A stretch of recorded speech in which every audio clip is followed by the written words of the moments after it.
The year is 2020. Shimmering portals to another dimension suddenly rip open across the globe. And just like that, our peaceful world was thrown into absolute chaos. Nations scrambled, deploying their best soldiers into these gates. They were sent in to investigate. Not a single one ever came back. Then the real nightmare began. Hordes of grotesque monsters poured out from these hellish gateways, and against their insane power, our modern weapons were utterly useless. These creatures started tearing humanity apart, city by city. A dark age descended upon the earth, but then mysterious patrons began choosing people. Those chosen were gifted with unbelievable powers and abilities. They became known as hunters. With these new hunters leading the charge, humanity finally started to punch back against the ravenous monsters. These patrons could even juice up active hunters with more power, making each one a unique force of nature. But among the endless sea of hunters, one emerged whose strength was simply off the charts. Wielding an army of soldiers and the power to command fire itself, the entire world knew him by one name, the Demon King. The Demon King had a broken skill. He was the only one who could level up just by slaughtering his foes. But his overwhelming power threatened the 12 great heroes, beings who were basically worshipped as gods. So they conspired, and his entire existence was wiped from the history books. These self-proclaimed gods then created a new world order called Eden. Hunters were hailed as the next step in human evolution, and anyone who couldn't become one was reduced to a slave. The hunters seized control of the world. A full 100 years flash by. A young man sprints desperately down a forest trail. He finally collapses, gasping for air, his energy completely spent. A man watching him from a tree branch above clicks his tongue. "Already done?" he asks. The kid pants that he's hit his absolute limit. He has nothing left in the tank. The man just looks disappointed. "You said you wanted to change the world," he scoffs. "You really think you can become a hunter? With that kind of mentality, to get a patron's attention, you have to shatter your limits." The kid looks up, asking if Sung Hyun really believes that. "When your patron first found you, did you have to break your limits too?" Sung Hyun drops down from the tree and coolly replies that his patrons just started backing him. The young man's face falls. "That's not fair." Sung Hyun just nods. "Life's not fair. The fact that you're a normal person, and I'm a hunter, proves that. If the kid can't run, he needs to try something else." Sung Hyun holds out his hand, and a spear of pure magic materializes right in front of him, landing in the young man's grip. The kid is stunned. He couldn't believe he was holding real hunter gear. Every time he saw this kind of power, it blew his mind. Sung Hyun tells him not to get so worked up. He'll get it when he finally becomes a hunter himself. The kid clutches the spear, saying that after hunters murdered his parents, Sung Hyun gave him a certain book to remember them by. It detailed all the twisted things the hunters had done. That's the reason he wants to fix this broken world. The boy looks down, adding that Sung Hyun kept him alive all this time, but seeing how little he's accomplished, it feels like becoming a hunter is just a pipe dream. In Eden, they preach that becoming a hunter is destiny, a gift from the heavens. Sung Hyun just shakes his head. "That's a lie. Don't sweat it," he says. "You'll definitely become a hunter." The boy nods, mentioning he never goes anywhere without the book, the last reminder of his parents.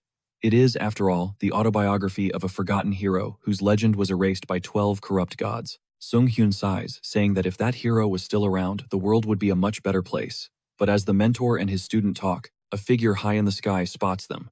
A woman gazing down from above announces, "Found them." Instantly, a devastating magical blast rains down from the sky. Sung Hyun's instincts scream, and he glances up, yelling that they're under a magic attack.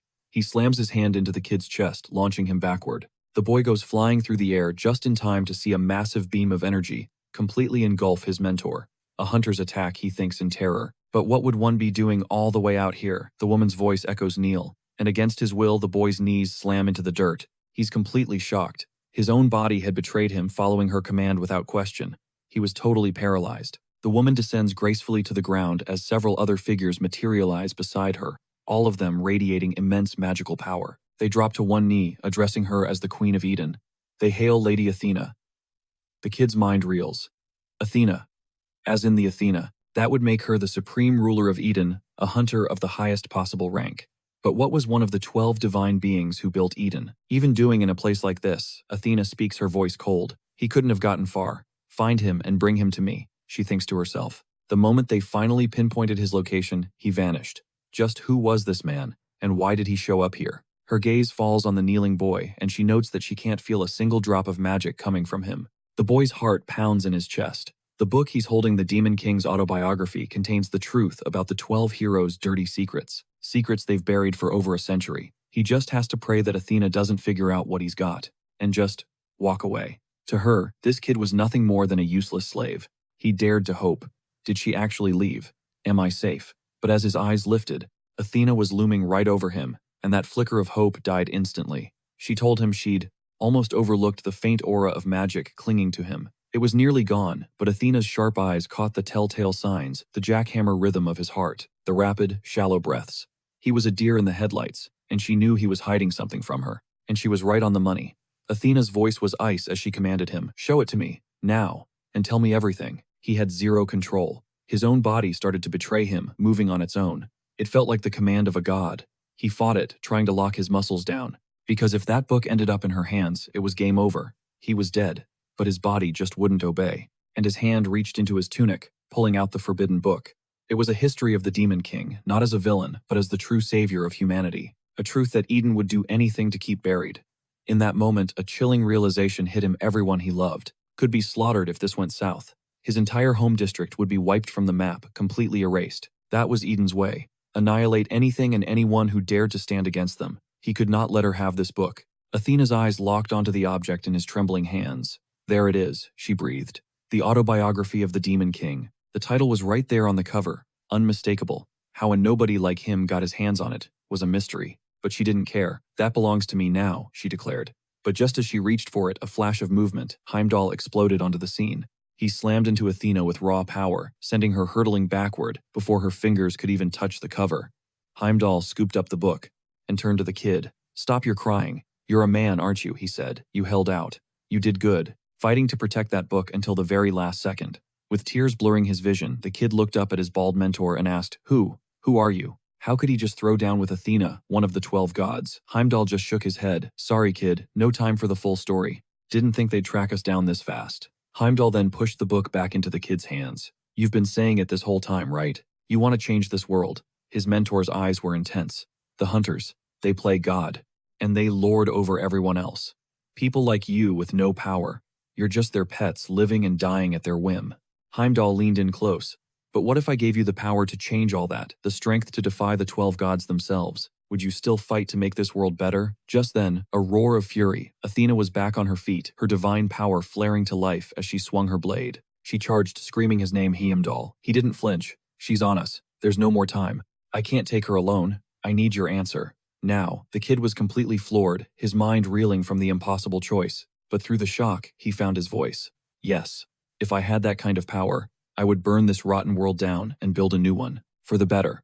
A future where everyone could be free." A flicker of a smile crossed his mentor's face. "That's the answer I was looking for." And then, Heimdall plunged his own sword straight through the young man's chest. The cold steel ripped through flesh and bone. As the kid stared down in disbelief, the bald man whispered, "If you happen to run into me over there, be nice to him. Would you?" And then impossibly his body, with the massive sword still skewering his torso, began to float into the air. He couldn't process any of it. Heimdall's words, the feeling of weightlessness. A voice echoed in his mind. "The contract is complete. As per the pact with the fallen angel, the boy had been granted a patron." His entire body became translucent, phasing out of existence. He was just a spectator in his own body, his mind struggling to grasp the absolute insanity of the moment. A moment later, he solidified, crashing back into reality. He stumbled, his hands flying to his chest, trying to make sense of it all. He was positive he'd been run through with a freaking sword, but there wasn't a single scratch on him, not a drop of blood. But his body, it felt different, stronger. A raw power was thrumming through his veins, and a system-like voice announced, "Patronage has been acquired." He thought, wait, does this mean I'm a hunter now? But where in the world was he? He frantically scanned his surroundings. That thrumming, magical energy, it was radiating from him. Could he be inside a gate? A scraping sound jerked him from his thoughts, and he instinctively dove behind a jagged rock, and not a moment too soon. A goblin armed with a crude club shuffled into view. Yep, no doubt about it now. He was inside a dungeon gate. Now everyone knows goblins are supposed to be the weakest of the weak, but that's a total lie. They're way more dangerous than they look. There's a reason they have a nickname, newbie eaters. Their sense of smell is insane, their hearing is razor sharp, and they hunt in relentless, vicious packs. For any fresh hunter who goes in blind, running into these things is a guaranteed death sentence. Crouched behind the rock, the kid held his breath, praying the goblin wouldn't spot him and just move on. However, something felt off. The goblin's primal instinct screamed danger as its ears twitched, and its snout tasted the air. This creature was born to hunt. It caught his scent. Human.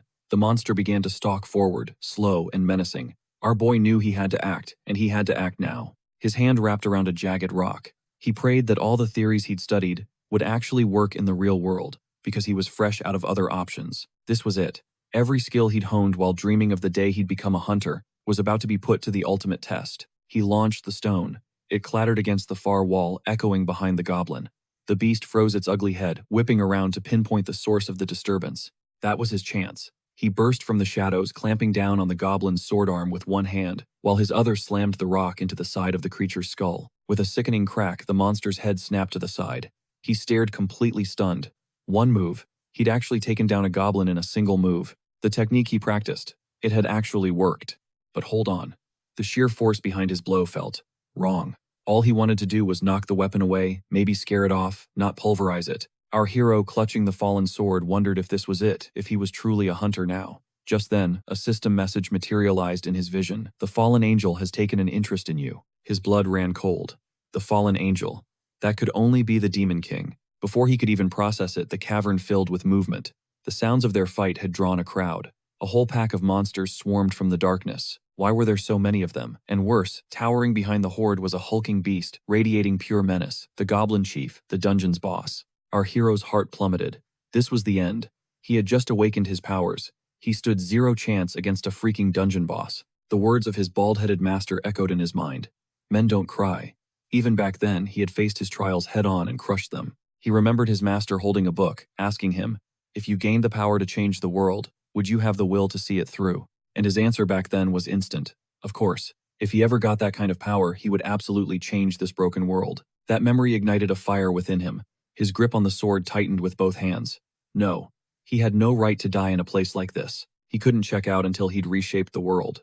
Besides, the freaking Demon King had his eyes on him now. This was a test, a once-in-a-lifetime chance that most people never get. It almost felt like the fallen angel was giving him a standing ovation for his fighting spirit. A roar ripped from his throat as he charged straight into the swarm. He became a blur of motion, his new sword carving through any goblin foolish enough to stand in his way. There was no fear, no second thoughts, just pure, relentless survival. Then one goblin, way faster than the rest, darted under his swing. It got dangerously close, swinging a crude club for his head, but even this nimble enemy was instantly cut down. A notification flashed before his eyes. Level up. His mind raced back to his spear, training to his bald master, looking on in disbelief, muttering, "Simply incredible." "Looking at you," his master had said, "I finally understand what a true genius is. Most people have a ceiling they can never break through. But a student with a patron's blessing, they could become a hunter without equal." That thought fueled his rampage, and soon the last of the bloodthirsty goblins hit the floor. Silence fell. Only our hero and one other creature remained standing. The Goblin Chief. The final boss was all that was left. But he knew that even if it was just a goblin, he couldn't underestimate the alpha. The official guidelines are clear: to challenge a Goblin Chief, you need to be a C-rank hunter at minimum. Anything less is a death sentence. He thought about his own power. He'd just awakened. At best, he was a bottom-of-the-barrel F rank. How could someone like him, a total newbie, possibly defeat a monster on that level? But he had no other choice. The young man, spear now in hand, decided to bet it all on a single, decisive strike. The fallen angel seemed to approve, granting him a new authority, power over fire. This spear was a relic of the Demon King himself, and easily the most powerful weapon he had.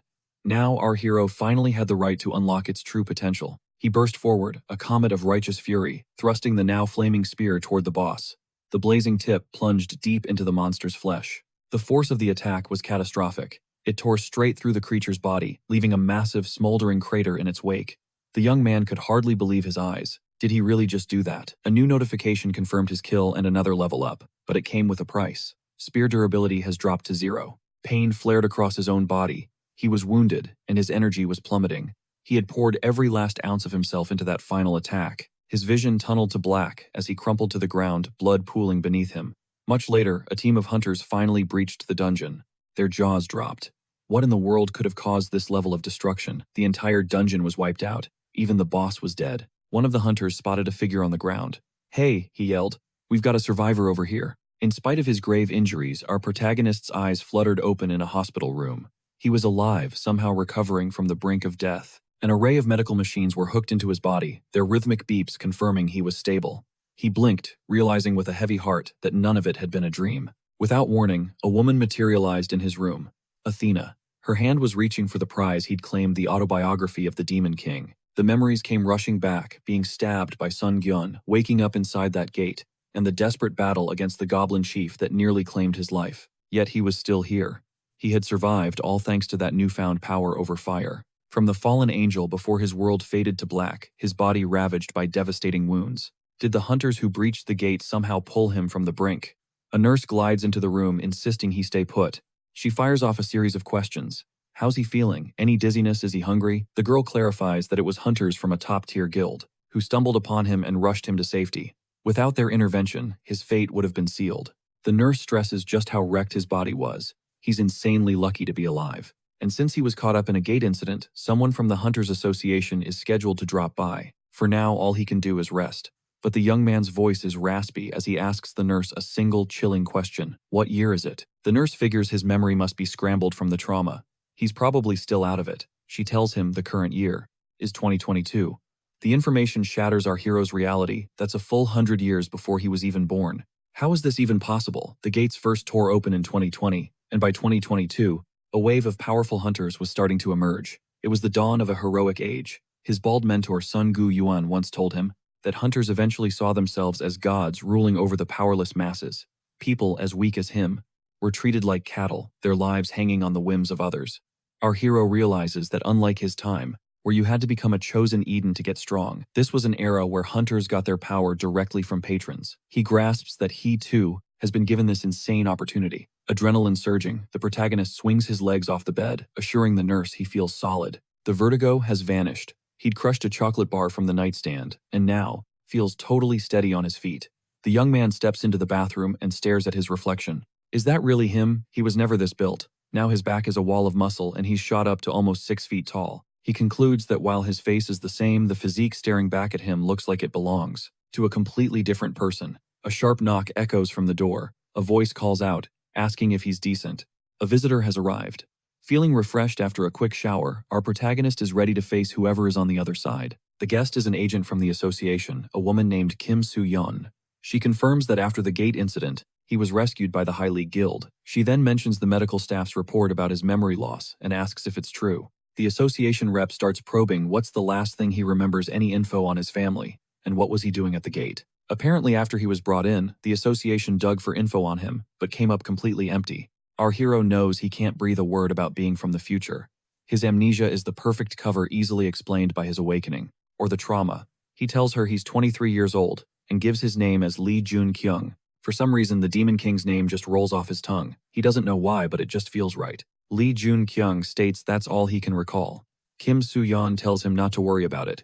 The association agent then asks what he experienced inside the gate. He tells her he heard a voice, one that called itself his patron. Kim Soo-yeon's expression becomes serious. She nods. Mr. Lee Jun-kyung, she says, you are now a hunter. Do you know what that means? He guesses they're like some kind of chosen ones. The agent thanks him for his time, mentioning that other staff members might visit later on. She assures him the association will be in touch. Kim Soo-yeon gives him a deep bow, noting he must be overwhelmed. But that Lee Jun-kyung has just become an incredibly important person in this world. She wishes him luck and departs. Staring out the window, Lee Jun-kyung thinks about how formal she was. It's time. Our hero decides to check his status. He summons one of the Demon King's abilities. The system window flashes to life, revealing his trait player and his title Goblin Slayer. It all clicks into place. This is why the 12 heroes were so desperate to contain the Demon King. He leveled up at a terrifying rate, and they were so spooked by his potential that they tried to erase him from history. The Demon King was built different. He wasn't just a hunter, he was a player. While others needed patrons to grant them power, he could grind his way to the top all on his own, without anyone's help. He was a singularity, the only one who grew stronger just by hunting.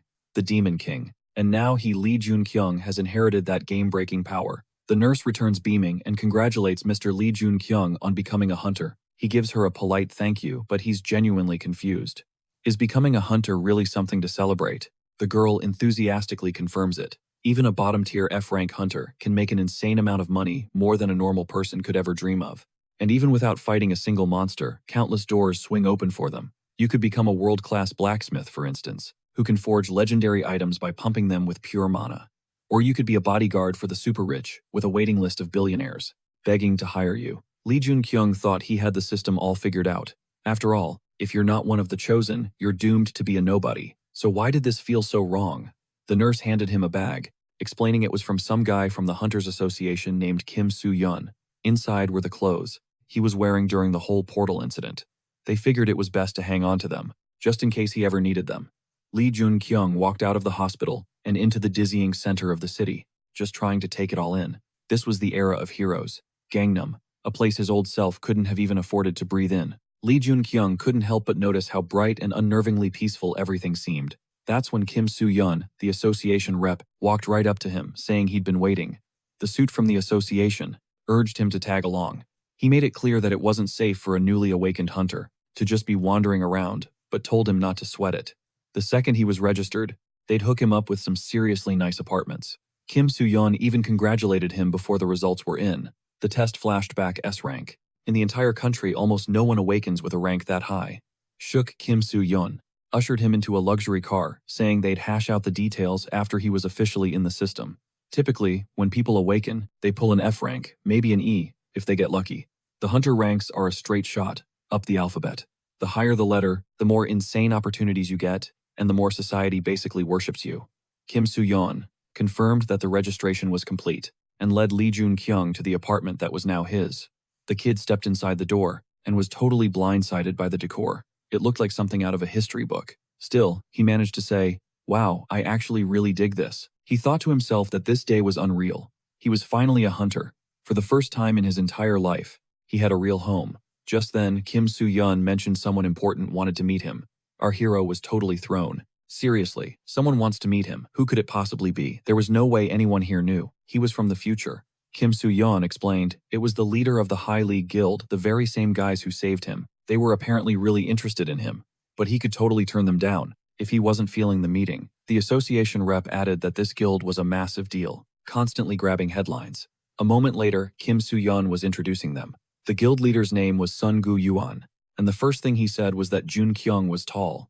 They needed guys with his build. That's when our hero realized he recognized the man. That bald head was burned into his memory. Sun Gu-yuan caught his stare. "What are you looking at, kid?" Lee Jun-kyung snapped out of it, averting his eyes. The kid stammered that he wasn't trying to be rude. It just sort of happened. He mentally kicked himself. He had almost messed up big time. He'd been completely caught off guard. Who would have guessed? He'd meet his mentor from the future this damn soon. Sun Gu-yuan just brushed it off, saying it was fine. But then he squinted. "Have we met before?" For some reason, he said Lee Jun-kyung just seemed familiar. Jun-kyung quickly fired back that he'd lost all his memories after his awakening, so he really had no idea.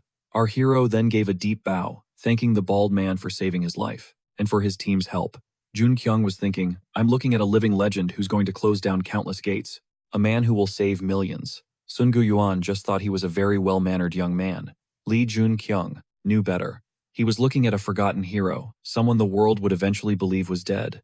Heimdall, Sun Gu-yuan. Here they were, reunited. Lying on the bed in his new apartment, our hero stared at his own hand. This is real, he thought. All of this is real. But his body felt off, like it wasn't his own. Then he spotted the familiar pattern of moles on his skin, confirming that this was, without a doubt, his body. Lee Jun-kyung's system showed he had the traits of a player, a demon king, a hunter, not of this world. He was also a forgotten king. The kid had no clue why he'd inherited the powers of a demon king. He guessed it was because a fallen angel had become his sponsor.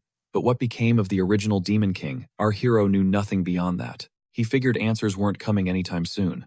Lee Jun-kyung let the reality sink in. He had traveled back in time and been given the single most broken ability imaginable. He had been handed the power, a power that could reshape the entire world for the better.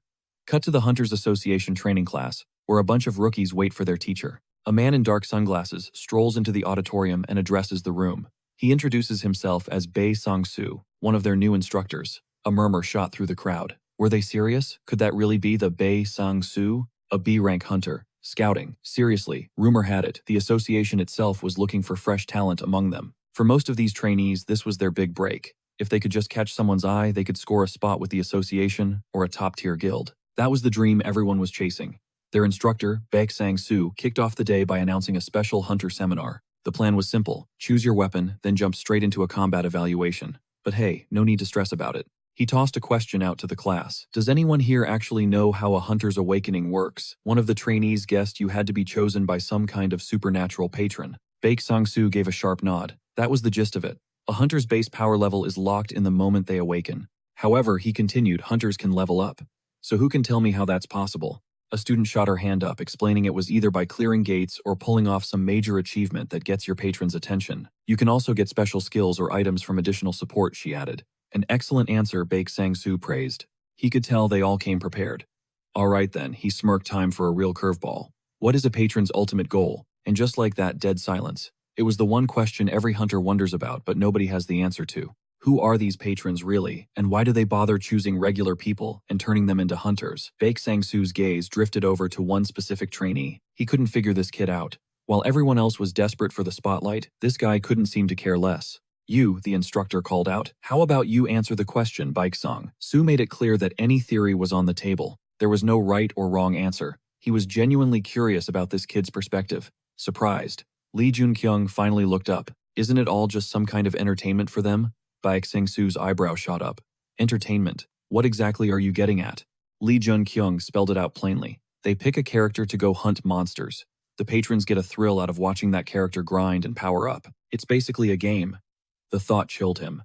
The Demon King had assumed the patrons saw their world as nothing more than a game, too. And despite all the insane power the Demon King had acquired, that one critical assumption still led to his death. One thing was certain, the patrons guarded their secrets with everything they had. The scene shifts to the arena, where the first challenger, a girl with a blade, stood ready. An excellent choice, Instructor Baek Sang-soo commented. She'd picked a sword. With a firm nod, the girl confirmed she was ready for the lesson to begin. But you could see a flicker of uncertainty in her eyes. Baek Sang-soo's voice boomed. You will be fighting a starved goblin. Its eyes were glowing a demonic red. And listen, he added, it doesn't matter if you can't beat it. I'll decide whether you pass or fail. Baek Sang-soo then mentioned the goblin had been brainwashed, so it couldn't actually kill a person or inflict any life-threatening wounds. The test began. The goblin exploded from its cage, immediately lunging at its opponent. But the girl didn't flinch, charging head-on to meet the monster. The young hunter's sword became a blur of silver. The goblin couldn't land a single hit. In a flash, the creature vanished, reappearing behind the girl and screeching as it dove in for an attack. This could be dangerous, Baek Sang-soo thought. But in a split second, the girl whipped around her blade, slicing the goblin clean in two at the waist. One swift, perfect swing. After the fight, the completely exhausted and emotionally drained hunter collapsed onto the arena floor. The severed parts of the monster lay scattered around her. Impressive, Baek Sang-soo declared. To pull off a counter in a situation like that and obliterate the goblin. That was masterful. She passes. And with that, the final contestant was called forward. Lee Jun-kyung stepped into the ring. In his hands were a spear and a shield. Baek Sang-soo found himself thinking that the combination was a little weird. Our hero knew this test was the only thing standing between him and getting into the advanced graduation courses. If he could prove his worth right now, the rewards would be huge. The instructor's voice cut through the tension. The final test will now begin. Unfortunately, he said with a slight smirk, we seem to have run out of goblins. So your test will be against a different monster. And since your opponent has changed, the rules are changing too. You don't need to kill this one. Just earn my approval and you'll pass. Baek Sang-soo also reminded him that this monster was brainwashed too, so it can't inflict any serious injuries. Besides, as long as a B-rank hunter like me is here, nothing's going to go wrong. Jun-kyung figured his opponent would probably be a kobold, since they were about as strong as goblins. I'm ready, the young man stated, his voice steady. Good, the instructor replied. In that case, let's begin. He then added, I was impressed by your answer during the seminar. I hope you don't disappoint me in here. But the monster that stomped into the arena wasn't a kobold. It was an orc. This beast had the raw strength of 2 adult men, and absolutely insane vitality. On the giant screens, the other trainees could only watch their jaws on the floor. Every hunter watching the monitor did a collective double take. An orc. In a training simulation. Since when was that a thing? Baek Sang-soo explained that this little surprise was thanks to a certain B-rank hunter who had appeared straight out of nowhere. This guy was already one of the most powerful hunters on the planet. Meanwhile, Lee Jun-kyung, a fresh C-rank, had just single-handedly wiped the floor with a swarm of goblins. And he even took down their leader inside a D-rank gate. How was it possible for a rookie to pull off something so legendary right at the start of his career? The association knew they couldn't let a gem like him just walk away. The fallen angel locked his gaze onto Lee Jun-kyung, watching every move. The orc charged a blur of green fury, but was instantly met with a spear that tore into its shoulder. A blood-curdling scream ripped through the air as the monster recoiled in agony. Lee Jun-kyung scoffed, thinking he was up against some brainless brute who just charges in with pure strength and zero strategy. The kid figured this would be an easy clap. But then his spear got lodged deep in the beast's flesh, refusing to budge. As Lee Jun-kyung yanked on the shaft, he felt the insane raw power of the orc pushing back. The spectators were freaking out. Isn't this way too over the top? The instructor needs to shut this down like right now. Even Baek Sang-soo had to give him props. The kid's opening strike was textbook perfect. If that had been a normal person instead of an orc, they would have been dead on the spot. But everyone had seriously underestimated this monster. Lee Jun-kyung was thrown on the defensive, his shield now his only hope. Okay, safety first. Baek Sang-soo's mind raced. If he didn't step in, this could get ugly fast. The magic sword flared to life. The colossal beast swung to crush its opponent, but our hero was a phantom expertly weaving and dodging every single attack. Seizing the perfect opening, Lee Jun-kyung launched a brutal kick that connected squarely with the monster's skull. The beast staggered from the concussive force. It was a critical hit dealing massive damage. The hunters glued to the widescreen panel were shook. Who even is this kid? Is he really a newbie?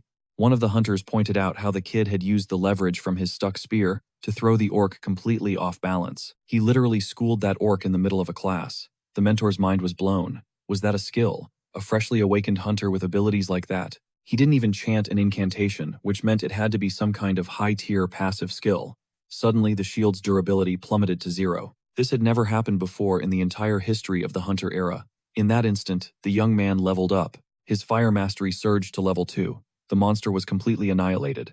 Baek Sang-soo knew right then they could not lose this prospect. They had to get him into the association, no matter what it took. The mentor just muttered, "Unbelievable. Hunter Lee Jun-kyung, you've passed the evaluation."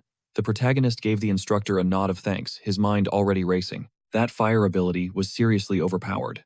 It wasn't just a skill, it was the core of the demonic control he once wielded. From the very start of his hunter journey, this was more than a simple skill. It was true power, totally different from what normal hunters possessed. Unlike regular skills that needed a patron to get stronger, this one could be leveled up through his own stats. There was a catch, though his current gear couldn't handle that kind of raw power. To even use the skill, he'd need equipment forged from, at least, a high-strength metal. Later, the rookies all met up to chill. Sung-hyun felt kinda awkward, wondering if he even belonged there. Lee Jun-kyung just clapped him on the back and said, "Of course he did. This was a housewarming party after all."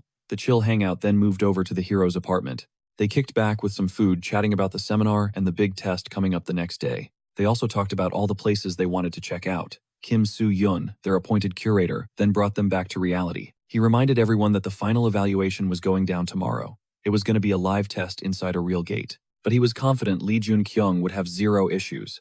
Song Guiyan then cut in, asking what Lee Jun-kyung had decided about his little proposition. The guildmaster made it clear he wasn't about to let a talent like this slip through his fingers. Kim Soo-yeon noticed it immediately. The whole vibe at the table shifted, getting super intense. One of the biggest guilds in the country was trying to poach this guy.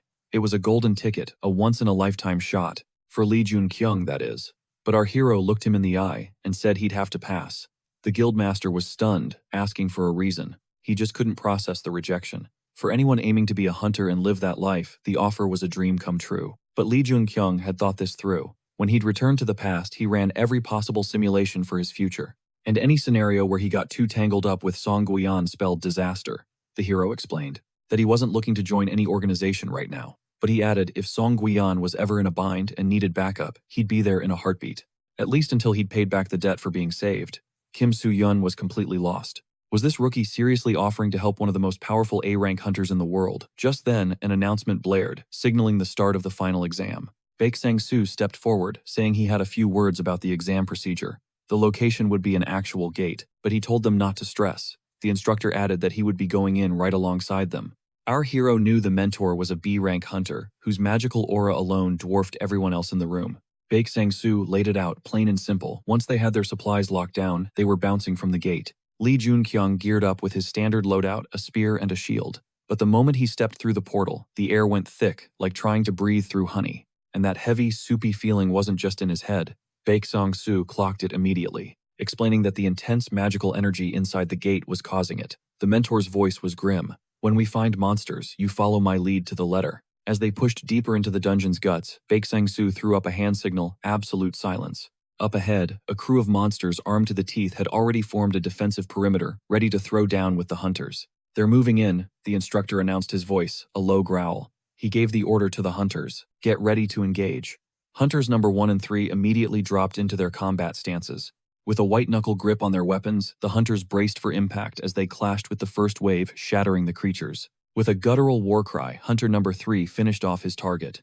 The instructor then barked out Hunters 8 and 16, "You're up." Those two moved with the same brutal confidence and skill, completely wiping out the next wave of monsters. Alright, Lee Jun-kyung back, Sang-soo called out, show us what you've got. In the blink of an eye, our hero exploded forward, a sudden blur of motion. His teammates didn't even have time to track his movement. Lee Jun-kyung blitzed through the green-skinned enemies like a hurricane. Every monster he zipped past was obliterated with a single, perfect strike. Lee Jun-kyung only skidded to a halt when his mission was 100% complete. The rest of the team just stared their jaws on the floor at his insane speed and sheer guts. One of them whispered in disbelief, "No way! Isn't that the new guy who just awakened?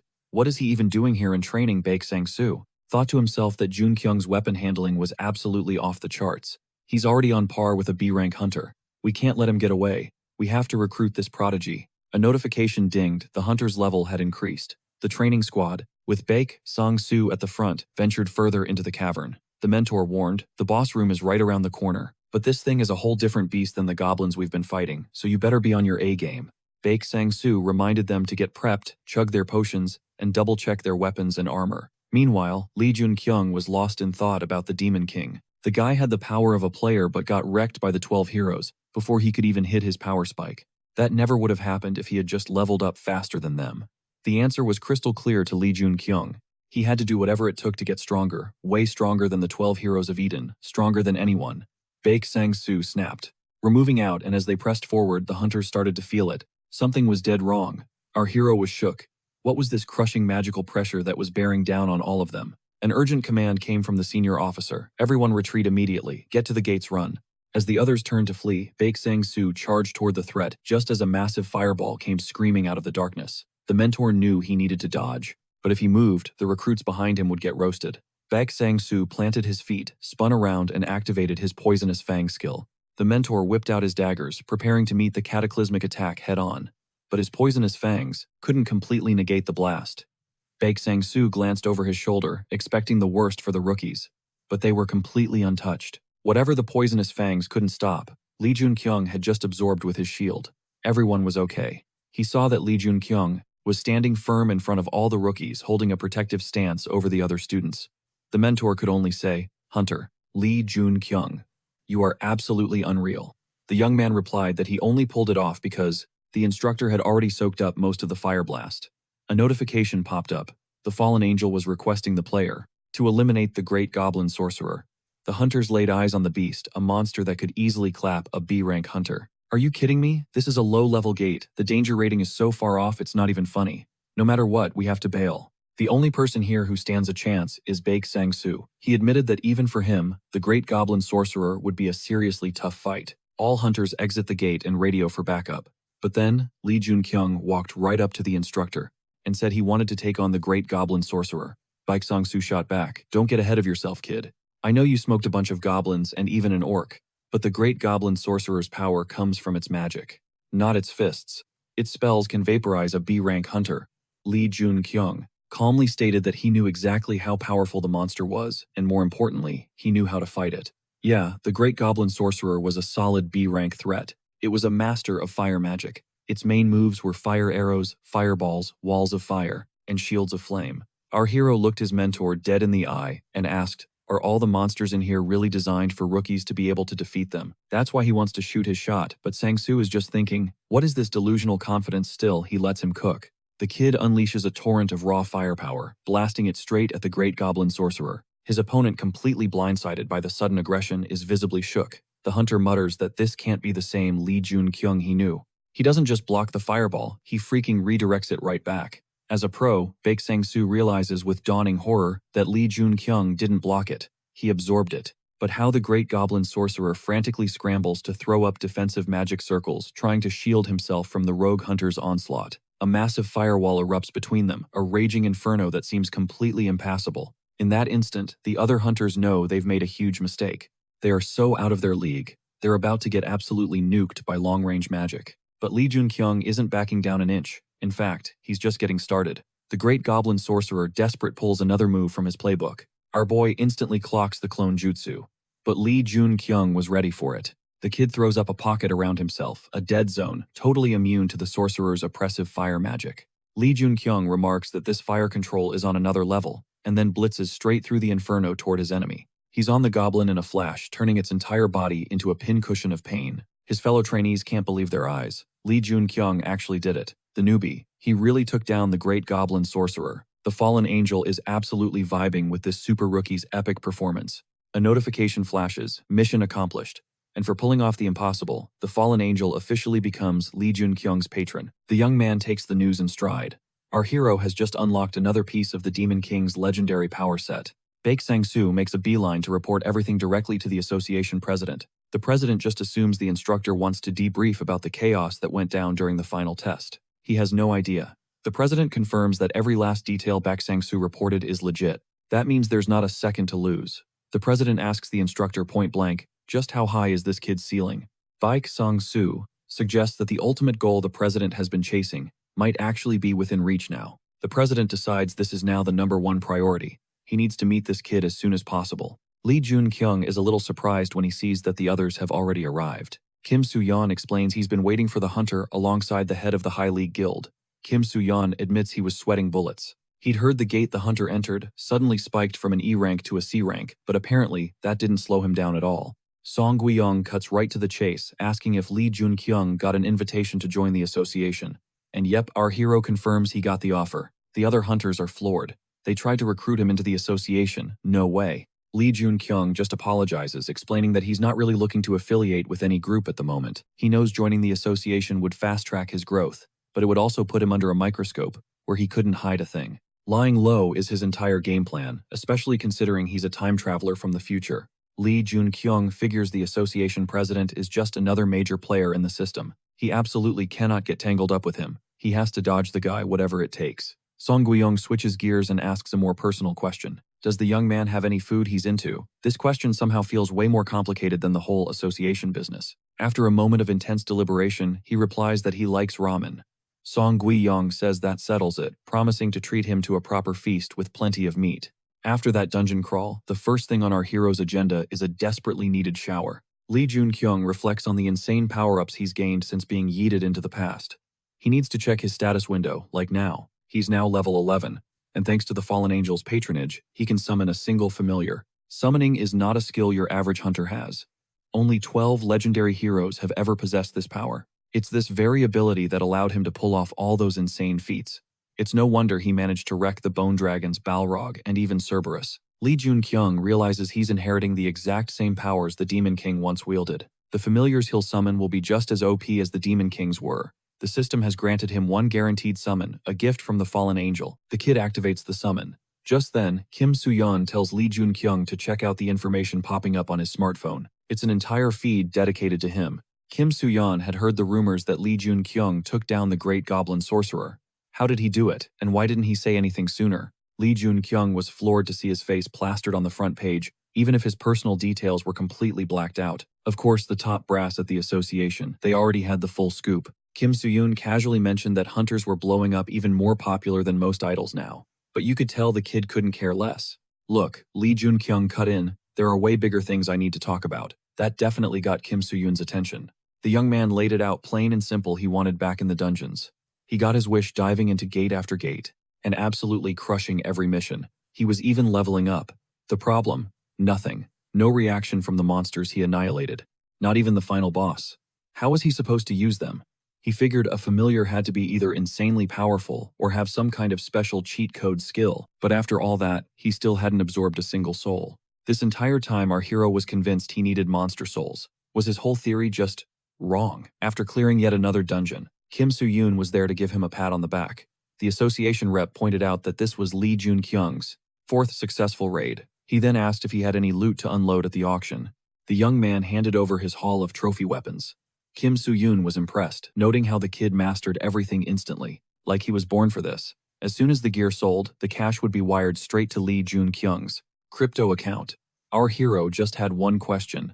When can I hit the next gate? His contact shook his head. There are no more gates available to book. Lee Jun-kyung was stunned. The world was literally crawling with gates that no one could close, and he couldn't even reserve one. How was that even possible? Kim Soo-yeon explained, that some new guild just popped up and was making major moves. They had somehow managed to reserve about 20 low-level gates all for themselves. Lee Jun-kyung's mind raced. Even if they're low-rank gates, how could one guild possibly lock down all 20? Kim Soo-yeon confirmed it was sketchy. Normally, the association would shut that down immediately.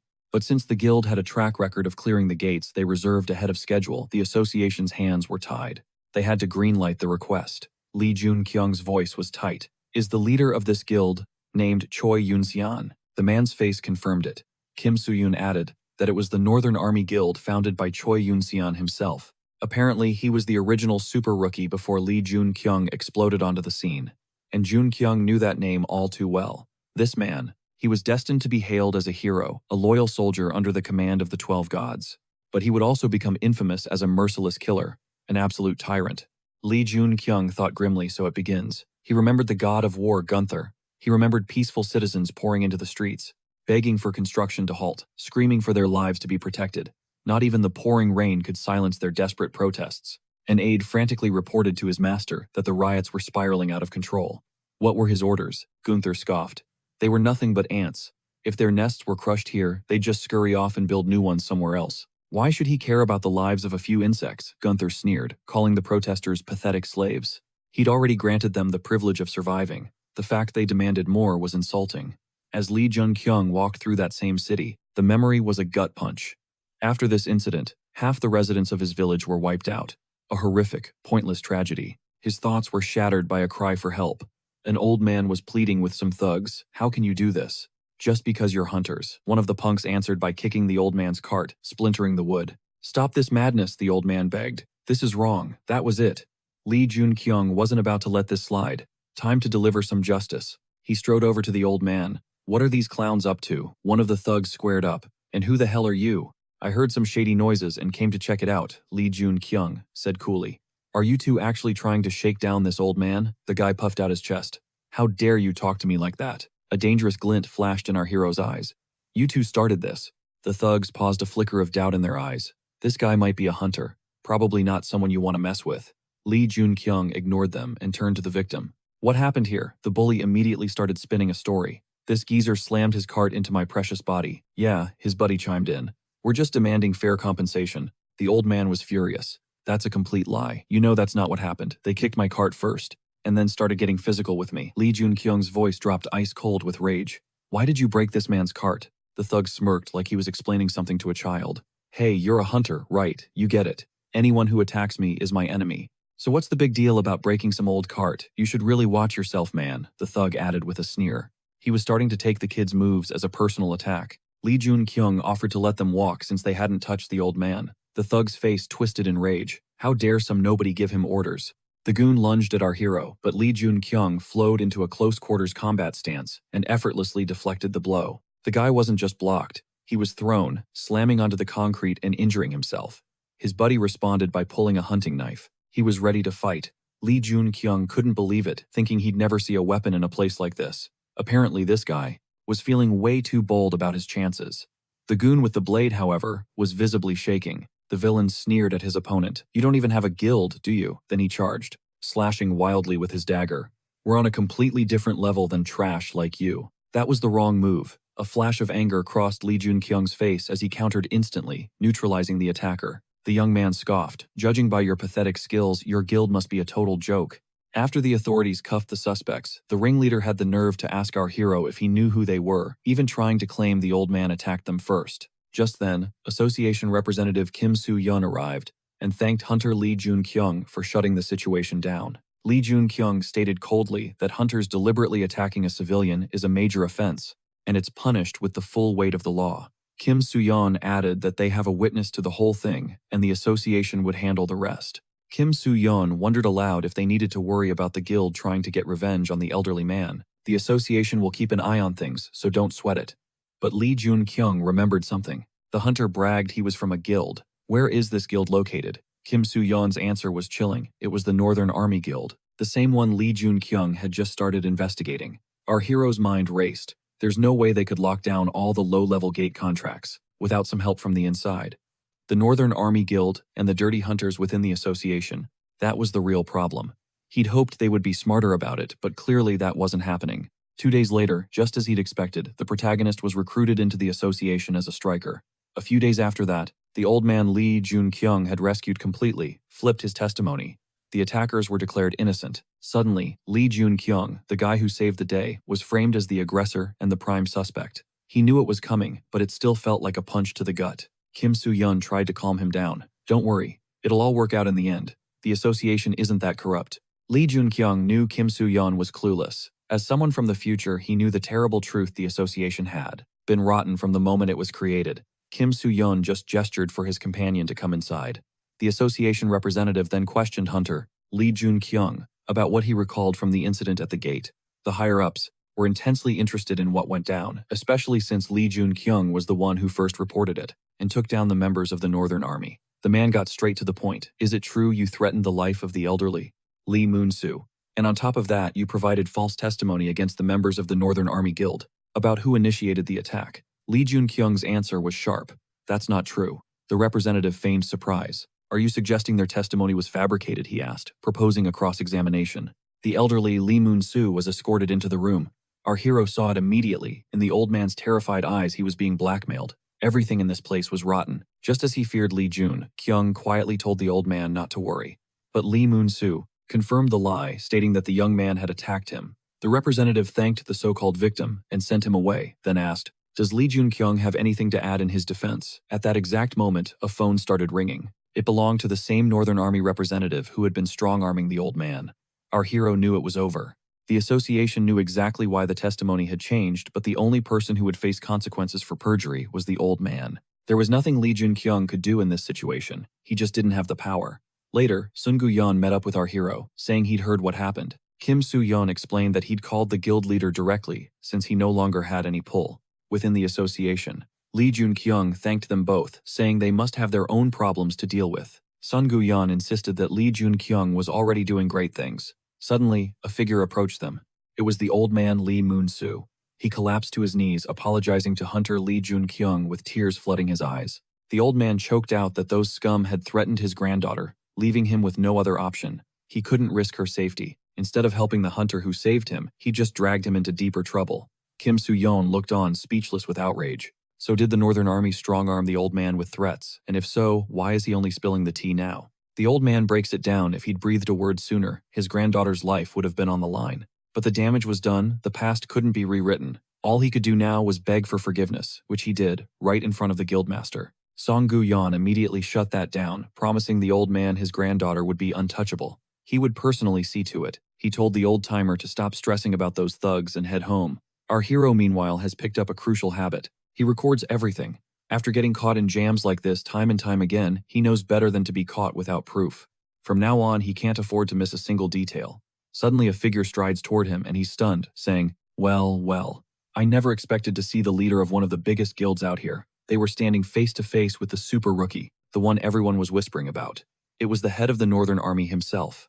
Kim Soo-yeon was floored. How could this guy possibly know everything? Was it possible the rat inside the association was his own personal informant? The Northern Army's leader stuck out a hand, introducing himself with a smirk. The name was Choi Young-soo. Song Gu-yeon shook it, playing along with a polite, "Nice to meet you." But then, without releasing his grip, his tone dropped. He delivered a chilling warning. You better check that ego of yours before you make an enemy out of me. And this super rookie. Song Gu-yeon then leaned in closer. Actually, let me rephrase that. You're not even worthy to be his footstool. Tread carefully, he hissed, unless you've got a death wish. Back at base, Kim Soo-yeon was fuming. This is absolute BS. How did they only get a fine? After trying to ruin a civilian's life, Lee Jun-kyung grimly realized that in this world, hunters were becoming untouchable. But the more pressing issue was the old man's fate. Kim Soo-yeon explained that giving false testimony against a hunter is a massive crime. But since Lee Jun-kyung caught the whole shakedown on camera, the Northern Army's goons were officially found in the wrong. The punchline. They got a slap on the wrist, a simple warning, and the main scumbag walked free. Lee Jun-kyung knew instantly that Song Gu-yeon must have pulled some strings. He then asked for an update on the Northern Army. Kim Soo-yeon reported that they've gone completely silent. Lee Jun-kyung found that hard to believe. There's no way they just let it slide. A stone-cold, merciless killer destined to become the god of war Gunther lives by one code, an eye for an eye. There was zero doubt he would come after our hero for this humiliation. Lee Jun-kyung tasked Kim Soo-yeon with a new mission. Keep eyes on the Northern Army's every move. Our hero wasn't about to sit back and wait either. He believed in payback, just as much as the next guy. Later, Song Gu-yeon couldn't hide his surprise at the meeting. He never thought Lee Jun-kyung would hit him up to tackle a gate together.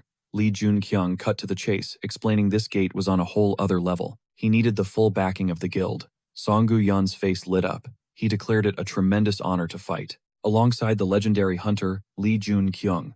The guild members were buzzing shocked to see the famed super rookie in the flesh. For them, fighting beside Lee Jun-kyung was the opportunity of a lifetime. The young hunters greeted him starstruck and thrilled. Our hero, however, drew a blank. He couldn't recognize a single one of them, and who could blame him? The entire history of the Demon King and every top-tier guild had been wiped clean from the record books. With the pleasantries over, Song Gu-yeon announced, "All right, people, we're descending." He then dropped the bomb. "Remember, this is an S-rank gate." Meanwhile, in a dark meeting room, the negotiations were anything but calm. Choi Yong-soo, a high-ranking officer, slammed his fist on the table. "Are we seriously just going to roll over and take this?" he raged. "We were just starting to expand our power, our influence." A knight calmly countered, "Perhaps we should focus on locking down our current territories before we start new conquests. After that last disaster, doesn't it feel like our own members are starting to spin out of control?" This knight was none other than the Northern Army's second-in-command, Jong In-chong. Choi Yong-soo scoffed. "Those lowlifes got what they deserved. Civilians are nothing but cockroaches, only alive because we hunters protect them. And you're telling me we bowed our heads and apologized to those insects?" The knight shot to his feet, his voice shaking with fury. "What did you just say, Choi Yong-soo? You want to step outside and settle this like men?" "Enough," a commanding voice boomed, silencing the room. The true head of the Northern Army Guild called them to order, adding, "Yong-soo has a point." The guild leader's voice dripped with venom. "For daring to cross us, they deserve the most severe punishment imaginable. And I, for one, am very interested in seeing it through." The leader smirked, noting that another powerful figure had said the exact same thing. Apparently, he also had a vested interest in this arrogant upstart. "The stage is almost set," he declared. "All you have to do is wait for my signal." Failure isn't an option in the Northern Army, so when the scout reported the dungeon traps were neutralized, it was a green light. The path ahead was clear. The squad commander gave the signal they were pushing forward, sticking to the planned route. But then an ambush explodes from the shadows. Just in the nick of time, a hunter slams his fist down and an earth shield erupts from the ground. Without missing a beat, another hunter winds up and launches a massive fireball, a blazing comet hurtling toward the dungeon freaks, charging them. Lee Jun-kyung watched, completely captivated. The craziest part, these were all skills you could actually learn here. Our hero couldn't believe it. He was seeing top-tier hunters in a real-life battle, something he'd only ever dreamed of. The monsters got absolutely steamrolled, wiped off the map. They never stood a chance. The squad leader's movements were flawless. Watching Sun Gi-yoon in action, Lee Jun-kyung could only think one thing: this guy was on another level. The guildmaster looks at Lee Jun-kyung and says, "Be real with me." He admits the whole call for backup was just a flex, a test to show off his guild's power. Lee Jun-kyung doesn't hesitate. "No cap, the top league is the real deal and you're one of the most incredible leaders I've ever seen." You could just feel the raw power radiating from Sun Gi-yoon, and it was obvious he was low-key holding back his true strength. One of the hunters smirks. "All right, enough about us. We want to see what this super rookie can do." Sun Gi-yoon nods, backing the challenge. Our hero figures there's no point in hiding his power from a guy like Sun Gi-yoon. He grips his spear, the air around him crackling. He dives into a swarm of armed, aggressive monsters, a whirlwind of deadly grace, and comes out the other side without a scratch. The other hunters were completely floored. Wait, how is he popping off skills without a chant? He's already mastered high-level abilities like he was born with them. This isn't a super rookie, he's a prodigy. Every single strike from Lee Jun-kyung finds its mark. The horde of monsters around him just melts away. Sun Gi-yoon realizes that Flaming Spear isn't just an ability, it's a manifestation of pure power. One hunter just shook his head. "Okay, I've seen enough.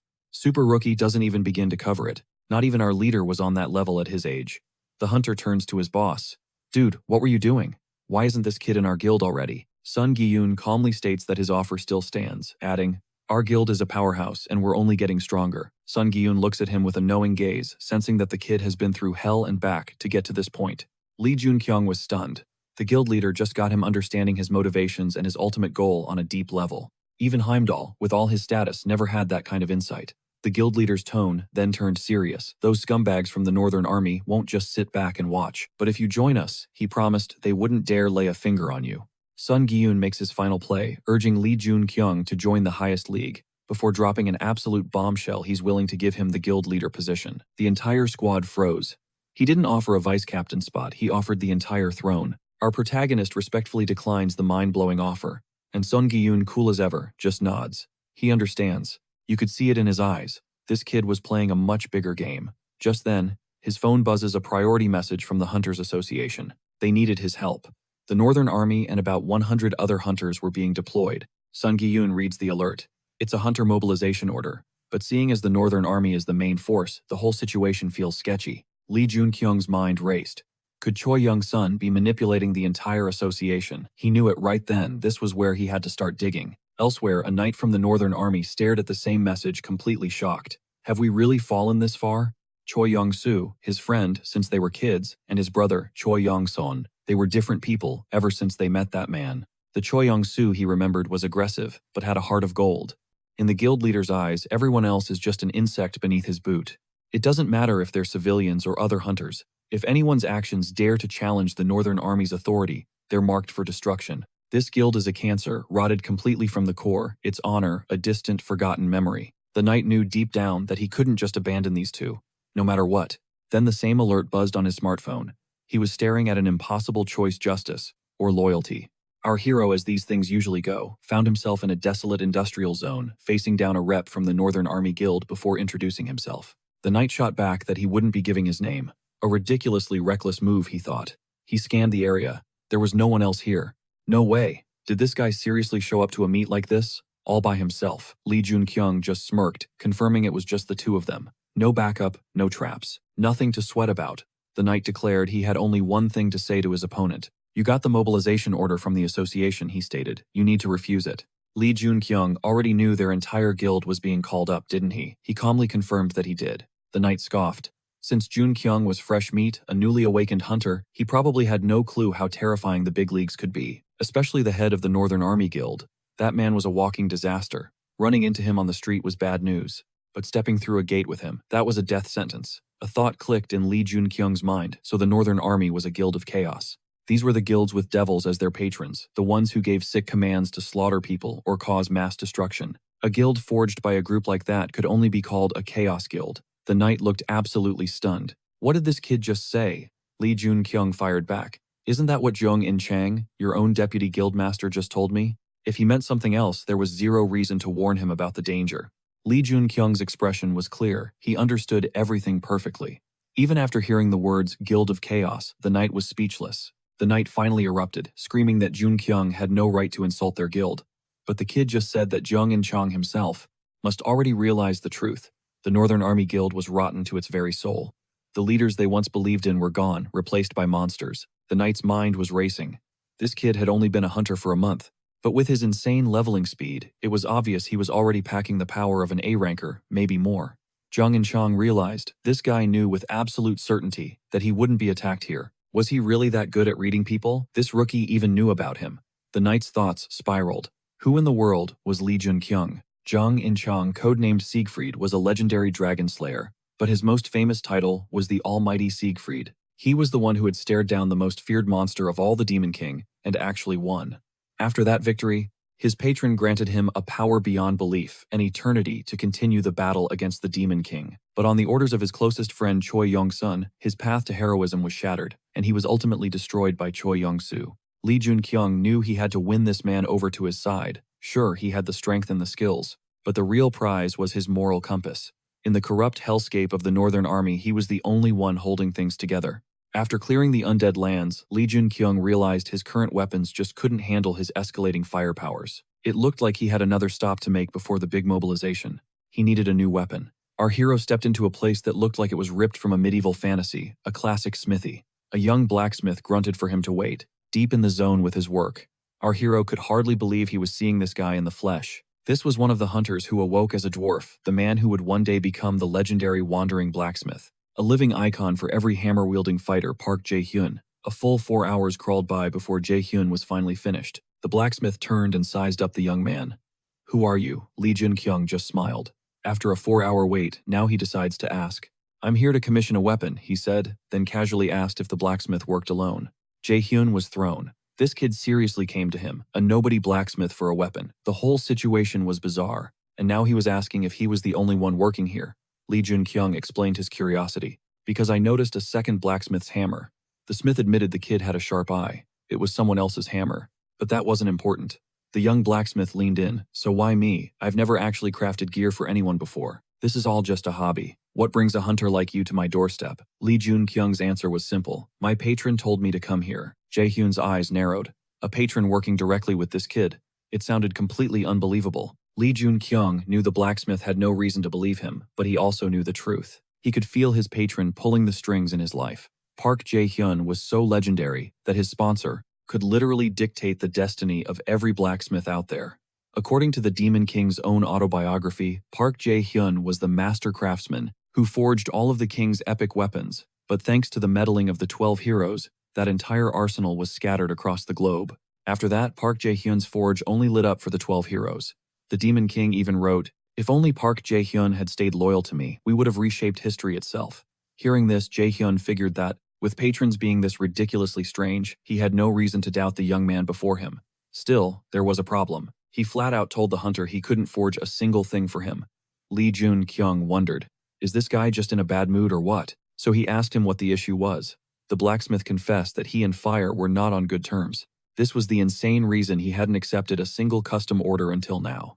Lee Jun-kyung just smirked and held out his hand to the blacksmith. The kid declared that he would whip up the exact flame the blacksmith required, and just like that, a perfect orb of fire ignited in our hero's palm. Lee Jun-kyung asked if the blacksmith had ever seen fire control abilities on this level. Jae-hyun scoffed in disbelief. What's that tiny flicker in your hand supposed to control? But Lee Jun-kyung shot back that he had the power to command fire however he pleased, explaining that it wasn't just some party trick, it was complete and total domination. A week flew by.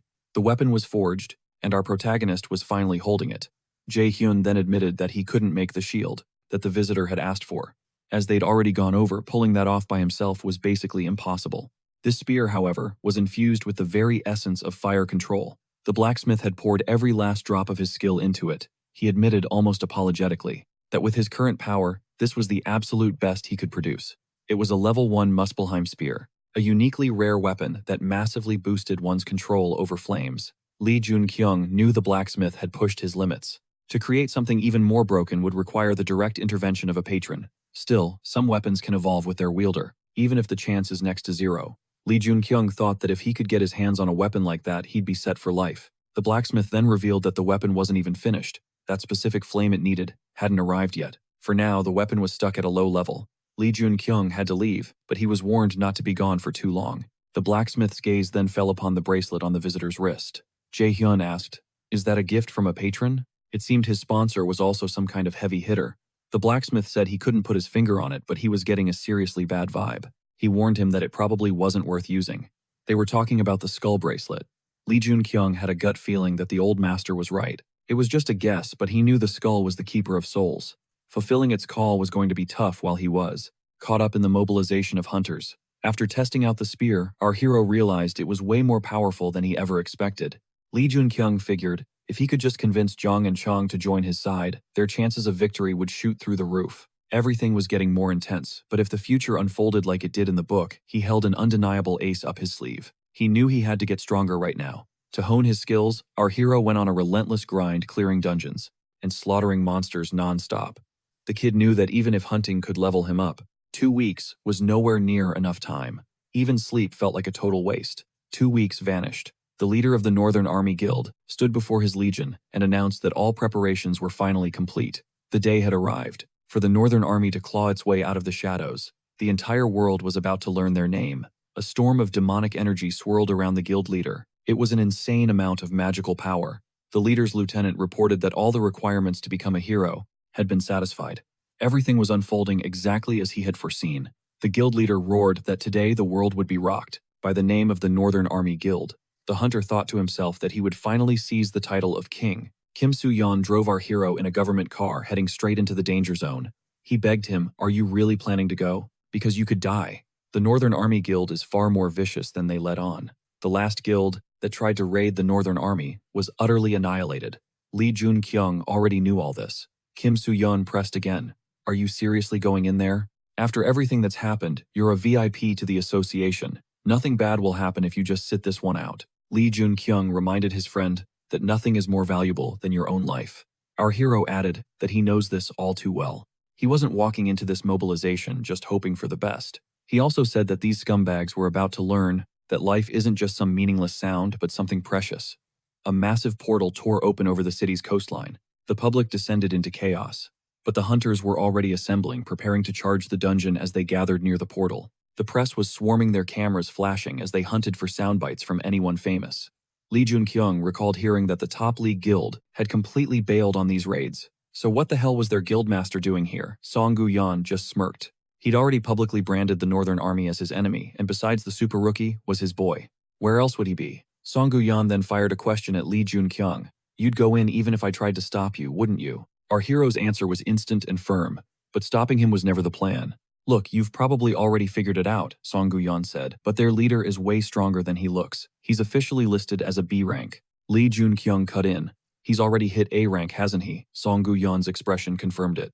My thoughts exactly. He was floored by how much stronger Lee Jun-kyung had become. It was obvious the kid had a rock-solid game plan for whatever fresh hell was waiting inside that dungeon. I'll be waiting for you out here, Song Gu-yeon declared. Our hero's eyes narrowed. Why would you do that? Song Gu-yeon's reply was cold steel. Because if you don't walk out of that gate, I won't let their guild get away with it. For what happens in there. Lee Jun-kyung was shook. Was this guy seriously prepared to annihilate an entire guild? If he died, just then an announcement boomed through the area. The raid was starting. All final preparations had to be completed, and all personnel were to converge on the assembly point. This was supposed to be Choi Yong-seon's moment of glory. Gunther and the Rhine Gate were destined to slaughter countless people. But this is the exact moment where history shatters. The speakers crackled to life again. Hunters are now entering the Rhine Gate. A grim smile touched the protagonist's lips. This was it. This is where he would seize all the glory that was rightfully his. A massive crowd of hunters surged toward the shimmering portal. Suddenly, the Northern Army's leader bellowed, "It has finally begun." Then a system message flared to life. Under the influence of the gate's unique properties, the ambient magical power has been altered. Utter confusion rippled through the hunters. What the hell did that mean? No one had ever seen a notification like that before. It was impossible. A new message flashed. Gate rank has been upgraded. The gate's special trait has been activated. The exit is now sealed. A massive congregation of awakened, all trapped in one place. And somewhere far above the constellations turned their gaze to this unfolding drama. My whole body feels like it's burning, one of the hunters screamed. The awakened had stumbled into a special gate. The density of magical energy will now increase. Pure panic exploded. People started screaming, demanding a way out of the gate. This wasn't a normal raid anymore, it was an A-rank death trap. And everyone knew A-rank gates were basically impossible without a hero-class hunter. Some hunters just collapsed their faces, masks of pure despair. Jun-kyung watched them, his expression grim. A perfectly logical reaction. This place had just become their tomb. He shot a look at the Northern Army's leadership. They didn't even flinch. It was obvious they knew this was going to happen. This was exactly the scenario they wanted. The guildmaster roared for everyone to get a grip, pretending to understand their shock. He acted just as freaked out as everyone else, saying he also wanted to know what was going on. But hey, gates are still a huge mystery, right? Unexpected things happen all the time. He promised the scientists would look into it. The important thing now, he preached, was not to lose hope. They had to fight to live. Choi Yong-seon, the leader of the Northern Army Guild, swore he would clear this gate alongside his comrades. Lee Jun-kyung saw it for what it was, the power of the ruler of the currents. He was manipulating the emotions of every single hunter. But thanks to the fallen angel's blessing, our hero was immune to coercive command. The guildmaster's second-in-command leaned in close. Should we get started? The leader shook his head. The waves inside this gate will be endless, he muttered. We have to conserve our strength as much as possible. He ordered his men to stick to the plan they'd already made. Choi Yong-seon's real goal was to wipe everyone out. But he needed survivors to spread the legend of his heroism. His guild would hold back and save its strength until the moment to retreat. His deputy was skeptical. Is that even going to work? These hunters aren't idiots. They'll follow your command. But the second they realize the Northern Army isn't actually fighting, they'll know something's wrong. As much as we can, the leader repeated. We'll throw some cannon fodder and a few of our own members in to help them, just enough to keep them from getting suspicious. The deputy went pale. His boss was actually willing to sacrifice their own guildmates for this twisted plan. Choi Yong-seon's gaze drifted to our hero. That kid worries me, he said quietly. It's like his eyes can see right through everything I've planned. It would be best to get rid of him, and soon. He then looked at Jong Chang, his ever-loyal attack dog. He'd been forced to reveal part of the strategy because of the man's soft-hearted nature, but he never for a second doubted his skill or his absolute loyalty. The guildmaster ordered the knight, keep your eyes on that kid, and when you see an opening, eliminate him. Choi Yong-seon added, it will be better for me and for the entire Northern Army. The first wave was upon them. The hunter saw the monsters surging forward. One of the men screamed, they're mermen. On their own, their ranks were nothing special, but bunched up together, they were a serious problem. They had to make a move, and fast. Lee Jun-kyung clocked that the monsters were just charging in with zero formation. Even these low-tier mobs were acting completely reckless.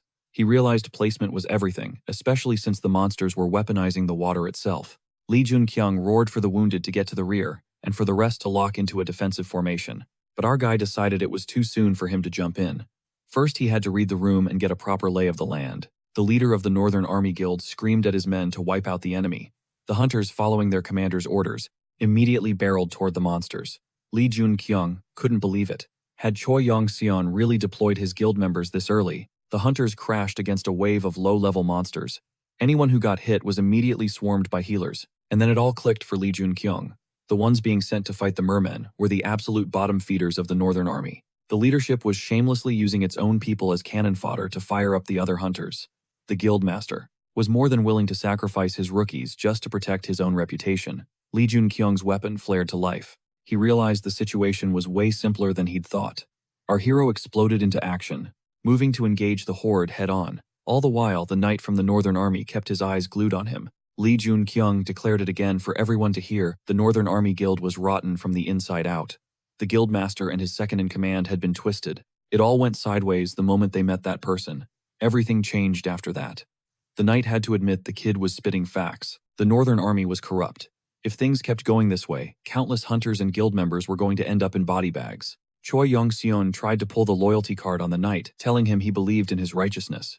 But the knight knew that this cornered guild had a darker agenda. Just then, Lee Jun-kyung finally dove into the battle, and instantly every eye was on him. The young man soaked up the brunt of the assault, then unleashed a hellfire that vaporized a massive swarm of monsters. The other hunters were stunned. A guy this powerful was really in this gate raid. In that moment, their fear evaporated. The knight was absolutely floored. Had Lee Jun-kyung seriously leveled up this much? Just 10 days ago, they were on the same playing field. Now he was on a completely different planet. The wave was annihilated. They caught a short breather.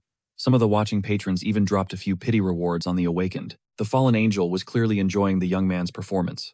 The guardian of the long spear was suddenly very interested in Lee Jun-kyung. The spherical representative also started paying attention.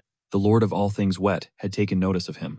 Lee Jun-kyung could feel the weight of all those sponsors watching him. Could he actually pull off what only the god-tier heroes could do, and juggle multiple patrons? During the break, the other hunters rushed over to Lee Jun-kyung, flooding him with their thanks.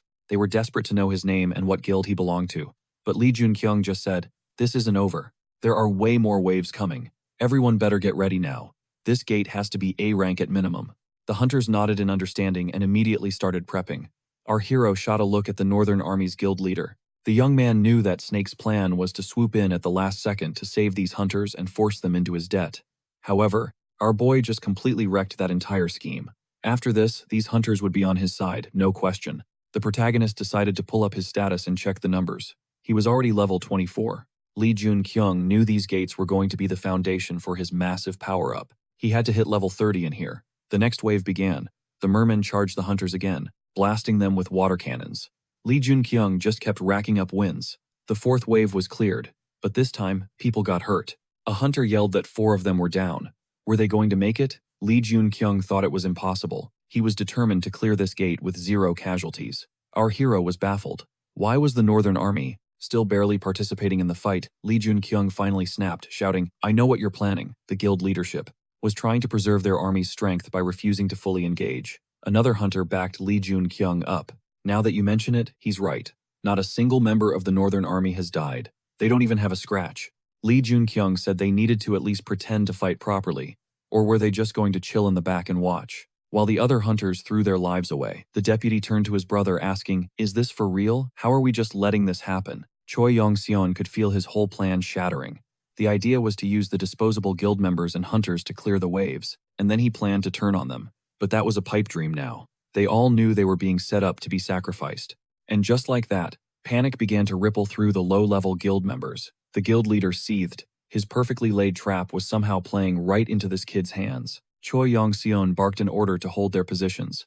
They needed to watch this play out just a little longer. In his mind, Lee Jun-kyung had to be running on fumes by now, making the power gap between them colossal. Finishing him off should be a walk in the park. On top of that, the guy was still fighting on the front lines, torching what was left of his stamina.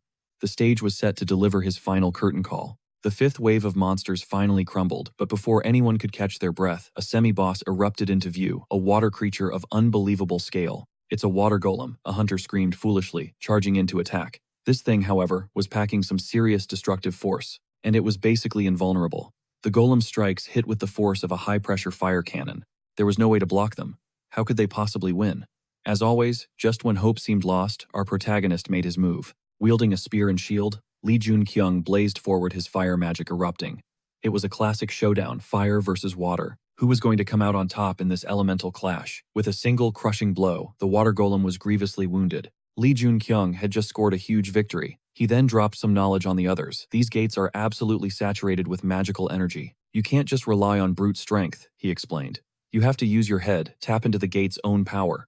Imbue your weapons, fill them to the very top with mana." The archer was stunned. Wait, isn't that something only high rankers can do?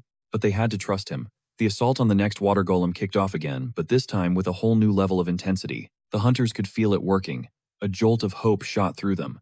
For the first time, they felt like they could actually win. "We're hitting it harder," Lee Jun-kyung announced, "but this level of damage won't be enough to take it down for good." He knew the real secret to killing this semi-boss. You had to destroy the core that housed all of its magical energy. But it wasn't time yet.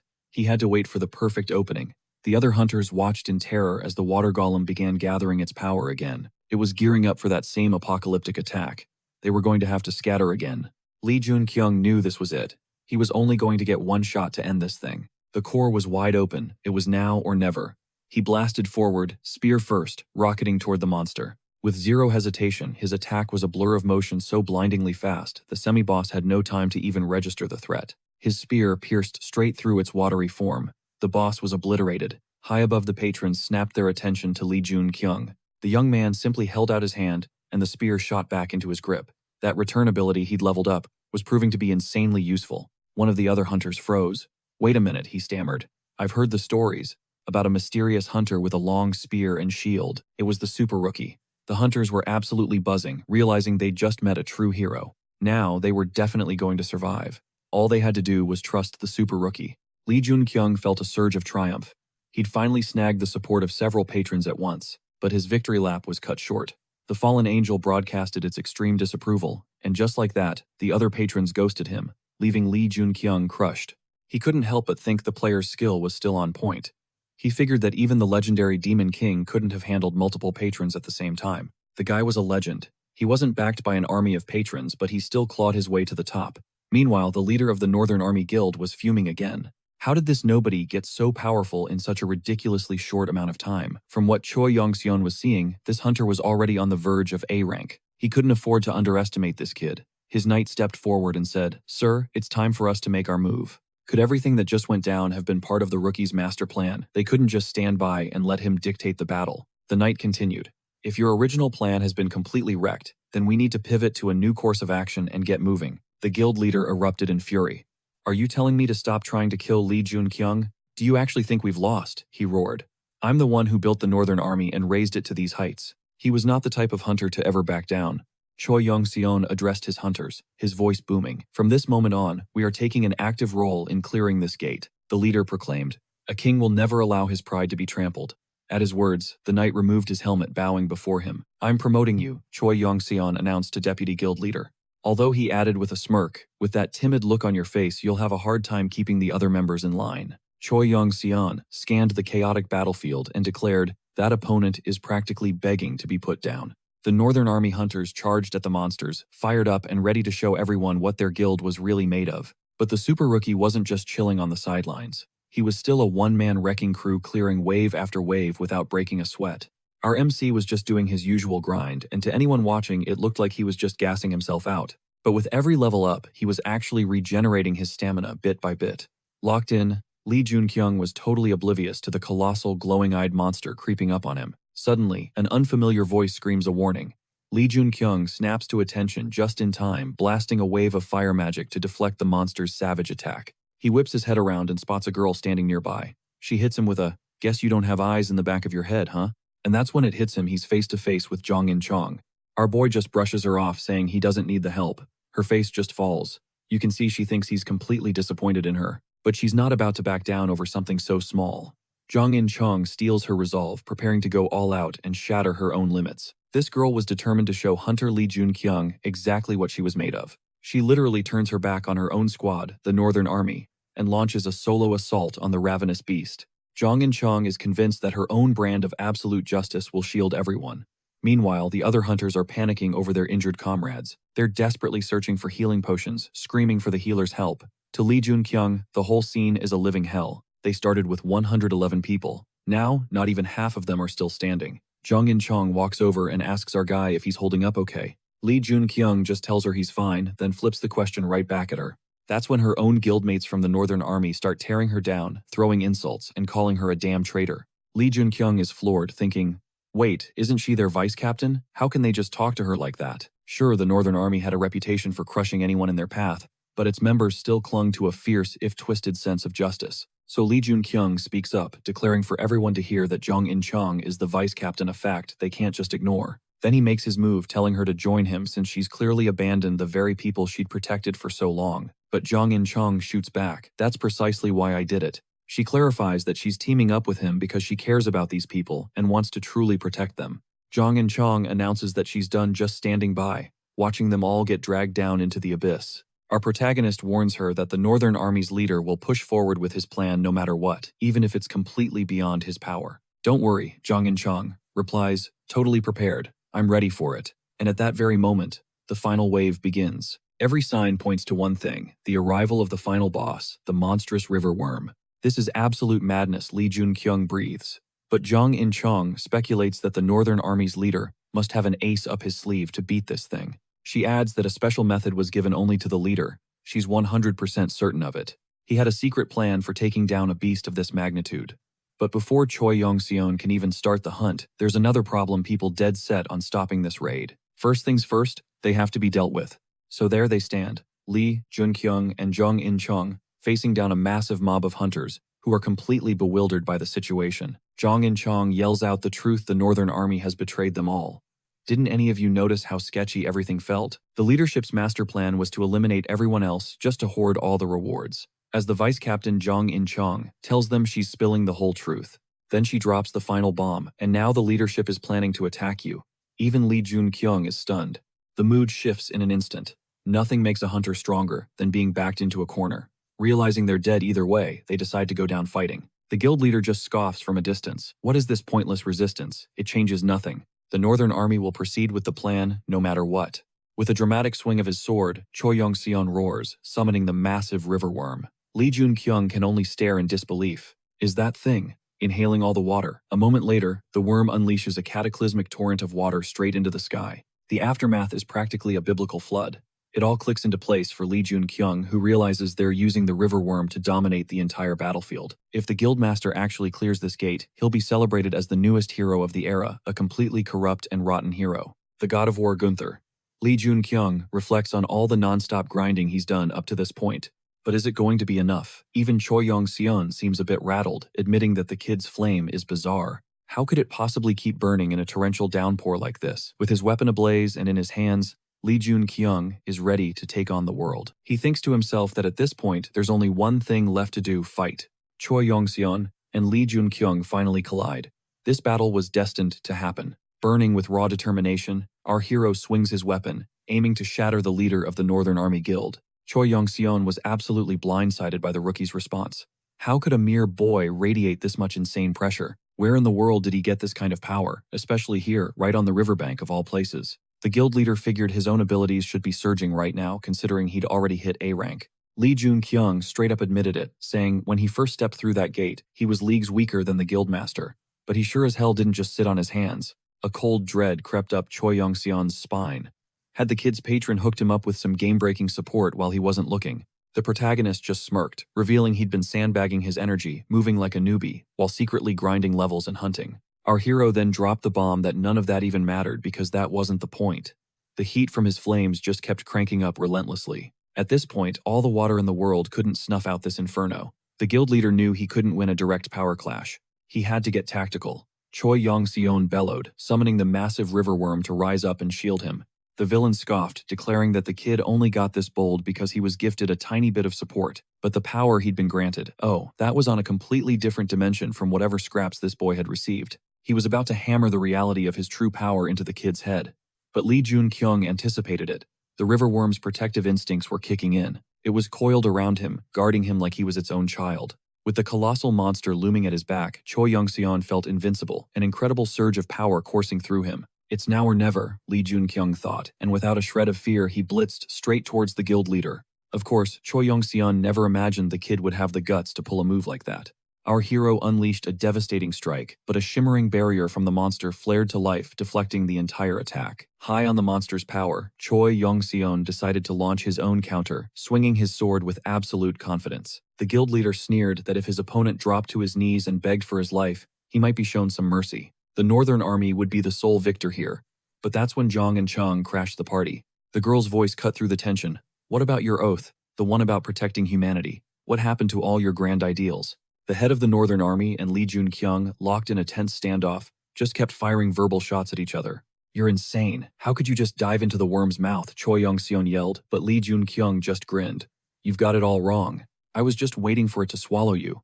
When they guard their young, they can gulp them down and keep them safe inside their bodies. And no matter what kind of worm it is, it's always bone dry in there, the kid added, revealing his master plan. Inside that parched stomach, the power of the patron lord of the rivers would be totally nerfed, while his own fire abilities would get a massive power-up. Choi Young-seon stammered that it was impossible. He was the king. He was chosen to be the king. The guild leader stalked toward our hero, demanding, "Who are you?" In response, Lee Jun-kyung summoned his flames. He was about to show him exactly who he was, launching a ferocious attack. In that exact moment, the skull of the Guardian of Souls activated, absorbing the hero's soul. The kid knew it all along. The skull doesn't feast on monster souls. It craves powerful human souls, especially from those who have trained for ages, people who became heroes. And then the ultimate plot twist. The fallen angel descended and struck down the Lord of Rivers. All support flowing from the Lord of Rivers was instantly cut off. Lee Jun-kyung's mind raced. Wait, did my patron just die? Killed by the fallen angel, but that couldn't be right. The Book of the Demon King clearly states that patrons are immortal. Just then, a swirl of dark energy materialized, and from it emerged a single black raven. The raven spoke, its voice ancient. You still haven't answered. What is your response to my question? A flashback hits Lee Jun-kyung. He declares that he didn't slay a monster. He destroyed a hunter. He's walking the path of a tyrant, not a peacemaker, maybe even the path of the Demon King. But that alone isn't going to be enough to change this world. He'll bear any shame, any sin. He'll become something that surpasses even the Demon King. The Black Raven seemed pleased. An interesting answer, it rasped. We will meet again soon. The protagonist watched the mysterious bird dissolve back into dark energy that vanished into thin air. Lee Jun-kyung whispered a farewell to the raven, telling it to report every last detail it had witnessed to its master. With that, the Rhine River gate boss, the river worm, was finally dead. It was completely consumed by the raging inferno, with zero chance of survival. The system announced he'd made the greatest contribution, rewarding him with the essence of water and a major level up. The other hunters could only stare in awe at the young man, the kid who had single-handedly annihilated the river worm. The hunters erupted in cheers, shouting that the super rookie actually did it. Zhang and Chang screamed his name. The protagonist finally turned to look back at them, and locked eyes with his opponent lunging straight for him. With reflexes like a cat, our hero threw his shield up, blocking the assault just in the nick of time. The deputy head absolutely exploded, demanding to know what this guy did to his brother. Why did he have to ruin everything? But Lee Jun-kyung just kept deflecting the guild leader's brother's wild attacks, not even bothering to throw a single punch back. He waited until his opponent had completely burned himself out, before coolly pressing the tip of his spear against the guy's chest. Lee Jun-kyung then dropped some serious truth, saying the whole reason they got these insane powers as hunters was to shield humanity from disaster. With great power comes great responsibility, fam. Anyone who uses their strength to prey on the weak has zero right to call themselves a hunter. Lee Jun-kyung declared he'd seen more than enough pointless bloodshed for one day turning his back on the guild leader's little bro. He told him to reflect on his actions, and if he did, maybe, just maybe, he'd get to keep on living. But nope, the deputy guild leader pulled a blade from a hidden sheath, lunging at our hero and screaming that he was going to destroy him. In a flash, Jung and Chung leaped between them, parrying the attack from her former ally. The deputy guild leader was completely stunned. How could she betray him like that? As the drama unfolded, the Soul Keeper's skull quietly absorbed another one of our hero's souls. You okay? Lee Jun-kyung asked the girl. Jung and Chung just shook her head, whispering that she should have stopped them way earlier. If she'd just stepped in, none of this tragedy would have ever happened. But our hero told her not to blame herself because she was nothing like them. The girl, however, was broken, saying this was the end of the road for her. She declared she no longer had the right to wield a sword, and would live only to atone for the Northern Army's crimes. A thought flashed through Lee Junkyung's mind. Wait, has Jung In-chong actually given up for good? No way. She's destined to become a legendary hero. He decided then and there he wouldn't let her waste her life like this. She deserved a much better fate. For now, all he could do was watch over her. The second they stepped out of the gate, they were absolutely mobbed by journalists and crowds of people. A rep from the Hunters Association stepped forward, telling the press to back off and give the hunters some space. The reporters were buzzing, demanding to know where the guildmaster Choi Yong-sun had disappeared to. And now that they mentioned it, Choi Yong-soo was also totally MIA. What in the world actually happened inside that dungeon, and where did most of the Northern Army even go? Could the hunter standing dead center be the one who led the whole raid? The theories were flying, and everyone was dying to know what went down. The head of the High League Guild stepped up, confirming the biggest rumor. That's him, the newly awakened S-rank super rookie. He quickly added that these hunters had just survived a brutal gate clear and seriously needed time to rest and recover. Sun Guoyan insisted that the survivors be given a well-deserved break. The gate that 110 people had entered was now infamous. Only 39 people made it back from its depths. Word on the street was without the super rookie, that number would have been way smaller. Cut to a dark room where a black raven swoops through an open window, landing on a table next to a dude with an eye patch. The man noted that Hugin was late, musing that this new hunter probably knows about their little trick for controlling the river worm. He also knows the secret to becoming a hero, the man smirked. How fascinating. The raven let out a series of caws, a language only they understood. The man with the eye patch listened, a slow smile spreading across his face. So he gets stronger by hunting monsters. This new info meant they absolutely had to meet the survivors from the Rhine River Gate incident. Prepare everything, he ordered. We no longer have any use for the Northern Army. The person on the other end of the line simply said he understood and would get everything ready for the press. Just then, the door opened, and Jung In-chong walked in. Standing at a podium before the remains of the Northern Army Guild, the girl announced she was tired of the hunter life. She'd thought long and hard about it, but the other members were devastated. They couldn't just let their deputy leader walk away. They had grown way too close. Jung In-chang glanced back and saw every single hunter standing right behind her in solidarity. You did nothing wrong, one of them yelled out. This was all the master's brother's fault. Then, as one, they all fell to their knees. They pleaded with her not to let them go. One hunter spoke up, his voice cracking. I just want to live an honorable life, so I can face my son without any shame. From here on out, we'll carry the army's sins on our own shoulders. Your journey can't end like this, they cried. But Jung In-chong simply replied that it was her duty as the last captain left on this sinking ship. This burden was hers alone to carry, not theirs. But a hunter shot back. There's something you don't get, ma'am. Our hands are already soaked in blood. We're in this with you all the way. Elsewhere, Sung Hyun started to wonder if his big speech to the reporters hyping up the new rookie was a bad move. But Lee Junkyung just smirked, telling him he should be thanking the top league guildmaster. Because after that man's press appearance, Lee Junkyung's fame didn't just grow, it exploded. He had become an overnight superstar, skyrocketing to A rank in the time it takes to clear a single gate. Honestly, no one was even surprised anymore. The protagonist vaulted from C rank to A rank with what looked like a snap of his fingers, and the press absolutely devours stories like this. He was the ultimate underdog, a hero who conquered every single obstacle. What kind of dark horse was this, shattering all expectations to clear these insane gates? But Song Guyan pointed out a harsh truth. The term dark horse is only ever used for people who are expected to be weak. That label just doesn't fit a super rookie of his caliber. Lee Junkyung shot back that without any real background, you couldn't say the nickname was totally off the mark either. Song Guyan was low-key terrified that Lee Junkyung would see this as him meddling in his personal business. Luckily, that wasn't how it went down. Our hero just suggested that he should loop in the head of the top league guild on his next move. Lee Junkyung's eyes narrowed. How did you know I was weaponizing the concept of hero creation? The whole idea of manufacturing heroes was something nobody even talked about in this day and age. Song Guyan's voice was laced with disbelief. Are you telling me you can actually create a hero? Lee Junkyung just smirked, stating that the guild leader already knew everything because he too was a member of Asgard. The moment he spoke those words, a torrent of raw power surged through Song Guyan. His body temperature spiked, and his eyes began to burn with an intense light. Just then, an assistant approached the head of the association asking, "Is everything all right, sir?" The association head just smiled. "I think something interesting just kicked off." Lee Junkyung stared down Song Guyan, realizing, so this is your true power. The bald man was stunned. How in the world did you figure that out? Lee Junkyung's mind raced back to their first meeting. Heimdall had been part of Asgard from the very beginning. The young man demanded to know why Song Guyan would do all this. The answer was simple. His actions were driven by the fact that he knew the entire game plan. Song Guyan admitted that Lee Junkyung had simply beaten him to the punch, making his move first. He confessed he'd had his own suspicions about Junkyung. That insane growth rate practically screamed that he was hiding something major. Lee Jun-kyung sighed, realizing that's probably why Song Gu-yeon laid the trap in the first place, and he like an idiot fish swam right into it.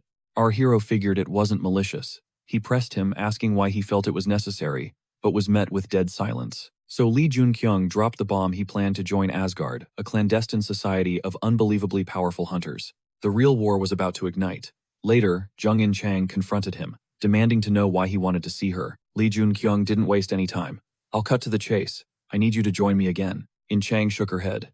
I think my usefulness ran out back at the Rhine River gates. I have zero pull in the Northern Army anymore. I'm completely useless, she stated flatly, adding, I'm not the kind of person who can do anything worthwhile. The protagonist immediately shut that down, insisting she was an incredibly valuable asset.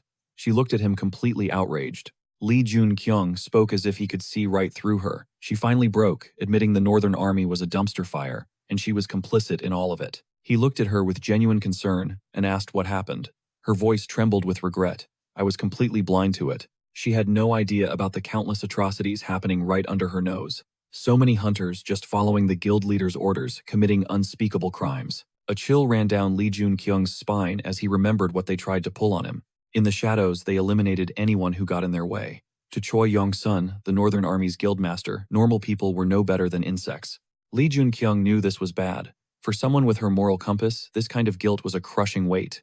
If he did nothing, she would completely shatter, and he absolutely could not afford to lose the Dragon Slayer like this. Lee Jun-kyung leaned in, his voice intense. If things keep going this way, what's your move? In-chang, the gates aren't stopping, and hunters keep awakening new terrifying powers. Regular people don't stand a chance against that kind of unimaginable force. He reasoned that if this level of corruption was festering in a small guild like the Northern Army, you could only imagine the horrors happening everywhere else. Are you really going to turn your back on everyone who needs help? He challenged her.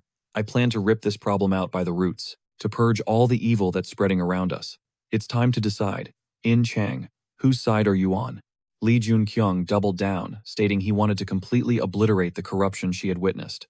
The girl stared at him incredulous. Do you honestly think you can stop all of this? I know you're strong, but do you have any idea of the kind of power they wield?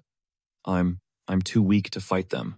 Even if you had a plan to change the world, what happens when enemies like that stand in your way? The young man took a deep breath and finally revealed his trump card. I came from the future. He continued, his voice grim. Something unimaginable is coming. The death toll will be staggering, the destruction, off the charts. When that day arrives, I'm going to need the power of Jung In-chang.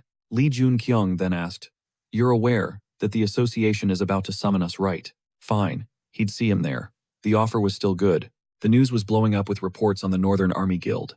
All the monstrous things they'd been doing were finally coming into the light, including the slaughter of innocent people. Lee Jun-kyung realized this conspiracy ran way deeper than he'd ever suspected. Was this entire thing a setup from the start? Now that they'd served their purpose, they were just being thrown away like trash. This had one person's fingerprints all over it. Just then, the skull on his bracelet flared to life, pulsing with untamed energy. The Soul Keeper's skull had awakened. It was about to be reborn as his one true familiar. Lee Jun-kyung knew in that moment that the skull was finally complete. It had feasted on the souls of the guild leader and his brother, gorging itself on the waterworm's essence and the water golem's gemstone. A notification popped up. The familiar's name is Hun-mu. To summon it, you must speak its name. Our hero couldn't help but wonder just how powerful this thing was. A massive skull materialized before him, its voice booming. Did you call for me, master? Lee Jun-kyung didn't even flinch. A talking bone dragon. At this point, why not? Magic was like the air itself. It was absolutely everywhere. Dropping into a lotus position, Lee Jun-kyung plunged into a deep meditation, his focus so absolute that his entire body was engulfed in flames. Were they not even scratching the surface of magic's real power? There had to be a way to squeeze more out of it. It was all about the mana flow. Lee Jun-kyung recalled that the Demon King's guide to unlocking magic's true potential was frustratingly vague, which made putting it into practice a total nightmare. The kid could feel it in his gut. He was fast approaching the point of no return. The moment of truth was closing in. When the clock ran out, all the current A-rank guards would get nerfed down to C-rank hunters. He had to power up before then, but that was a whole lot easier said than done. A message pinged on his phone. It instructed him to head to a specific roadside, where an escort to the association was waiting. He knew this was it. The meeting was finally happening. The association rep escorting him remarked, "First time I've ever seen a rookie this excited." Kim Soo-young pointed out that even when facing the dungeon or the infamous Rhine River gates, the hunter never broke a sweat. It seemed the only thing that could actually rattle him was a meeting with the association's president. To be fair, the president wasn't exactly the kind of person you could just casually chat with. Kim Soo-young added that there was really no reason to be so on edge though. The super rookie wasn't being called in because he'd messed up. This was about rewarding his accomplishments and having a little chat. Lee Jun-kyung shot back that more than 50 hunters had been wiped out in those gates. That body count included the top dogs of the Northern Army. He seriously doubted he was summoned just for a pat on the back and to be asked how he was holding up. This was 100% going to be an interrogation. Sung Hyun then changed the subject, asking if Lee Jun-kyung was dead serious about joining Asgard, mentioning that was something he could arrange. Our hero already knew Heimdall and Asgard were not on good terms. Their original mission was supposed to be for humanity's sake, but now things had taken a seriously dark turn. When Sung Hyun first met the Demon King, he was already having major doubts about Asgard, but there wasn't a good enough reason to bail. He had only been briefly tied to the Demon King back in Asgard before they went their separate ways. Lee Jun-kyung's plan was to get into Asgard faster than the Demon King ever could, and then leech all the resources he needed to power level himself, squeezing Asgard dry for everything it was worth. Our protagonist stepped into the office to find the association president calmly picking a book off a towering shelf. The president glanced back, claiming he'd completely spaced on their meeting. He said he'd been swamped all day but was glad the kid showed up. But let's be real, this was the man in charge of the entire nation's hunter association. The president's name was John Hyojin. Lee Jun-kyung remembered this guy was a huge fan of the Northern Army, and was even name-dropped in the Demon King's own biography. He was a major power player you simply couldn't afford to underestimate. John Hyojin suggested they cut the crap and get straight to it. The president leveled his gaze at our hero and asked, "Who are you?" He added that they both knew enough about each other already, so there was no point in playing stupid games. Lee Jun-kyung was already sitting on intel, confirming the president had backed the Northern Army. The book was clear you couldn't trust a single word that came out of Odin's mouth. Every last word was a lie. John Hyojin let out a sigh, saying he was bored, and now he was certain they were cut from completely different cloths. The association president admitted the kid was incredibly intriguing. Since awakening, he'd been tearing through monsters inside the gates, and even managed to take down the goblin leader. After a stunt like that, all the top-tier guilds were trying to recruit him. And get this, he also bodied the A-rank Riverworm solo. Jang Hyojin was shook. The kid's leveling speed was straight up insane. But not everyone was impressed. The association president steps up, demanding to know why our guy torched the hunter he'd personally mentored Choi Young-sun. Lee Jun-kyung just fires back that the president saw the whole thing go down with his own eyes thanks to that little spy crow of his. He laid it out plain and simple. They tried to end me, so I ended them. It's not complicated. The president seethed, claiming the young man had demolished a piece of his own legacy. Lee Jun-kyung shot back. He was just a pawn on your board, so why don't we cut the crap and get to the real issue? Then our hero drops another bombshell announcing he wants to join Asgard. Jang Hyojin just stared, thinking this kid had a serious talent for leaving people speechless. Did he even have a clue what Asgard was? Lee Jun-kyung didn't miss a beat, replying that it's the squad of first-generation hunters formed to save humanity. The kid then added with ice in his veins that he knew he was standing in front of Odin, the king of Asgard himself. Lee Jun-kyung doubled down, stating one more time that he wanted in. The book had spilled all the tea. Odin was never a good guy. That whole kind-hearted act was just a front. He'd always been a ruthless operator, but even a king has his weaknesses. The association president was completely floored. How in the world could this kid know all that Lee Jun-kyung was betting his life on the intel he'd dug up from that book? And the gamble paid off. Jang Hyojin was too intrigued to turn him away now. His own curiosity had him trapped. The president admitted that his all-seeing eye had zero effect on the kid, then asked, "You know about my eye, don't you?" Our protagonist smirked. "You mean the one that's supposed to pierce through any lie?" Turns out the fallen angel had thrown up a firewall blocking any kind of mental attack from this patron. Jang Hyojin's lips curled into a grin as he conceded, "All right, kid, I'll let you into Asgard. But he warned you've got to pass a few tests first. Based on how you do, we can think about an official application." The president then laid down the law, imposing a mental ban on everyone in the room from ever speaking about what just happened. Lee Jun-kyung silently noted that his patron hadn't just blocked the truth-seeing gaze, but it had completely deflected the gag order too. It was a good thing Odin was totally oblivious. Lee Jun-kyung's mind raced. If his patron could bounce back a mental command like that, then the fallen angel could probably negate any mental attack thrown at him. If that was true, wasn't that ability just way too OP? After the intense showdown with the president, our hero found In Chang. He walked up to her asking what she was still doing there. In Chang looked devastated, admitting she never even got the chance to ask him why he'd done everything he did. Lee Jun-kyung figured the association president just wanted to cut her loose now that she was a liability who knew all his dirty secrets. He then asked her, "So why did he just leave you be? Was it because you're innocent or something?" The girl replied that the president literally invents new sins to pin on innocent people, so trying to do anything was pointless. The young man told her the truth was much simpler and much colder. The only reason you're alive is because you mean absolutely nothing to him. The president figured that whether she lived or died, it wouldn't change a single thing in his grand plan.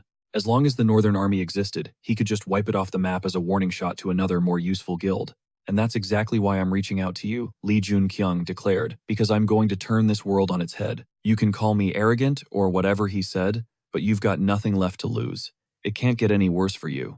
Naturally, a secret meeting like this could only go down in one place, a grimy, abandoned factory in some industrial wasteland, far from any potential witnesses. In Chang finally looked at him and asked, "So what are you going to do now?" The young man changed the subject, suggesting she'd found herself a patron back inside the Rhine River Gate. "So, which patron has their eye on you?" he asked. In response, the girl revealed a glowing red stone. She admitted she wasn't sure how to use it, but that her patron, Prince Charming, had gifted her the Dragon's Bloodstone. According to the Demon King's autobiography, a stone like this had only surfaced 3 times in all of history. The Dragon's Bloodstone is the one thing you need to gain Siegfried's eternal life. And then, In Chang said, she was ready to give the stone to Mr. Lee Jun-kyung. Our hero was stunned.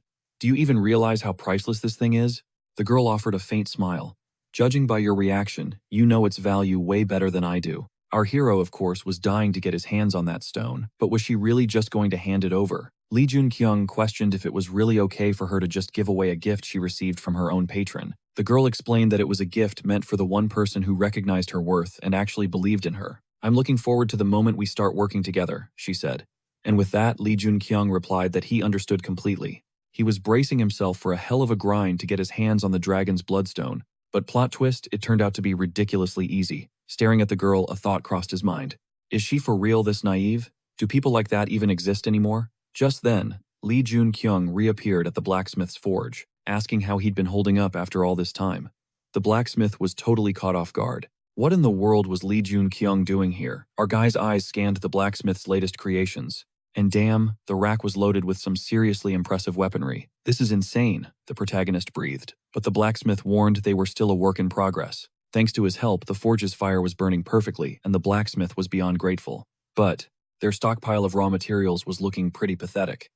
Lee Jun-kyung knew that even with the blacksmith's god-tier skills, you can't forge masterpieces out of garbage. This whole thing was moving way too fast. Prime materials don't just magically appear overnight, in this time frame anyway. That's when our hero unveils the Dragon's Bloodstone. The dwarf's eyes went wide. He'd never laid eyes on a mineral like this. "Don't get it twisted, this isn't a gift," Lee Jun-kyung stated flatly. The blacksmith just nodded, knowing full well that no sane person would just accept an artifact this legendary and priceless for free. Without another word, Lee Jun-kyung snagged a heavy hammer from the wall, muttering that he was just borrowing it. The blacksmith stared, completely baffled by what he was about to do. Our boy slammed the Dragon's Bloodstone onto the anvil and raised the hammer high. "Watch close," he commanded, right before bringing it down with full force. "Wait, stop," the dwarf bellowed in a panic. But our hero didn't flinch until the stone cracked clean in 2. The blacksmith snatched up the 2 halves, only to watch them instantly morph into 2 whole identical stones. He was absolutely floored. So that's how you were supposed to use it. The ancient text mentioned that if a dragon stone was saturated with enough blood, it had insane regenerative powers. In other words, you could literally duplicate it. Lee Jun-kyung immediately fused 1/2 of the dragon stone into the Muspelheim spear. But he knew this was no time to get reckless and experiment. Lee Jun-kyung then revealed he had big plans for the second half too. His gaze then fell upon a specific gladius, a blade that was a dead ringer for Siegfried's legendary gladius from the old stories. Our hero declared that the other piece of the stone belonged right there. After that blacksmith visit, our hero's combat game leveled up hard. The Dragonstone eagerly drank the blood of every orc they slayed. In Chang and Lee Jun-kyung absolutely steamrolled the rest of the dungeon. Afterwards, the girl admitted that the one-handed sword he gave her was completely insane. She'd never wielded a weapon that felt so perfect. It was like the blade had become a part of her. Lee Jun-kyung smirked to himself. Classic Ap Jae-hun. The man's a legend when it comes to smithing. He turned to his companion, asking for a status report on the Dragonstone's power level. She checked the gem. Looks like it's charged up to about 2%. The more monsters they took down, the faster that meter climbed. And Chang was still reeling from the discovery. 1 stone splitting into 2, and 2 becoming 4. A feedback loop of pure power. Giving him that stone was the best call she'd ever made. But their conversation was cut short by the arrival of another beast. It let out a deafening roar, a sonic blast designed to stun them and leave them wide open. But Lee Junkyung was faster, instantly sidestepping the attack and unleashing a torrent of fire magic to counter. He realized the gate's final boss was an ogre warrior, but its strength was off the charts. Wait, where was? In Chang Lee Jun, Kyung whipped his head around, only to see the girl single-handedly blocking the ogre warrior's devastating blow, her sword held firm against the onslaught. That was Siegfried's greatsword for you, a weapon forged to withstand the fury of 1,000 dragons. Lee Junkyung could see the pure shock on the monster's face. It couldn't believe a mere human was matching its raw power.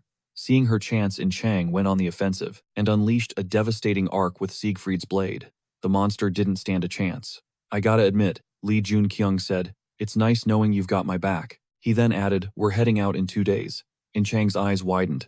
It was happening, and it was happening soon. Lee Junkyung explained their plan, a 2-day hunting blitz to sharpen their skills and get their teamwork on point. Every little bit would boost their odds of making it out alive.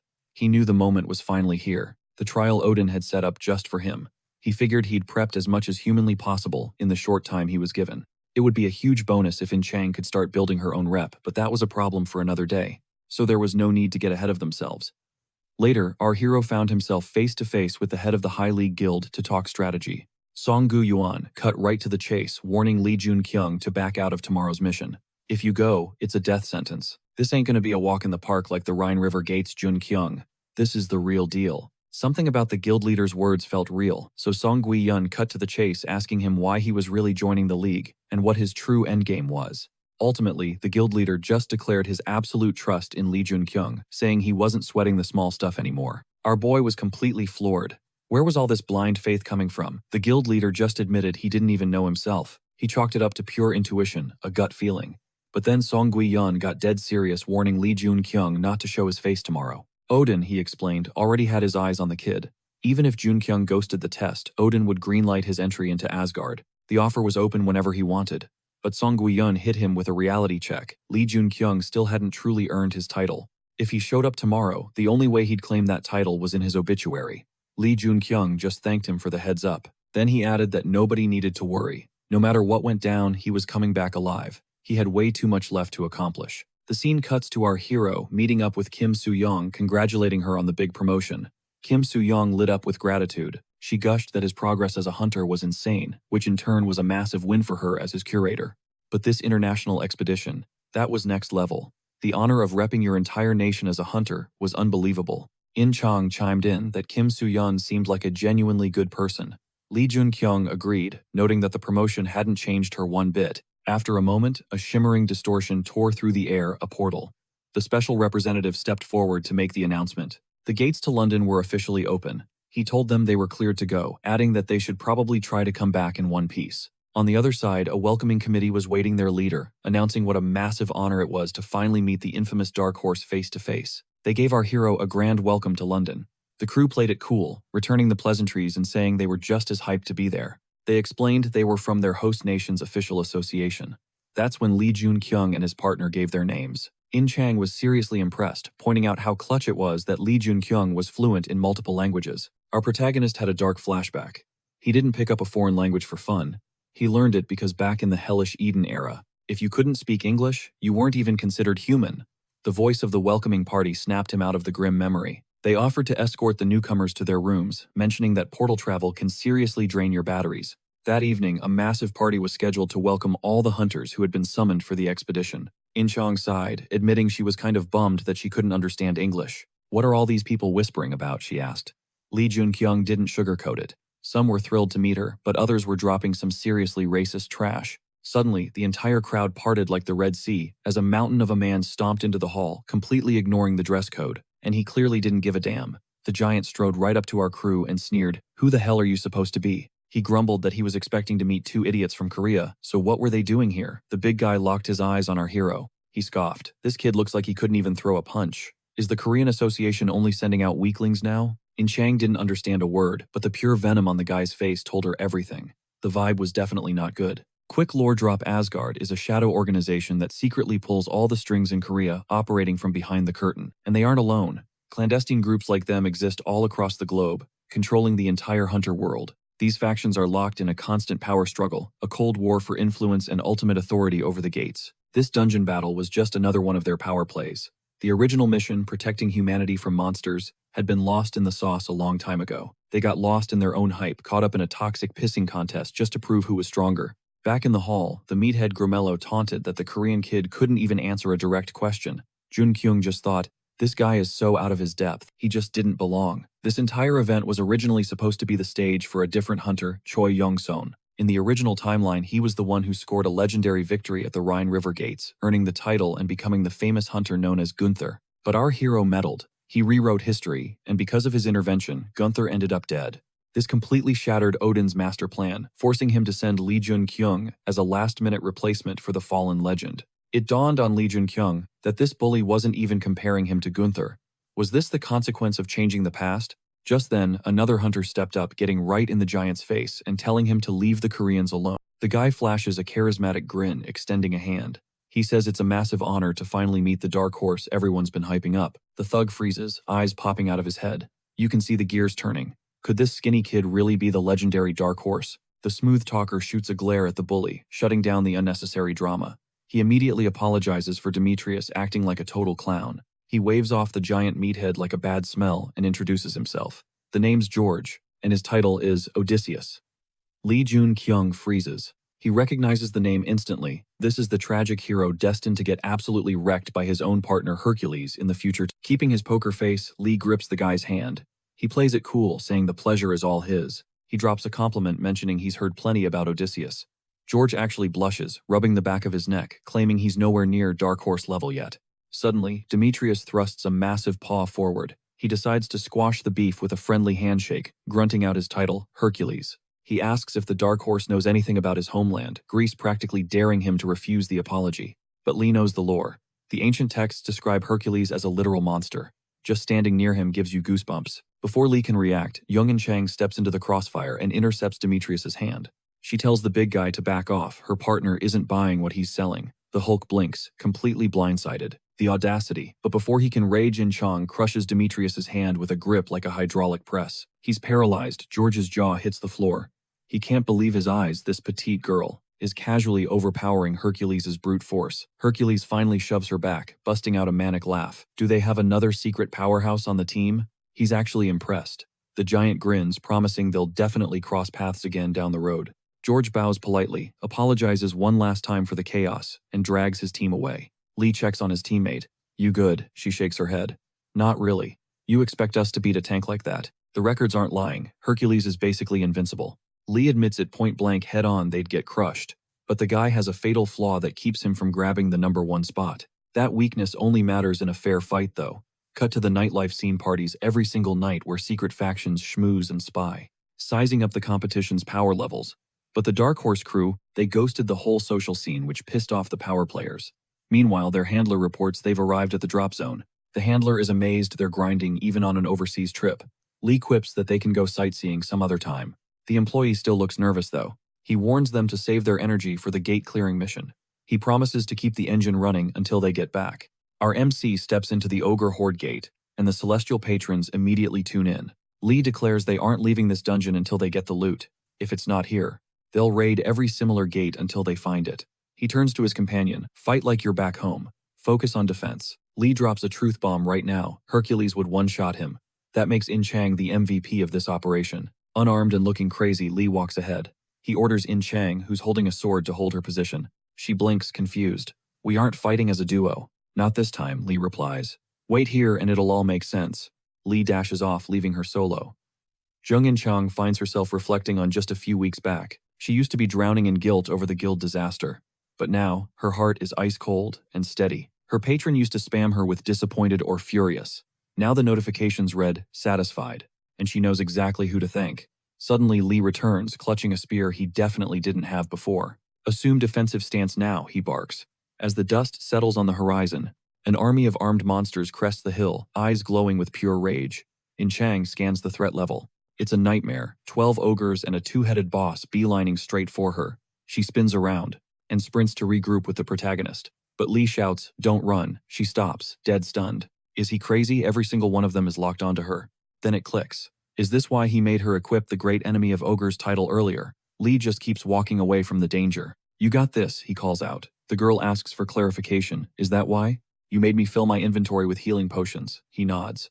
Jung In-chang grits her teeth and grips her sword with both hands. It's go time. She vowed she'd handle it. Meanwhile, the ogres were relentless, screaming for the fleeing crowd to freeze as they stampeded after them. Without missing a beat, our lead summoned his familiar Hyunmoo. 1 hour later, the beast materialized. Lee Junkyung barked orders, back up, In-chung now. Slam a healing potion on her the second she takes a hit. Junkyung's mind was racing. He needed that final puzzle piece to take down Hercules. Channeling his pyro abilities, he strolled through the inferno, snuffing out the flames with his mere presence. Then a massive silhouette blocked his path. It was the one fight they wanted to dodge. Future heroes would call this nightmare the Red-Eyed Ogre Mage, because of his insane power level. Cut to the Association HQ. The Haley Guildmaster barged into the president's office, zero clearance. The assistant panicked. Sang-hyun, what are you doing? The president just waved it off. It's chill. He signaled the aide to clear the room. All right, spill it. Why are you storming in here like a maniac? Sang-hyun glared. Don't play dumb. You know exactly why. The president smirked. Actually, I'm drawing a blank. Snap. A silence barrier went up instantly, locking down the room so not a single whisper could escape. Now we can talk shop, the president said, his tone dropping. I'm curious, is your guild actually going to follow Asgard's regulations? Sang-hyun blinked. Was this guy seriously lecturing him on the rulebook right now? What about fighting for humanity? Did that core principle just get buried under a mountain of red tape? The president raised an eyebrow. Was a guild leader actually throwing shade at him? Sang-hyun didn't back down. I'd lecture you if I thought you'd actually listen. This is about Hercules. The president froze. Hercules, what are you getting at? This next fight is the endgame for taking him down. Is Olympus trying to void our contract? Sang-hyun insinuated the president sent Hercules personally, but the reality was way darker. Are you out of the loop, or are you seriously sending this kid to a slaughter? Don't you care about the super rookie? Sang-hyun snapped. I'm going in. The president held up a hand. Relax. Him dying isn't part of the script regardless of the chaos. Besides, we have a pact. If he's in real trouble, I'll get an alert instantly. The president smirked. Olympus broke the deal first. That means the gloves are off for me. Sang-hyun analyzed him. This guy is slick. Did he 4D chess this whole situation? The pact was a safety net, sure, but the guildmaster couldn't shake this nasty feeling in his gut. That disaster was incoming. Little did Odin and Heimdall know, the pact was already shattered by the fallen angel. Back at the blaze, a behemoth stalked toward the burning house. Lee Junkyung, clutching a fireball, decided to play with fire and lure the beast away. I figured it out, he muttered. I know why this ogre mage anomaly is here. This was the key, the critical weak point. For the showdown with Hercules, the Titan charged him, and for a split second, pure fear spiked in his chest. He bolted. The monster thundered after him. Junkyung couldn't process it. How can something that massive move that fast? This thing was Hercules-level dangerous. Can I even kill it? He knew he should be dodging fights like this to save energy for Hercules. But running wasn't an option. He had to win. He slammed on the brakes, spun around and blasted the beast with high-tier fire magic. Gates cleared. Junkyung exhaled. That could have gone south fast if he landed a hit. Getting injured before the dungeon raid, potions wouldn't have fixed that mess. But it looked like In-chang handled the boss. That girl is a solid ally. Meanwhile, Demetrius grumbled to Odysseus. Haven't seen the guy since that day. The Korean must be grinding, Odysseus mused. Demetrius groaned. I'm bored out of my mind. Can I just crash the gate? Bad idea, George cut in. He didn't need Demetrius causing more drama. The guy was a walking headache, who already ignored Olympus's orders to brawl in the dungeon. Hercules scoffed. What did I do wrong? Why throw a match when I can crush them? I'm a warrior. I don't do losing on purpose. George rubbed his temples. Demetrius was driving him nuts. The dungeon raid was starting. Chill out, Demetrius smirked. I've got Odysseus covered. That dark horse won't survive one hit anyway. Besides, I'm into that girl, can't miss my shot. George tallied up the few rivals he actually respected, scoffing as his gaze landed on the so-called dark horse. But for some reason, a cold shiver ran down his spine, a massive bad omen. Jung In-chang was itching for action, asking her partner if he was going on another hunt. She was ready to ride or die. Lee Junkyung shut that down immediately. He was at 100%, but she was definitely not combat ready. In-chang demanded to know whose fault that was. Junkyung reminded her that the ordeal had unlocked a seriously broken skill for her. It was a buff that would skyrocket her physical stats and max out her endurance. Rest up, Junkyung ordered, turning his back. I'm running this raid solo today. And just like that, he was gone. He found himself on Alchemy Street. The mana density here was suffocating, she had to be close. He ducked into a random shop, tossing a casual apology to the air as he entered. The girl at the counter of the phone booth welcomed him. One look and Junkyung knew he'd hit the jackpot. She raised an eyebrow. Rare to see a fellow Korean around here. What's your business? Looking for a special brew. Or maybe something for a little All shady business. Junkyung cut the chase. You're Park Yujin. The owner's eyes narrowed instantly. Who are you? How do you know my name the second I flipped the open sign? The protagonist stepped closer. Did you forget how to swing a hammer? You're the legendary blacksmith's little sister. Second only to him and the server's top alchemist, Hephaestus. Her guard went up. Did Park Jae-hyun send you? 7 days later. Yujin wiped sweat from her brow. I melted the red ore like you asked. She'd fused it to the Muspelheim spear. Now, are you going to drop the mystery act? She pressed. This is a first for me. Red ore fused into a spear slot. Did you seriously fly all the way to England for this? Just to find this mineral. Even the high rollers in Olympus don't have loot like this. How did you even know where to look? Lee Jun-kyung cut her off with an offer. Come back to Korea. Our hero laid it out. If she wanted god-tier materials, she was wasting her time here. Korea was the play. Yujin squinted at him. What's that supposed to mean? You promising you can source minerals that Olympus can't touch? You're cocky, I'll give you that. She paused, a grin spreading across her face. But it sounds fun. I'm in. Outside the broadcast blared, the raid was live. All hunters get to the gate, the announcement echoed. In Chang looked nervous. Do we really have to throw hands with this entire mob? Not everyone, Jun-kyung replied coolly. Some of these guys aren't here for the dungeon rights. They just want the clear reward. In Chang let out a breath. Thank God. She actually thought it would be a peaceful run. Jun-kyung thought, if everyone here was as naive as you, this would be easy. But he knew better. Demetrius scanned the crowd, sneering. Who are these nobodies? Why is the lobby filled with trash? The other hunters froze, eyeing the massive brute next to him. Everyone knew Hercules was bad news. The hell you staring at Hercules roared. George tried to leash him. Chill out. We aren't even inside yet. Hercules locked onto our hero, completely ignoring the NPCs around him. Target acquired. Demetrius felt the air crackle that Korean guy was triggering Hercules. Then the gate yawned open. The crowd surged forward, keeping a safe distance from the monsters. Jun-kyung leaned into his partner. The second we're inside, you run. Far away. In-chang blinked. What? Why? Mount Catalan. Boom. An explosion rocked the base of the mountain. A blinding flash deleted the shadows. Screams erupted. In-chang spun around, panic rising. What is happening? Trusting her partner, she pivoted and sprinted in the opposite direction. But her escape was cut short. A wounded hunter clawed at the dirt, begging for his life. She couldn't just leave him to die. She skidded to a halt, forcing a health potion down his throat. What hit you? She demanded. Sensing danger, In-chang drew her blade, slashing defensively at the air. Clang! Demetrius stepped out of the fog. Impressive. You actually blocked that. In-chang's arm went numb. This guy hits harder than the ogre boss. Demetrius tilted his head amused. Wait, aren't you the chick who was clinging to the dark horse? The brute smirked. He was absolutely buzzing with adrenaline, thrilled he'd jumped into this mess. Demetrius cocked his massive arm back, winding up to deliver a skull-crushing haymaker straight at In-chang. The girl barely sidestepped the strike, but she instantly realized this bruised-up titan was packing unreal destructive force.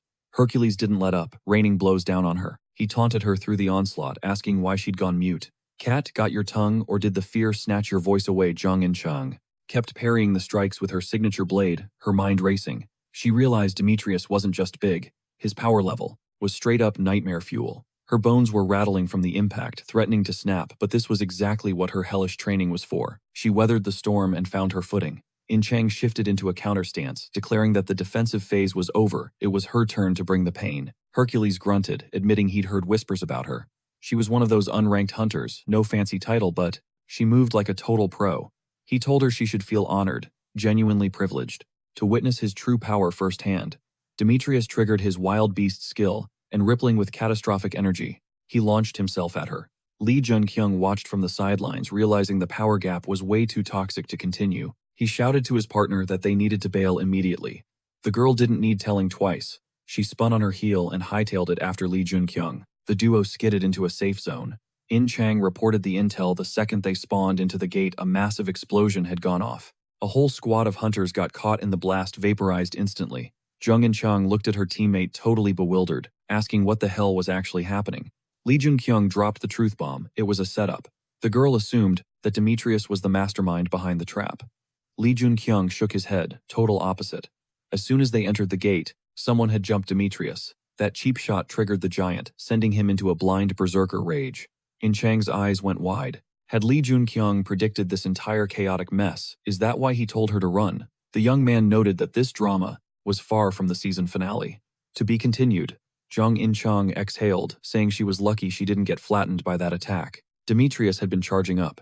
She asked what the game plan was now. Lee Jun-kyung replied, that the current objective was simple: survive this A-tier nightmare. Suddenly, A-rank monsters mutated cattle, and lions burst from the tree line. It became crystal clear that Demetrius wasn't the only threat on the board. Lee Jun-kyung summoned his familiar skull. The summon reported 0 hunters pinging on the radar nearby. The young man ordered him to keep scanning the perimeter. If any threats popped up, return and snitch immediately. Lee Jun-kyung told his partner it was time to rotate. But the girl hesitated, staying behind for a moment. With Hyunmo watching their six, Lee Jun-kyung didn't press her. Still, In-chang looked off. She was quietly burying the bodies of the fallen enemies. Jung In-chung flashed back to the guy's earlier words about the 2 paths to victory. Did Lee Jun-kyung want to raid the boss, or focus on the PvP chaos? The young man admitted the boss would be an absolute tank, and trying to duo that beast would be a grind. In-chung asked if he seriously thought Demetrius was the bigger threat. Did Lee Jun-kyung even have a strat? The protagonist smirked, replying that he had a plan to clear both objectives in one run. Hyunmo materialized, reporting 3 hunters with skull ink lurking nearby. Our hero immediately clocked it. These were the guys profiting from the chaos. He explained that these were the trolls who poked the bear, provoking Demetrius the second everyone spawned. Jung In-chung suggested it might be smarter to ghost them rather than risk a fight. The young man countered that he had a play, and he was executing it now. Cut to the 3 tattooed hunters, captured and trussed up against a massive tree. A looming shadow engulfed them. Demetrius arrived. He told George he'd tracked the Dark Horse's trail, but asked who invited these 3 clowns. George noted that judging by their ink, they were affiliated with Borgen. Borgen, a shady syndicate with deep roots in North Africa. They specialized in psychological warfare. Trafficking drugs and kids was their hustle. George added that these were the guys who ambushed Demetrius at the spawn point. The thugs saw the giant and immediately started begging, claiming it was just a mistake. Hercules shrugged, saying he had zero beef with guys who did whatever it took to catch a dub. He respected the hustle. The Titan added a caveat: as long as you follow the code. Then Hercules unleashed devastating blows, pummeling the 3 captives. Spawn camping people entering the gate was strictly against the dungeon's rules of engagement. Hercules muttered that next time they'd better follow the rules, assuming they respawn in another life. Moments later, the Borgen agents were completely wasted. The patron of the monster tramplers gave a nod of approval. George looked shocked, since when did Demetrius care about rules? He ghosted Olympus and absolutely curb-stomped Theseus. He had to be muttering that to himself in disbelief. Hercules smirked. This Dark Horse turned out to be a total riot. Odysseus chimed in, asking if they could really count this lucky break as a gift. Suddenly, a squad of armed hunters blocked the path in front of Hercules and Odysseus. Demetrius actually looked surprised. Were these the newbies' goons? Apparently, he wasn't the only one itching for a brawl. The bruiser grinned, adding that he was really starting to vibe with this. In a heartbeat, every single hunter was wiped out. Odysseus shook his head. This guy's hobbies were straight up gruesome. George asked if Demetrius would ever use an actual weapon, just for the sake of looking normal. The guy was a fighter class after all. It wasn't just Demetrius's insane strength that freaked George out. The brute replied that to really enjoy the hunt, you had to feel the bones crunch under your bare knuckles. A lightweight like George wouldn't get it, wouldn't understand that Demetrius was a war junkie with pure adrenaline and battle lust pumping through his veins. The second he entered the fray, he went full psycho. George was honestly sweating about the inevitable clash between Demetrius and the Dark Horse. Lee Jun-kyung and Jung In-chung moved silent and lethal along their route. Approaching a small rise, a massive wave of magical power hit them. They realized they had stumbled right into the boss monster's den. Peeking over the hill, they spotted a group of hunters. Lee Jun-kyung signaled to hold fire, no killer intent coming off them. The hunters eyed our hero skeptically. Was he really the Dark Horse? And seriously, wasn't he a little late to the party? They'd been camping out waiting for him forever. Lee Jun-kyung was visibly confused. One hunter stepped up, asking if Asgard was the one pulling the strings. Lee Jun-kyung nodded. The hunter introduced himself as Inev. He hailed from the Nile territories. They were stationed here to carry the rookie, but it turned out the guy didn't even know the script. The outcome of this dungeon raid had been rigged ages ago. Asgard takes the win, period. Lee Jun-kyung's mind raced to the Egyptian Nile. We're talking global powerhouses like Asgard or Olympus. Inev admitted he didn't know if Olympus triggered this mess, but Lee Jun-kyung showing up just made everything way more complicated. That's why they were here, to be the safety net, guaranteeing his win. Lee Jun-kyung realized this was the secret sauce behind Cho Young-soo's victory in this war.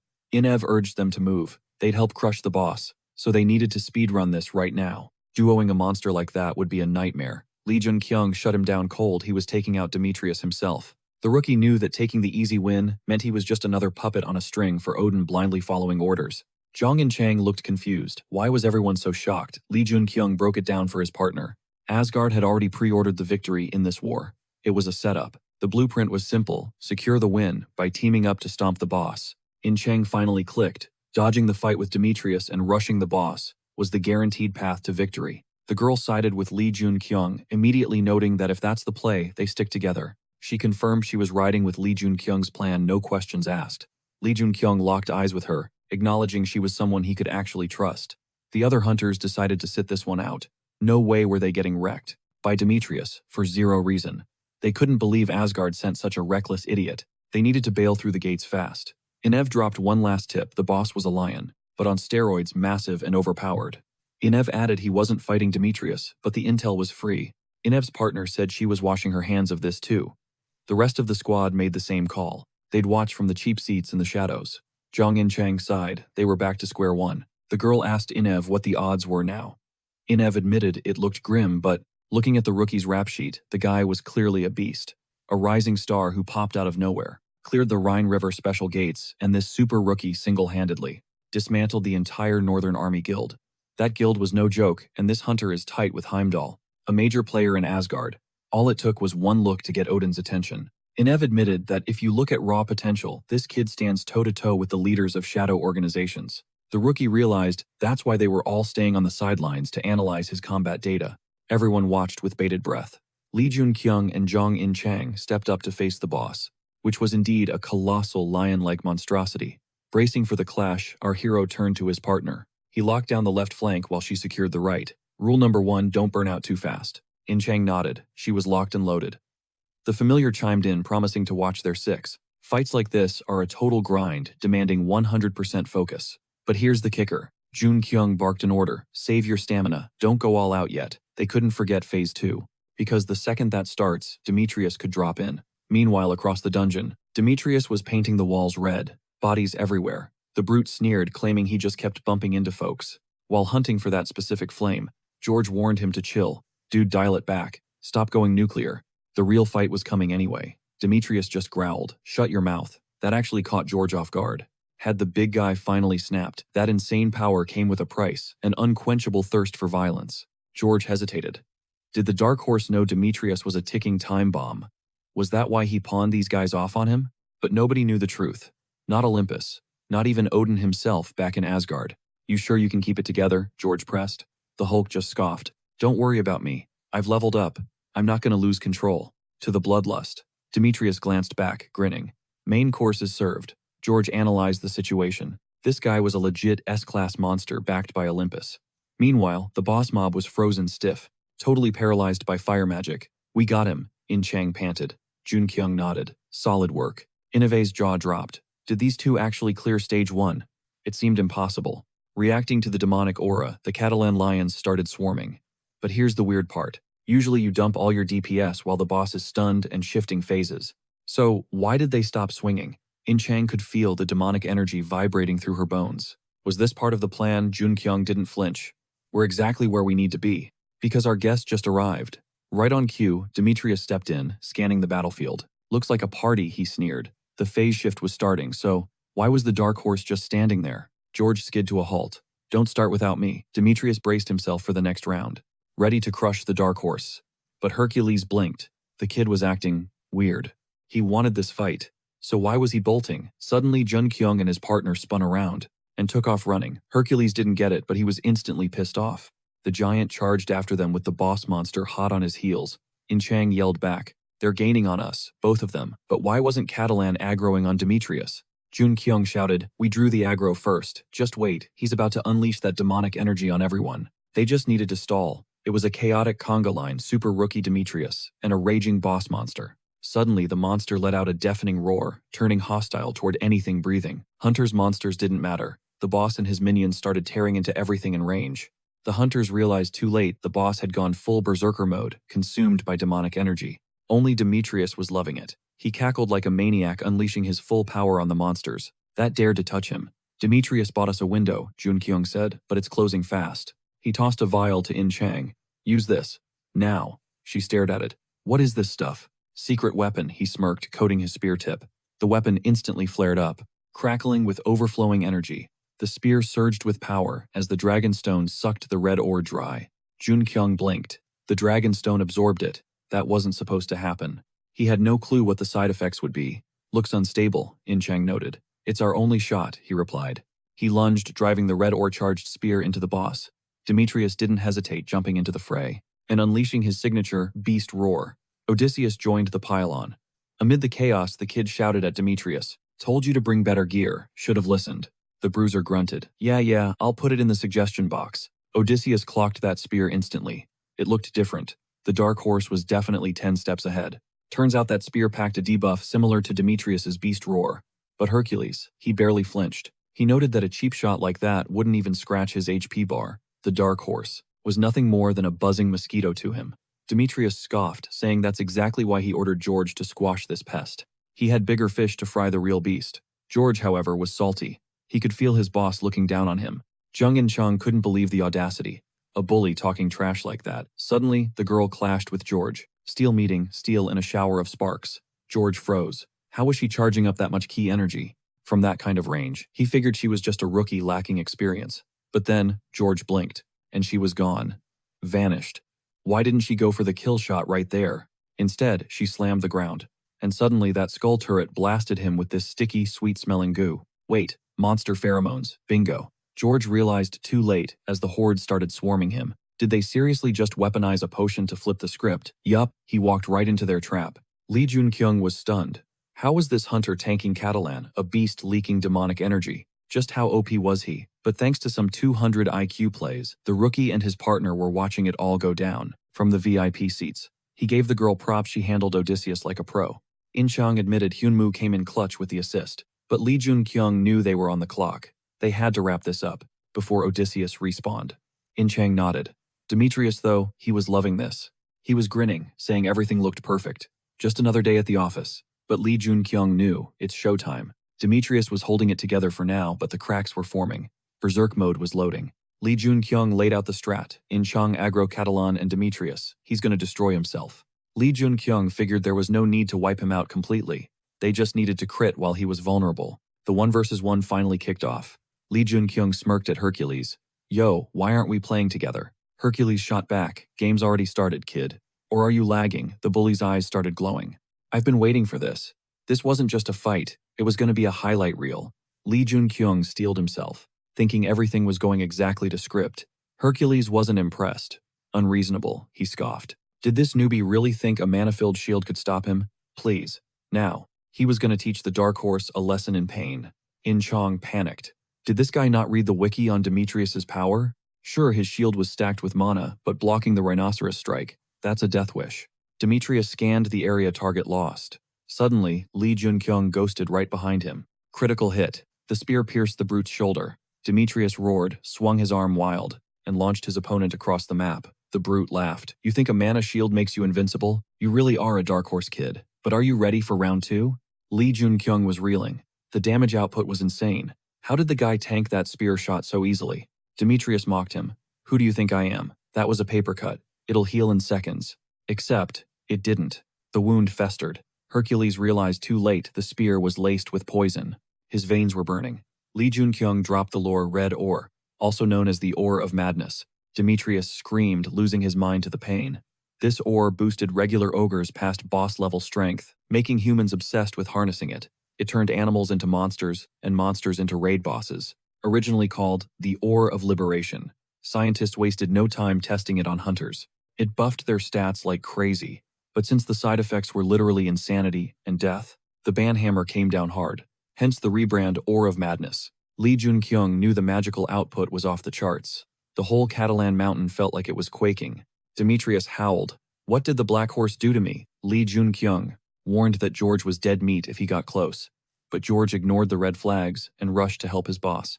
Lee Junkyung watched in horror. History was repeating itself, and this time, he couldn't stop the tragedy. Demetrius had completely snapped, and in a dark turn of events, George paid the ultimate price for trying to intervene. George stepped up to the plate, convinced he could talk. No jutsu Demetrius back to reality since the madness was fresh. But our MC wasn't about to let that tragedy replay. Lee Junkyung flashed in, physically blocking the young man's path. He leveled his spear eyes locked on the target. Back off. I've got a strategy built exactly for this mess. George hesitated. He didn't fully trust this guy, but he was desperate. Fine, he said. Lee Junkyung held up a hand. I just need 5 minutes. Meanwhile, the super rookie was practically body-checking George to keep him from getting obliterated. Finally, George cooled his jets and decided to hear the rookie out.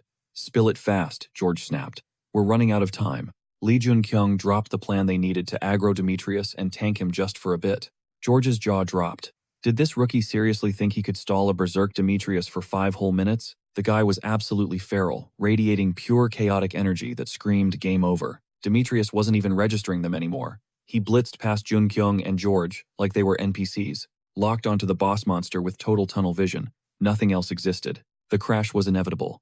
Junkyung smirked. This was playing out exactly according to the script. Jung In-chung was running interference like a pro, and with Catalan on their side, they had Demetrius boxed in. George had zero clue what 4D chess the super rookie was playing, but he was out of options. Junkyung knew the hidden mechanic. The red ore's instability had a hard cap of 5 minutes. If he could survive that timer, Demetrius would reboot. That was the win condition. Suddenly, the vibe shifted. A massive spike of demonic energy hit the hunters. Was Catalan entering phase 2? Nope. It was Hercules going full berserker mode. Uncontrollable. Lee Junkyung knew he was the only one with the stats to handle this, charging in blade first. Jung In-chung wasn't far behind, swinging her sword to slow the beast down.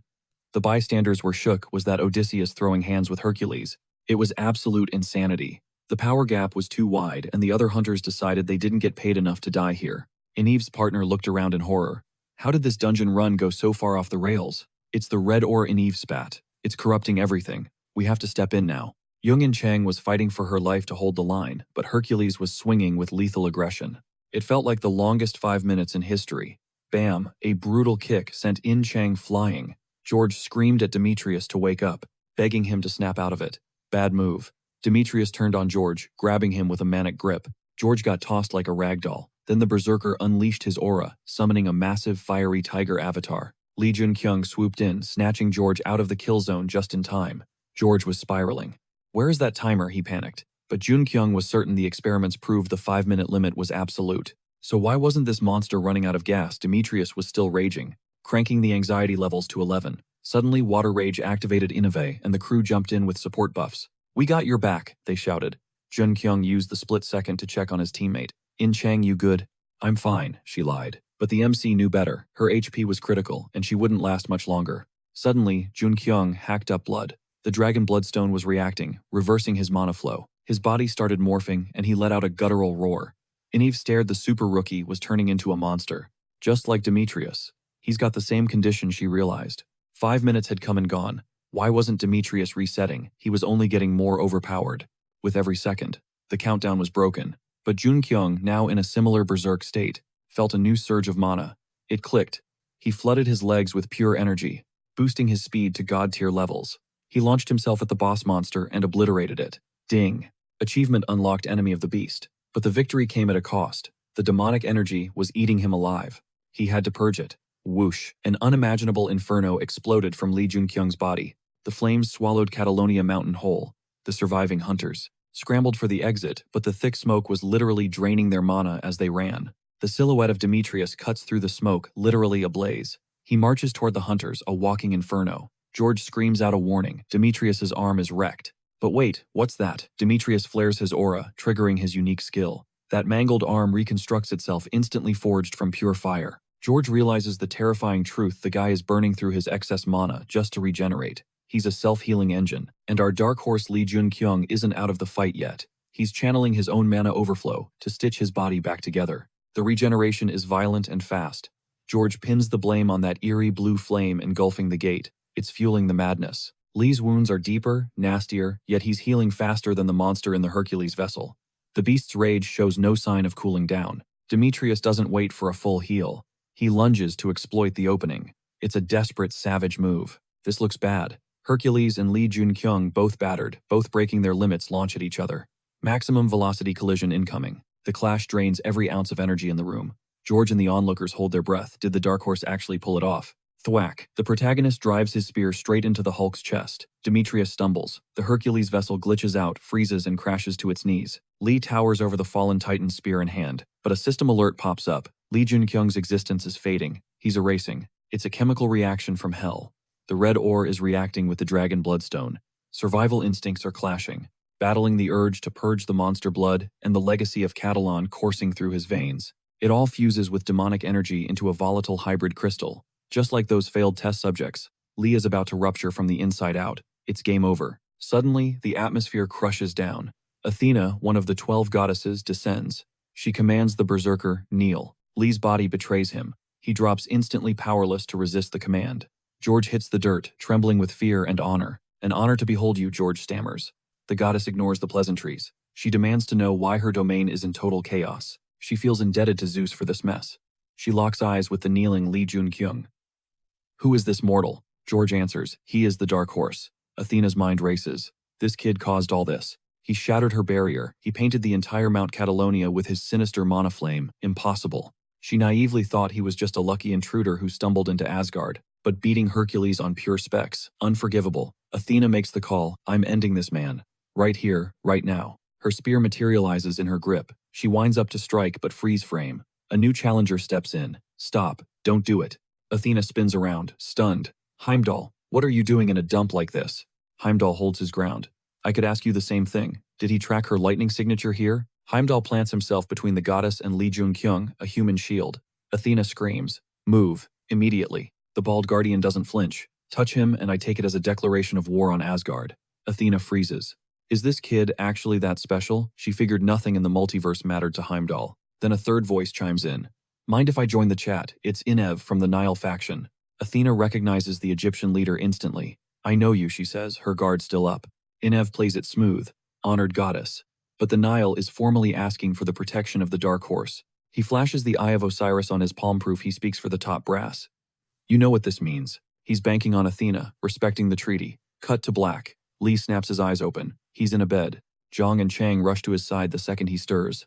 He's awake. The girl looks worried. His body is still a wreck. I need to get a medic in here. Lee tries to ask where he is, but nothing comes out. His voice box is fried. He scans the room, round shield, crossed swords above the door. He's with the Knights of the Round Table. Not every secret society is out for world domination. Some actually have noble vibes. But Lee is cynical. The Knights of the Round Table, they didn't lift a finger during the fight. They stayed in their hole, hiding in the shadows. They only move if England is about to get wiped off the map. All that power, and they sat on the sidelines, changing absolutely nothing. He tries to move. Useless. His body is destroyed. Ligaments shredded. His legs are dead weight. Even his familiar Hyunmu is out cold. He pulls up his status window. Yikes. His level tanked all the way down to 50. The silver lining. The stat drain is just a temporary hangover from the red ore. The bad news. He's still mute. The protagonist didn't just level up. He unlocked a skill set that rivals the most broken unique rank hunters out there. Heimdall is banking on this potential, convinced that one day this kid will stand shoulder to shoulder with the big boss, the fallen angel. But then a disturbing report comes in. The rookie's body is literally rotting, decomposing while he's still alive thanks to that toxic demonic energy. It's a 1 in a million curse, a total medical dead end with 0 known cures. Surprisingly, one look at him tells a different story. Lee Jun-kyung figures that with the fallen angel backing him and his mana circuits firing, purging this corruption is barely a minor inconvenience. It's just a debuff he needs to cleanse. Heimdall shuts down the chatter immediately. Jun-kyung needs to focus on his HP recovery. The interrogation can wait until he's not half dead. Meanwhile, the Olympus representative is absolutely losing it, calling Jun-kyung's power a glitch in the system. Too dangerous, too abnormal. Olympus demands a full audit of this guy's stats. Heimdall claps back instantly, refusing to leak the build details of his players to the competition. If Olympus wants answers, they should investigate the mess they made at the gate. Then the bald guy steps up, asking if Olympus didn't already void the secret treaty between them and Asgard. The script was simple. Asgard takes the win at the dungeon, and the hunters play their roles. If Asgard knew Hercules was going to go rogue and trash the agreement, they never would have deployed Lee Jun-kyung to that hellhole. The kid simply did what the mission demanded. Heimdall doubles down, making it clear he doesn't owe them an explanation. He expects Olympus to own up to their own shady moves. But the Olympus rep isn't hearing it, insisting Jun-kyung is a walking nuke. He scorched the entire zone with blue hellfire and drained the mana of every other hunter like a vampire. That's an unprecedented anomaly. The woman slams her hand down. This is why they demand custody of the Dark Horse. If not, Olympus is ready to declare total war on Asgard. Heimdall knows that mana cannibalism via fire is risky business, a completely unknown variable. But let's be real, aren't all hunters walking disasters by default? Heimdall reminds them that before awakening, these guys were nobodies. Now, their very existence strikes fear into regular people. So, for Olympus to threaten war over this, it just proves they're a bunch of degenerate trash, needing a reality check. The Olympus rep snaps, blaming everything on him. What is Heimdall even doing here? Just being near him clouds her mind with red-hot rage. She's praying that once this drama wraps up, she never has to see his face again. Suddenly, a notification pops. Mana flow activated. Lee Jun-kyung can finally sense the current and harness it. He cracked the code by analyzing how mana cycled inside Demetrius, channeling everything in the environment to mimic that god-tier pressure. Jun-kyung realizes the potential. If he dumps this into an attack, his DPS goes through the roof. If he uses it for defense, he becomes practically unbreakable. That's the true meta of mana flow. But right now, he needs to channel that energy into self-repair. The synergy with his natural regeneration is insane. His recovery speed starts ramping up exponentially. But then, a system error occurs. The kid starts hacking up blood. But Jun-kyung realizes this isn't damage, it's his body rejecting the toxic impurities from the Dragon Bloodstone. He can finally scrub those blocked zones clean, using the mana flow as a detox. The protagonist pinpoints the bottleneck, a dense black sphere lodged in his back, choking his circuits and disrupting the rhythm. He realizes he has to manually override the system and reroute the mana. Cut to the training room. George and In-chang are going hard, sparring with live weapons. George nods in approval, the girl is actually keeping up. PvP is completely different from fighting mobs, and she's finally getting it. After a brutal session, he calls time.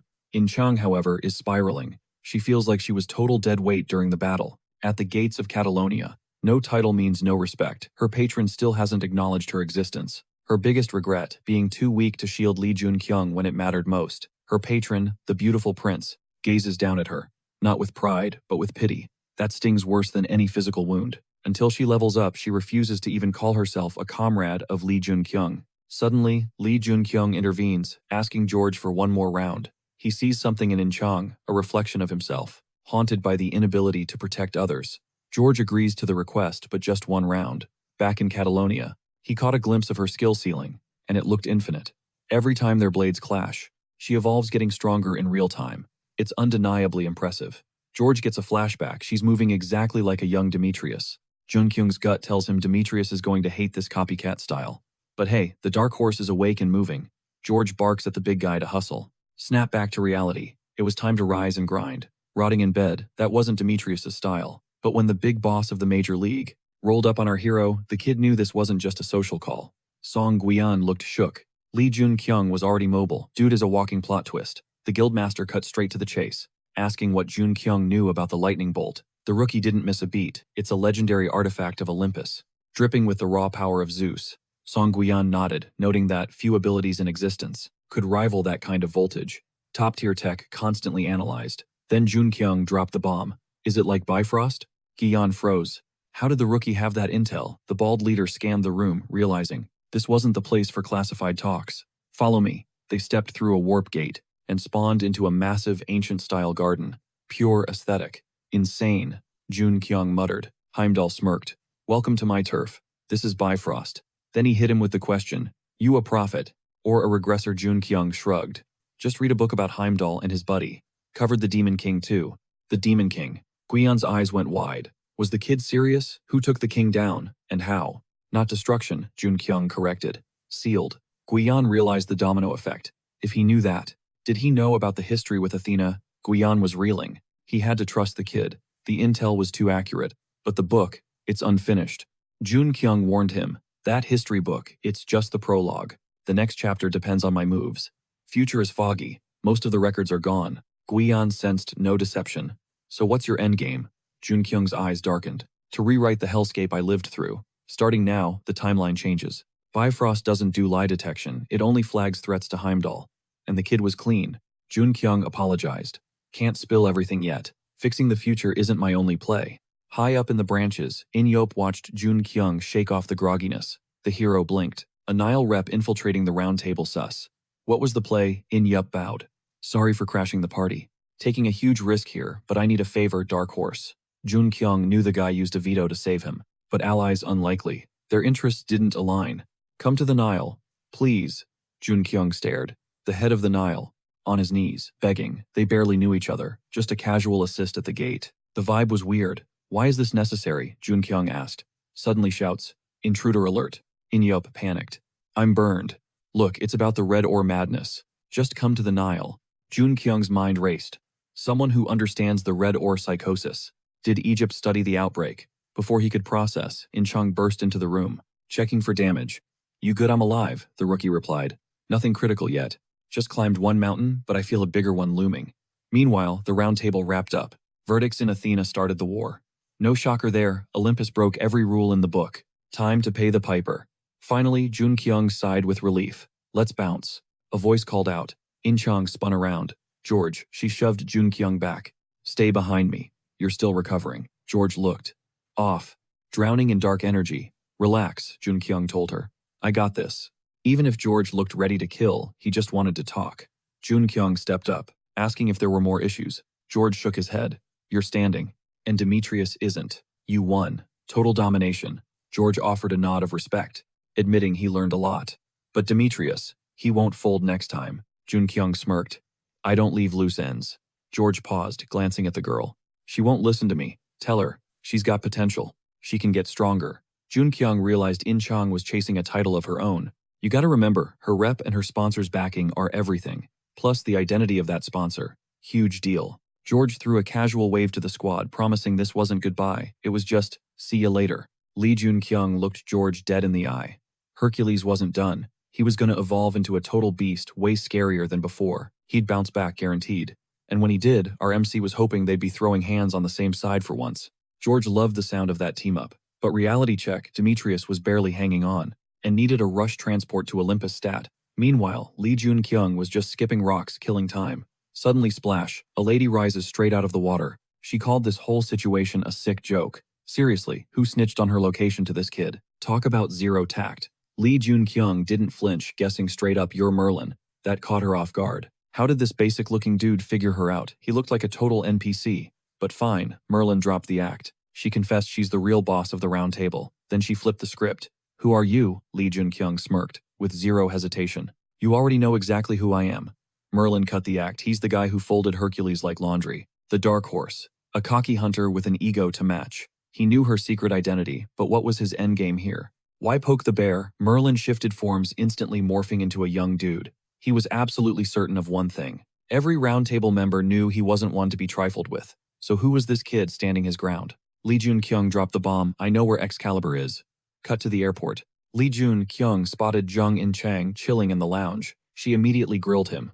Where have you been? Just had a meeting, he shrugged. But Jung In Chang's eyes locked onto the shiny new necklace hanging around his neck. What's that?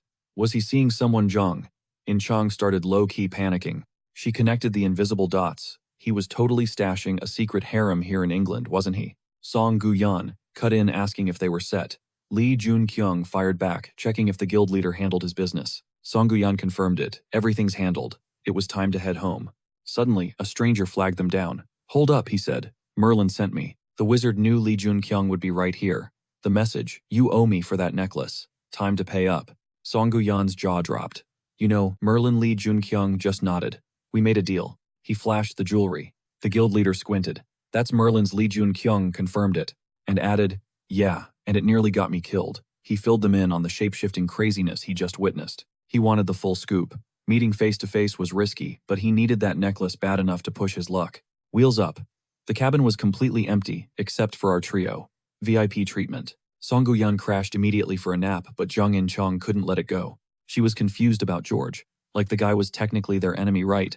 Yet he helped train her, gave her advice. If Hercules had done that to Lee Jun Kyung, she would have been out for blood, consumed by revenge. She just couldn't wrap her head around it. Was it some high-ranking hunter nobility thing? The way George treated them was just different. Lee Jun Kyung offered a theory. Call it intuition. George probably just realized Lee Jun Kyung wasn't looking to brawl with Hercules unless he had to. The intercom crackled, descent started. Buckle up, we're landing. The airport was a zoo. Journalists swarmed the place, desperate for a quote. Giant banners screamed, "Welcome, Dark Horse." The guy who humbled Hercules was everywhere. Song Guyan explained the narrative. Hercules challenged the rookie, and the rookie won. Lee Jun Kyung side-eyed the guild leader. Why didn't you warn me about this circus?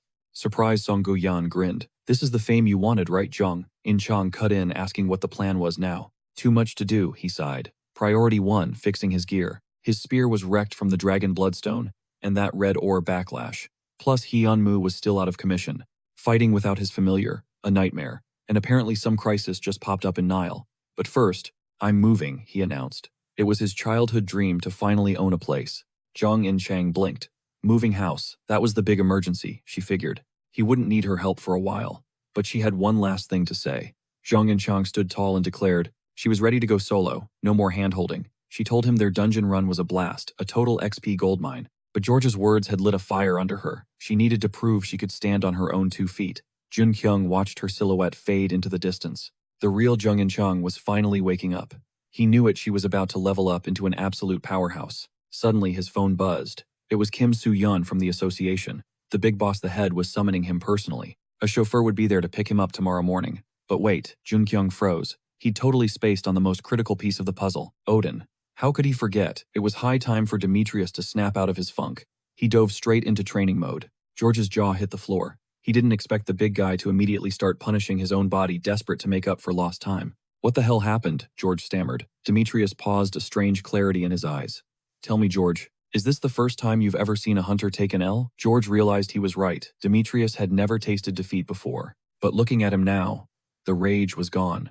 His soul seemed peaceful, completely unlike the aggressive berserker he used to be. George pressed him again. Seriously, what changed? Demetrius smirked. The dark horse. He never wanted to be our enemy. Don't worry, Demetrius said, flexing his hand. I've put a leash on the madness. It's fully under control. He could channel that raw power now, without losing his mind. The giant laughed. Jun Kyung hadn't just beaten him. He'd handed him this upgrade on a silver platter. Jun Kyung called it earlier.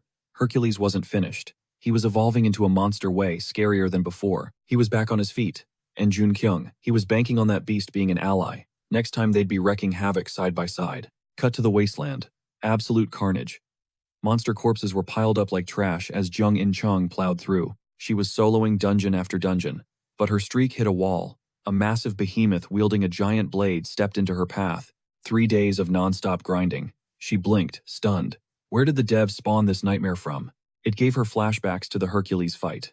The killing intent radiating off this thing was suffocating. Her patron Prince Charming trickled in a tiny heal, but her HP was flashing red. She was running on fumes. Even with the buff, she was barely standing.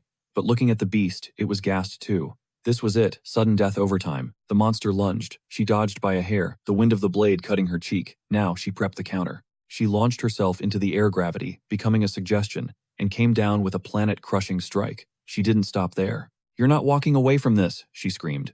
Victory was right there. The beast stumbled, crashing to the dirt. One final swing cleaved through. Down goes the giant, just like the rest of the trash mobs. Deleted, but the adrenaline crash hit hard. Her legs gave out and she face-planted into the ground. 0 potions left. Muscle failure total. Was this how it ends, rotting next to a dead boss? She couldn't even lift a finger. Suddenly a shadow loomed. A cloaked skeleton materialized from the void. Thirsty for a potion, hunter. Who the hell was this edgy bone guy? Her system pinged Prince Charming just granted her the title Siegfried. Her eyes fluttered open. The skeleton was gone. Standing there casual as ever was Lee Jun Kyung. Where? She croaked. Still in the gate, he replied. She checked her status, full health. Her body felt lighter, supercharged. It was a wild sensation. Where did he snag a high-tier elixir like that? Jun Kyung just grinned. I think congratulations are in order. She blinked, confused. For what exactly? Panic set in. Wait, where's my sword? Jun Kyung laughed. I almost stepped in to nuke that monster myself, but I held back. Just thought about it. I'm not a kill stealer, you know. I let you handle your business. She thanked him, realizing his restraint let her earn the kill and the title. Suddenly, boom, a pillar of neon green light blasted down from the sky, engulfing them both. A notification popped. Her patron was the ogre Prince Siegfried. The little legend hopped right onto her shoulder and made himself comfortable. He's all yours now, Jun Kyung quipped. She froze. How exactly do you interact with a legendary pocket-sized ogre on your deltoid? Think of him like the Black Warrior Jun Kyung explained. With that title, you're officially a top-tier hero now. She looked at the creature. She'd actually felt a connection since their duel. It was kinda adorable. Jun Kyung winked at the little guy. Hey handsome, keep the princess safe, all right? The guy asks if In Chang picked out a name for him yet. She shoots back, a quick negative, not happening yet. It's all a total head trip. Is she seriously the prince while this mini ogre plays the princess role? Then the little guy speaks up. Gong. Just like that, In Chang claims it. The patron Prince Charming flashes a satisfied smirk. The patron. Fallen Angel just cracks up at the sheer absurdity of it all. Lee Jun Kyung figures she definitely clapped that ogre mage in the 1v1. Jung In Chang is matching the Black Warrior step for step. She hits Lee Jun Kyung with the big question. How'd you even end up here? He hits her with the classic, "It's a long story." Usually she clears these gates in 48 hours max, but he was starting to low-key panic. It's been 3 whole days since she ghosted into this dungeon. Lee Jun-kyung tries to pivot the conversation, but priority 1, radar pinging a hostile incoming from the northwest. Boom, two-headed freak appears on the horizon. Lee Jun-kyung drops a reminder to clear the gate. They gotta wipe the floor with every mob first. In-chang feels that new heroic title surging through her veins, pumping her body full of raw mana. The boss of Ogre Village, a double-headed nightmare. She decides this beast is the perfect punching bag to test her new stats. Young In-chang doesn't waste a single second on pleasantries, and launches an assault on the monster. Mid-air sword swing, suddenly Gong yeets himself off In-chang's shoulder, and rockets toward the beast. The two-headed ogre didn't even have time to blink before Gong made impact. In-chang barely registers the blur before both monster heads go flying. Clean decapitation. Lee Jun-kyung eyes Gong, and thinks, yeah, she doesn't need a prince, she's got a wrecking ball. Gate cleared. Good game, Jung In-chang calls it. Then circles back to the mystery. Why is he here? Lee Jun-kyung drops the bomb. He's headed to China. Is she riding shotgun? Odin's trial aced it. Our MC was curious if the taboo would hold, but he cheesed the system with Merlin's pendant. Lee Jun-kyung finds himself in Asgard. He's infiltrating some shady deep state cabal, pulling the world's strings. Hunmu's all grown up with a perfect physique. He's not quite on the Undead Army King's level yet, but he's puppeteering 7 skeletons now. Jun-kyung spots a new skull on his bracelet, a fresh soul currently buffering. Blacksmith Park Jae-hyun fixed the spear, but there's a catch. It's gone full demonic, literally draining its user's life force. That's why Lee Jun-kyung has to hit China easily, one of the deadliest PvP zones on Earth. They couldn't plug the gates fast enough, so China basically turned into a monster kingdom. But the guy who can scrub the black marble clean is somewhere in that mess. Right in the future epicenter of the apocalypse, the Northern Front. These aren't mindless beasts. Armed monsters are marching in formation, straight at the enemy. The hunters spot a massive wave of snow orcs closing in. 3 hours of tension. Then bam, the orcs get ambushed and torched instantly. Hunters are shook looking around. Who unleashed that heat? They look up 2 silhouettes on the hill. Lee Jun-kyung and Jung In-chang looking epic. The locals approach with Song Gu-yoon watching their 6. Locals give props for the save and ask, "You guys seriously going inside?" Jun-kyung flips it. "Nah, thank you for holding the line." He adds that he's got a mission. One hunter whispers, "Wait, isn't that the dude who folded Hercules?" But there's a snag. A massive barrier blocks the path normies can't get through. Sounds like a problem, not for Lee Jun-kyung. He tells them to chill. He's already got the cheat code. Song Gu-yoon is skeptical. How is he going to travel without the Bifrost taxi service? In-chang's like, "What is it?" Lee Jun-kyung drops the truth. It's a gate, literally. The entire territory of China is one continuous, endless dungeon. He tells her, "You'll get it when you see the chaos." Song Gu-yoon tells the squad to back off. He plants himself right at the entrance. He's useless inside, so he's playing the waiting game. He'll check this spot every 2 months. The guild leader chimes in. "If you aren't out by then, I'm swinging back in a month." Just an endless cycle. Lee Jun-kyung confidently says, "If we win inside, I'll walk out on my own terms." Guild leader's praying that's true. Song Gu-yoon watches the duo fade into the gate's abyss. He realizes this kid is grinding non-stop to save humanity. Song Gu-yoon vows to carry whatever weight he can. Inside, freezing. Even with heavy gear, Jung In-chang is shivering, asking, "Does anyone actually survive here?" Lee Jun-kyung feels the bite too. It's way more frigid than the forecast predicted. The timeline was accelerating. Everything was moving way faster than before. Boom. Snow orcs at 12 o'clock. She ignited her blade, stepping up with a smirk. "I got this." Needed a warm-up anyway. In-chang unleashed hell, clashing with the beasts. It wasn't even a fair fight. The power gap was massive. She was a whirlwind of steel, totally dominating the field. The snow orcs realized they were outmatched and scrambled to surround her, but she didn't flinch. She dialed up the intensity, the adrenaline rushing so hard, the freezing cold just vanished. Predictable outcome. In-chang finished her warm-up by absolutely obliterating every orc in her path. But Jun-kyung caught a vibe. Those orcs weren't just attacking, they looked like they were running away from something. Enter the ice trolls. Cold immune tanks with regeneration stats similar to the orcs, but way nastier. "Watch it, ice trolls," Jun-kyung shouted. They synced up, mowing down every monster that dared to get within striking distance. In-chang lowered her weapon, bewildered. What the hell is happening? The whole vibe felt off. High-tier monsters everywhere. And Jun-kyung realized his mana control was getting glitchy, harder to handle than usual. Then In-chang saw it. The tactics, the movement. These things were fighting like people.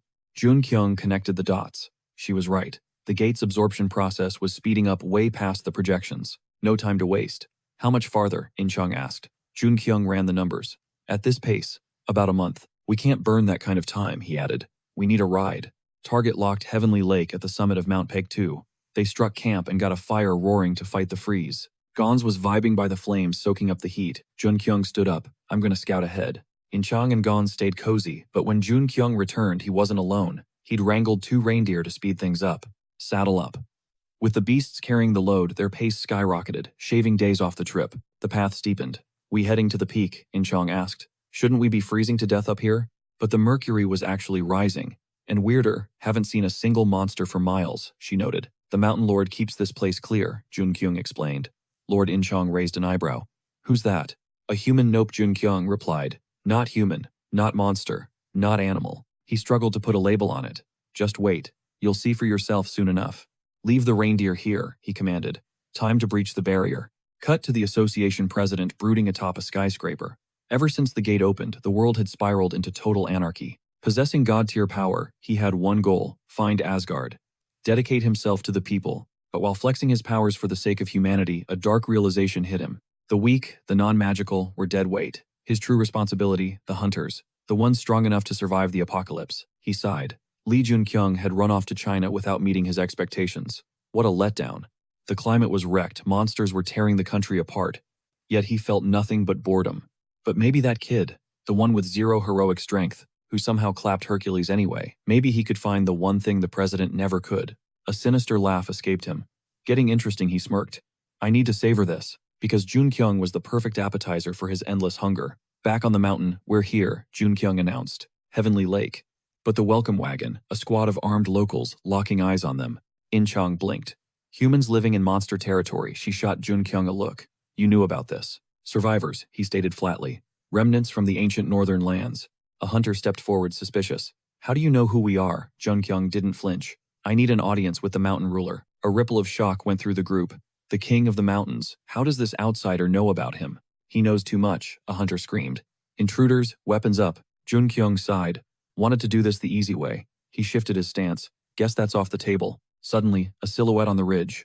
A little girl. She waved cheerfully. Stop. I'm taking these guests to the king. See, the northern region was wiped off the map ages ago. Failed nuclear tests turned it into a ghost land. Long before the first gate ever opened, this place was already a radioactive wasteland. Following the chaos, a mass exodus of refugees scrambled toward the southern region or bolted for the Chinese border. But the hunter wasn't focused on them. He grilled Li Junkyung again, demanding to know how he had inside intel on the survivors. The rookie just smirked. That was a loaded question with no easy answer. The girl whipped her head toward the hunter, eyes wide. Was her uncle seriously going to press the Mountain Lord's personal guests like this? Logic dictated that if they knew about the king, they were in the loop. But the hunter wasn't buying it. He pegged these two as potential accomplices to the scumbags who raided them before. Please don't take it personally, the girl pleaded. Years ago, some shadeballs rolled up, trying to assassinate the Mountain Lord. The village handled the invaders, sure, but everyone has been walking on eggshells ever since. Li Junkyung cut in, telling the girl to drop the uncle title. He wasn't ancient yet. Meanwhile, the locals stared daggers at the new arrivals, clearly thinking it had been ages since fresh faces showed up. You could see the question in their eyes. Wait, the outside world hasn't totally collapsed yet. Scanning the area, Junkyung clocked about 200 souls living here, mostly hunters. You don't survive this hellscape without being tough as nails. Suddenly, a hulking guard blocked their path, armed to the teeth, and barked that outsiders weren't welcome. Junkyung raised an eyebrow seriously. Is this how they roll out the red carpet? Our hero clapped back, asking if the mountain owner hadn't personally requested his presence. The guard didn't flinch. I'm not letting you pass. Period. The girl rushed the guard, begging him to chill, but the sentry stood his ground, reminding her that she knew exactly what critical condition the master was in. Hearing that Junkyung's mental gears clicked, something bad had definitely gone down with the Lord of the Mountains. Honestly, the guard's opinion meant zero to him. The armed man bristled, claiming this stranger was arrogant and looking for a fight. That's when the girl's vibe completely shifted, invoking the name of village chief Cheongji. She ordered the guard to stand down immediately. The guard instantly humbled himself, bowing his head in submission. Turning to the guests, the girl signaled them to follow her straight to the Mountain Lord. The duo trailed behind her, stepping into a cavernous unknown. The young man glanced at his partner. You know anything about the myth of Tangun? It's a forgotten folk legend about how Hwanung came down from the peaks and founded Korea, basically creating humanity there. Inchang blinked, confused. Why bring up history class now? Junkyung pointed out that the locals were clearly operating off that ancient playbook. Following the girl Junkyung, and Inchang finally reached the presence of the mountain ruler, the White Tiger. Jun Kyung stepped up, asking the beast point blank if it was the boss around here. The tiger rumbled back, claiming its power eclipsed Jun Kyung's entire military force. And yeah, it knew exactly who he was. Regardless, the beast welcomed the young hunters as honored guests, introducing itself as the protector and master of Mount Paktu. So what brings you to my domain? Both Jun and In Chang felt a spine-chilling aura radiating from the creature. Jun Kyung didn't sugarcoat it to the Lord. That power you're using to protect this place, it's running on fumes. He realized the tiger was dying because its battery source, Mount Paktu itself, was slowly being obliterated. The protagonist dropped a deal he could save the Mountain Lord, but honestly, he wasn't interested in the cat. He wanted an audience with the true master of the mountain. The beast let out a deafening roar, calling him out for his disrespect. Jun Kyung held his ground. You can detain me, he shrugged, but it's not right for a mountain lord to just roll over and die. His terms, take him to the intruder, and he'd save the tiger and Cheonggi village. Deal sealed. Once they were back in the fresh air, In Chang turned to her companion, asking who exactly the master was. Jun Kyung shook his head. That wasn't just some monster, the young man explained. That while the girl might see it like a reindeer pulling a sleigh, that thing was a way more advanced being. Basically, after soaking up magical energy leaking from the gate, its personality and appearance leveled up. In Chang wasn't convinced. That doesn't explain how it talks, hoards magic, or acts like a human. Jun Kyung nodded. The girl wasn't totally off base. Even before the magic juice, that tiger was built different. You know what an alpha is, right? Alphas are born bigger, stronger, and smarter than the rest of the pack. Give them time, and they become the stuff of myths and fairy tales. But the master of Mount Paktu, he's in a league of his own. The young man added that this was thanks to his patron. The girl looked puzzled, but Jun Kyung dropped the bomb. The true master. He was a hunter just like us. But now he's critical wounded by some intruder who breached Paktu. So the mission had changed. It wasn't just about survival. They had to hunt the intruder too. Cue the girl performing a ritual and shouting, opening the portal. Jun Kyung and his crew watched in awe as reality tore open, revealing a gateway to another world. It was go time. Seizing the split-second opening, he threw himself off the precipice, diving straight into the abyss while the girl executed the seal sequence. She locked reality behind them, vowing that everyone had to make it back in one piece as our duo breached the temporary dimensional rift. Inside the sealed zone, In Chang's jaw dropped, struggling to process the chaotic landscape, but Lee Jun Kyung had seen this glitched geometry before. He broke it down. These were nested dungeons, gates spawning inside other gates like a Russian doll of danger. Since the entire northern region and its neighbor are technically massive gates, every dungeon inside is just a temporary instance, and In Chang groaned about the sudden blistering heat. Just moments ago she was shivering in the cold, but Jun Kyung framed it as a hardcore endurance test to toughen them up. Basically, if they survive the oven, they level up. Right on cue, the beautiful prince, her celestial sponsor, dropped a clutch heat resistance buff on her. Jun Kyung smirked internally. That's exactly the kind of overpowered perk you'd expect from a hero channeling the legendary Siegfried. Clearly, the constellations weren't stingy when it came to handing out cheat codes, while In Chang went full berserker mode on the spawning mobs. True to her brutal style, she didn't just kill them. She sliced the monsters into ribbons as Jun Kyung scanned the battlefield. He confirmed the area was clear, and In Chang let out a breath, realizing her fire control proficiency had just spiked significantly. Jun Kyung nodded, he knew it. The Cheonggi gates with their infernal temperatures were the ultimate XP farm for fire-based skills. Catching her breath, In Chang questioned the identity of that mysterious kid from the village, wondering if, was she the one who constructed this sealed dimension? Jun Kyung corrected her. She didn't build the cage. She baited the monster into it. They were standing at the spiritual heart of Mount Baekdu, a nexus where all the ley lines converged and trapped the intruder. This is the battery source for the Mountain Lord himself, and that girl is actually the legendary Bear Woman from the creation myths. She's the living generator, pumping energy into the mountain, funneling her power directly to the Lord of the Mountain. In Chang realized the hierarchy was twisted. The apex predator here wasn't the mountain master, but the village head herself. Her true name is Unyayo, but Jun Kyung warned that the prisoner locked in here with them was in a league of its own, far deadlier than any nightmare fuel they had faced before. In Chang paused, asking if Unyo was really a name or just a flex. Jun Kyung shrugged it off as a hero's alias, recalling ancient texts that described this specific child as a legendary figure. The records claimed Cheonggi was the supreme training ground, and Jun Kyung realized everything was playing out exactly like the script. Within the Demon King's autobiography, finding a grinding spot, this broken was rare, and he needed to max out his stats now. Preparation was key for the chaos coming in the future, and just like that, his fire mastery leveled up again. In Chang marveled at Jun Kyung's patron, assuming some god was showering him with gifts for him to be this overpowered. Jun Kyung deflected, insisting her sponsor Prince Charming was the real MVP, while secretly knowing the truth. It wasn't a god making him strong, It was his broken player trait doing the heavy lifting as the girl approached the fading mountain lord. She checked his status, but the tiger just rumbled wearily.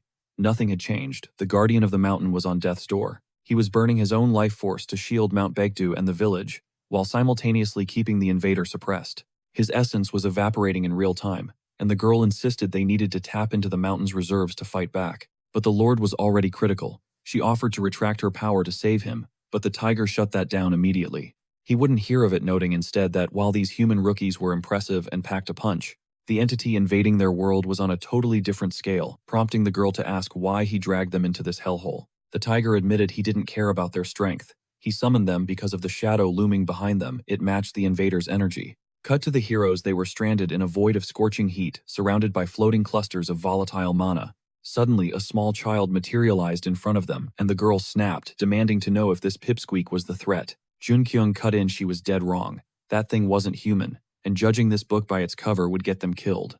Before In Chong could clarify, the air screamed as a massive, translucent energy avatar erupted from the child's silhouette. The entire dimension quaked under the pressure, and the warrior girl stammered, questioning if this was even winnable. The child snarled, eyes glowing with hostility. In Chong drew her blade, and Ogong braced for the clash. Sword raised, In Chong closed the distance, ready to strike, but the entity didn't even flinch. It just detonated. A shockwave of raw power blasted outward, launching In Chong backward like a ragdoll, leaving her stunned by the sheer kinetic force. Jun Kyung stepped up to tank the aggro, gripping his spear and charging straight at the pint-sized calamity, thrusting with lethal intent. The impact shattered the ground, but the entity hopped away effortlessly, forcing Jun Kyung to reset his stance. He channeled his mana, prepping a fire-based nuke, and threw himself back into the fray against the intruder. The whole world was a raging inferno. The ground beneath Cheonji village wasn't just shaking, it was convulsing like a dying beast. "Get everyone out," now the girl screamed over the roar. They had to scramble to find cover for the wounded before the village collapsed. A hunter rushed up to her, panic written all over his face. "Hey, you really think we're gonna make it out of this?" "Chill," she snapped back, masking her own fear. "Even if the plan goes sideways, the Mountain Lord and I have this under control. They just had to speed up the evacuation." But deep down, she knew if they lost this fight, she and the big cat couldn't handle the fallout alone. The entire fate of Cheonji rode on those kids coming back in one piece. No pressure, right? Cut to the battlefield, absolute carnage. Gon was face down in the dirt, out cold. In Chong looked like he'd been through a meat grinder. Even the girl was barely staying upright. But the enemy, that kid was unleashing some next-level energy attacks. He had totally paralyzed our hero, locking him down. And the look on the kid's face, pure, unadulterated aggression. The power level was off the charts. Lee Junkyung was hanging on by a thread, gritting his teeth against the massive onslaught. He figured his magic growth was cap-nerfed. But wait, the mana flow had actually spiked his stats earlier. Still, his mana flow was stuck at level 1, his fire mastery completely stagnant. No way to level up here. Time for a Hail Mary. Our hero tapped into his deepest reserves, burning every ounce of internal energy he had left. But this kid, he just shrugged it off like it was nothing. The kid landed a heavy hit. Our boy clutched his chest, gasping for air. Okay, that was way too close. Mana flow usually kicks in when you're about to die, but he'd never felt it trigger against regular mobs like this before. This was different. Lee Junkyung gripped his spear. It hummed to life. He knew it. This kid wasn't just another boss fight. He was in a league of his own. Realization hit him, but barely in time. Suddenly, mana flooded every single cell in his body. Total rebirth. Meanwhile, the boy was practically glowing with dark, chaotic energy. Junkyung swung that flaming spear. This might sting a little. Boom. Massive XP gain unlocked. Skill activated sunburst. In Chang's jaw dropped. Was that spear literally sucking mana out of the air? Reality warped around him. His fire control just skyrocketed to level 10. He flooded the zone with flames, crushing the kid's energy beast. Junkyung walked through the inferno like a boss. Game over. The beast was broken. The rage in its eyes faded, replaced by pure, crushing sorrow. It was ready to serve. Above the patron, Fallen Angel watched the live stream with interest. Junkyung got right in its face. Ding, the Fallen Angel gifted a new skill, bonding. He laid a hand on the creature's head. It closed its eyes, totally submissive. But don't let the cute act fool you. This thing used to be a world-ending demon, the Demon King's right-hand man back in the day. The Demon King's son, the Snow King, Beast Lord, the saber-toothed god. Yeah, he had a resume. Junkyung looked at him and said, "I'm calling you Fenrir, bonding complete." Back at the village, the ground stopped shaking. Silence. Then she saw them walking out of the smoke alive. But wait, Junkyung was carrying a kid. The girl panicked, thinking he brought the enemy back. Mountain Lord, help. A massive tiger materialized, growling. "Explain yourself," the girl demanded. Junkyung smirked. Promise kept. The tiger narrowed its eyes. You played us. You said you'd destroy the threat. Correction, Junkyung countered. I said I'd save the lord and the village. I never said I'd kill him. Besides, he added, he's harmless now. The kid hopped down, eyes wide and innocent. He gave the girl a polite little bow. She looked like she'd seen a ghost. Junkyung grinned. See, told ya. He tried to get the kid to say his name. Say Junkyung. No luck. The kid's vocal cords weren't there yet. He realized the kid was mute. Then Inchong walked up and said the name perfectly. The boy growled at the girl, protective mode engaged. Inchong laughed, Fenrir chill. She's friend, not food. Fenrir ignored him and tackled the little ogre in a bear hug. Junkyung sighed. Hey, cut that out. Then again, whatever. Let him play. Junkyung shrugged. They're just kids after all. Inchong shook his head. I don't think that's the point. The girl turned to the hero. Why did you summon me? Junkyung answered. He'd sworn a blood oath to the mountain lord crush the invader and rebuild the ruins. Pull this off, the young man promised, and you're coming with me. But the protagonist made it clear not today. First, he had a score to settle in the neighboring lands. Once the dust settled there, he'd be back. Get ready, Lee Junkyung commanded, driving his blade deep into the lakeshore soil. He tasked her with guarding the steel. Perform a ritual right here. I need this blade blessed for when I return. Lee Junkyung's expression darkened. It's crucial. This sword is a gift for a very specific someone. Further down the narrow path, locals blocked the group's way not to fight, but to beg. They stammered apologies for the earlier chaos. Foreigners usually just pillage us, they admitted, heads bowed. Lee Junkyung waved it off. Water under the bridge. We're good. Leaving already, the girl asked, voice trembling. Clock's ticking, Lee Junkyung replied. But I'll be back. That's a promise. And then he added, I'm taking you with me. She blinked, totally confused. What? Lee Junkyung sighed internally. Amnesia. Or are the side effects frying her memory? She didn't remember a thing from yesterday. Ask the mountain lord for a fix, he told her, adding a snarky whisper, and tell that old man to watch his health while he's at it. Back in the frozen wasteland, the vibe shifted. Inchang looked crushed, her shoulders heavy. Hate leaving them behind, she admitted. Lee Junkyung cut through the gloom. Relax, we're coming back. Kid's got a heart of gold, he thought. Then he made it official. Soon as we handle business next door, we're making a pit stop right here. Inchang frowned. Wait, weren't you here to smash the gate? Clear that out, she reasoned, and we could just catch a first-class flight or ship back. She eyed him. This guy beat Hercules and tamed a mythic wolf. He was basically a walking cheat code. You can't just solo the gate next door. Lee Junkyung's face went grim. Not this one. Nobody on Earth can solo that nightmare. Inchang's jaw dropped. Then, why did we even come back? I love Mount Paektu, but this cold is brutal, she shivered. And Lena's long gone. What's the plan? Lee Junkyung didn't answer, he just whistled. Hey kid, need a favor. Boom. A massive snow beast materialized from the whiteout towering over them. Uber's here, Lee Junkyung smirked. Hop on. They scrambled onto the beast's back, gripping the fur for dear life. The beast launched forward, tearing through the drifts. Skidding to a halt on a ridge, they looked down, total chaos. Orcs and trolls tearing each other apart. Bon appetit, Fenrir, Lee Junkyung commanded. Make it quick. He knew the wolf was starving. He turned to the girl. School's in session. I want to see what makes you tick, that weird power, that speed. I'm teaching you mana flow, he announced. Master this and you'll level up without needing a handout from the system. Inchang gasped. Solo leveling, no blessings. Is that even possible? So that's his secret, she realized. Lee Junkyung narrowed his eyes. She already had a spark of mana flickering inside. Hope flared in her chest. I can actually get stronger. Lee Junkyung opened his hand. A blinding core of pure energy pulsed there. It was dense, raw mana. She's a prodigy, he realized. A total natural. Focus, he instructed. Don't just look, see the flow. Feel it. You have to pull it inside you, he explained. Inchang frowned. Sounds simple. Feels impossible. Stop thinking, Lee Junkyung snapped. Your brain can't grasp this. Your body has to. I'm going to force seal the mana into you, he warned, stepping closer. It's gonna hurt. Like hell. Inchang didn't flinch. Do it. I'm done being dead weight, she declared. Darkness fell. The protagonist lit a fire, watching the flames dance in the silence. Inchang was out cold in her sleeping bag, exhausted from the ordeal. Tough kid, Lee Junkyung mused. Most grown men would have passed out from that agony halfway through. He walked over to Fenrir. The boy was staring into the abyss. Watcha, looking it down in the valley, a colossus. A massive drake. The kid was practically drooling. Lee Junkyung grinned. Hungry. Oh yeah, the boy replied instantly. According to the lore, drakes were basically 5-star cuisine for a Fenrir. The protagonist analyzed the situation. Fenrir's been off his game in Paektu. He needs a power meal. Lee Junkyung had already broken Fenrir's spirit, leaving the wolf drained. The real question was, could the pup actually handle a drake in this state? But Lee Junkyung decided it was now or never. He had to accept Fenrir's current power level. The MC gave the green light to hunt. The wolf dove in and the snow beast went purely feral. The drake didn't stand a chance, instantly deleted.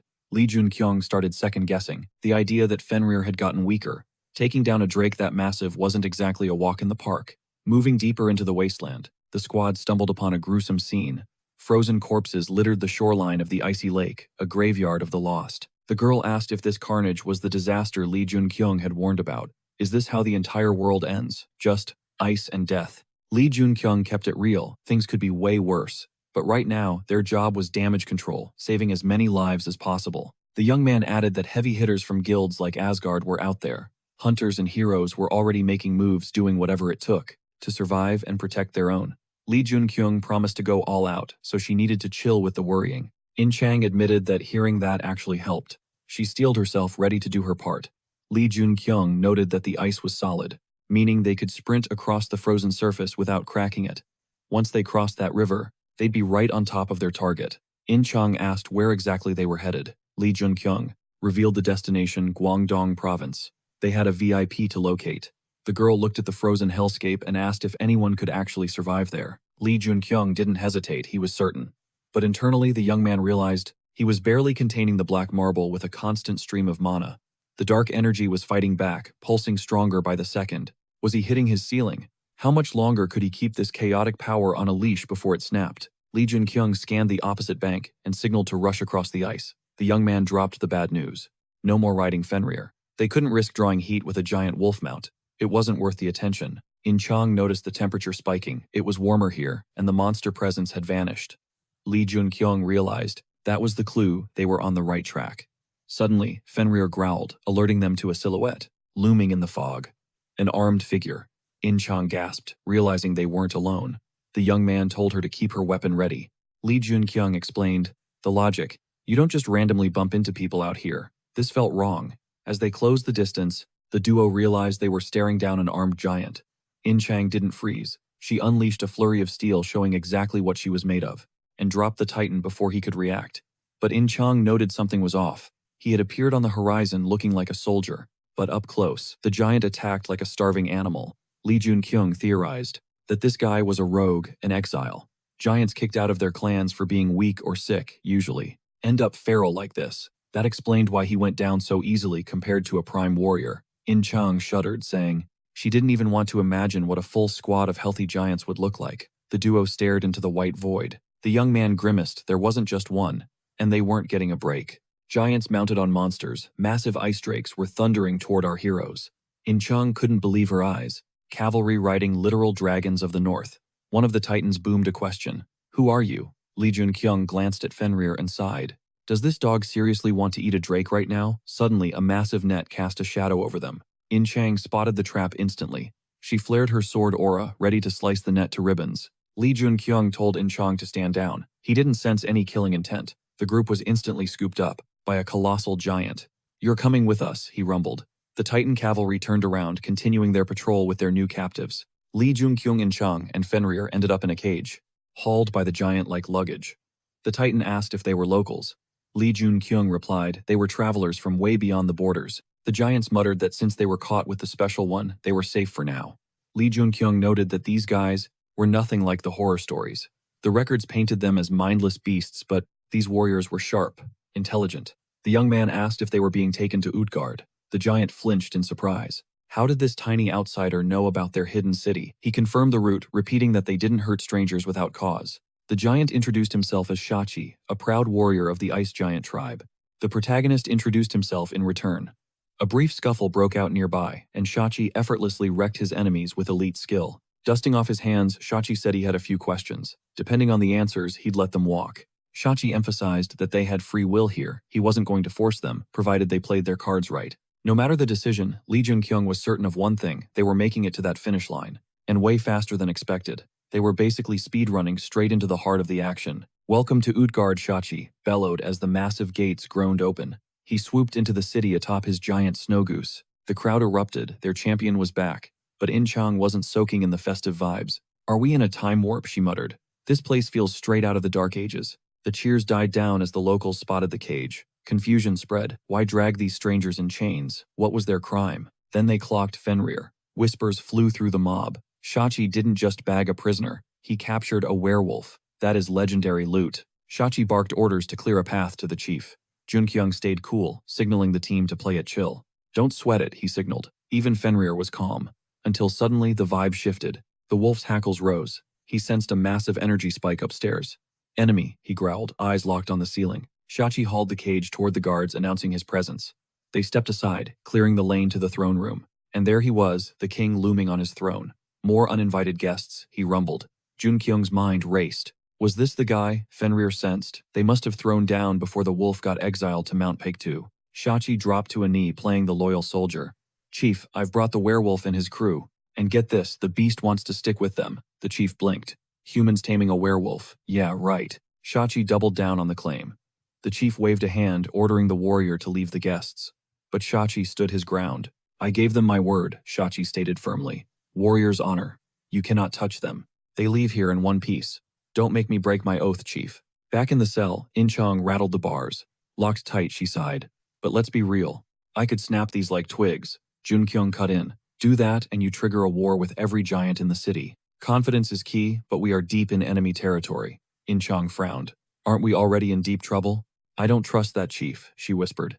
He is plotting something nasty, especially with how Fenrir reacted. The wolf felt that pressure. So what is the plan? While Fenrir and Gon toasted by the fire, Junkyung remained ice cold. Relax, he said. We can bounce whenever we want. But right now, we rest. It has been a long trip.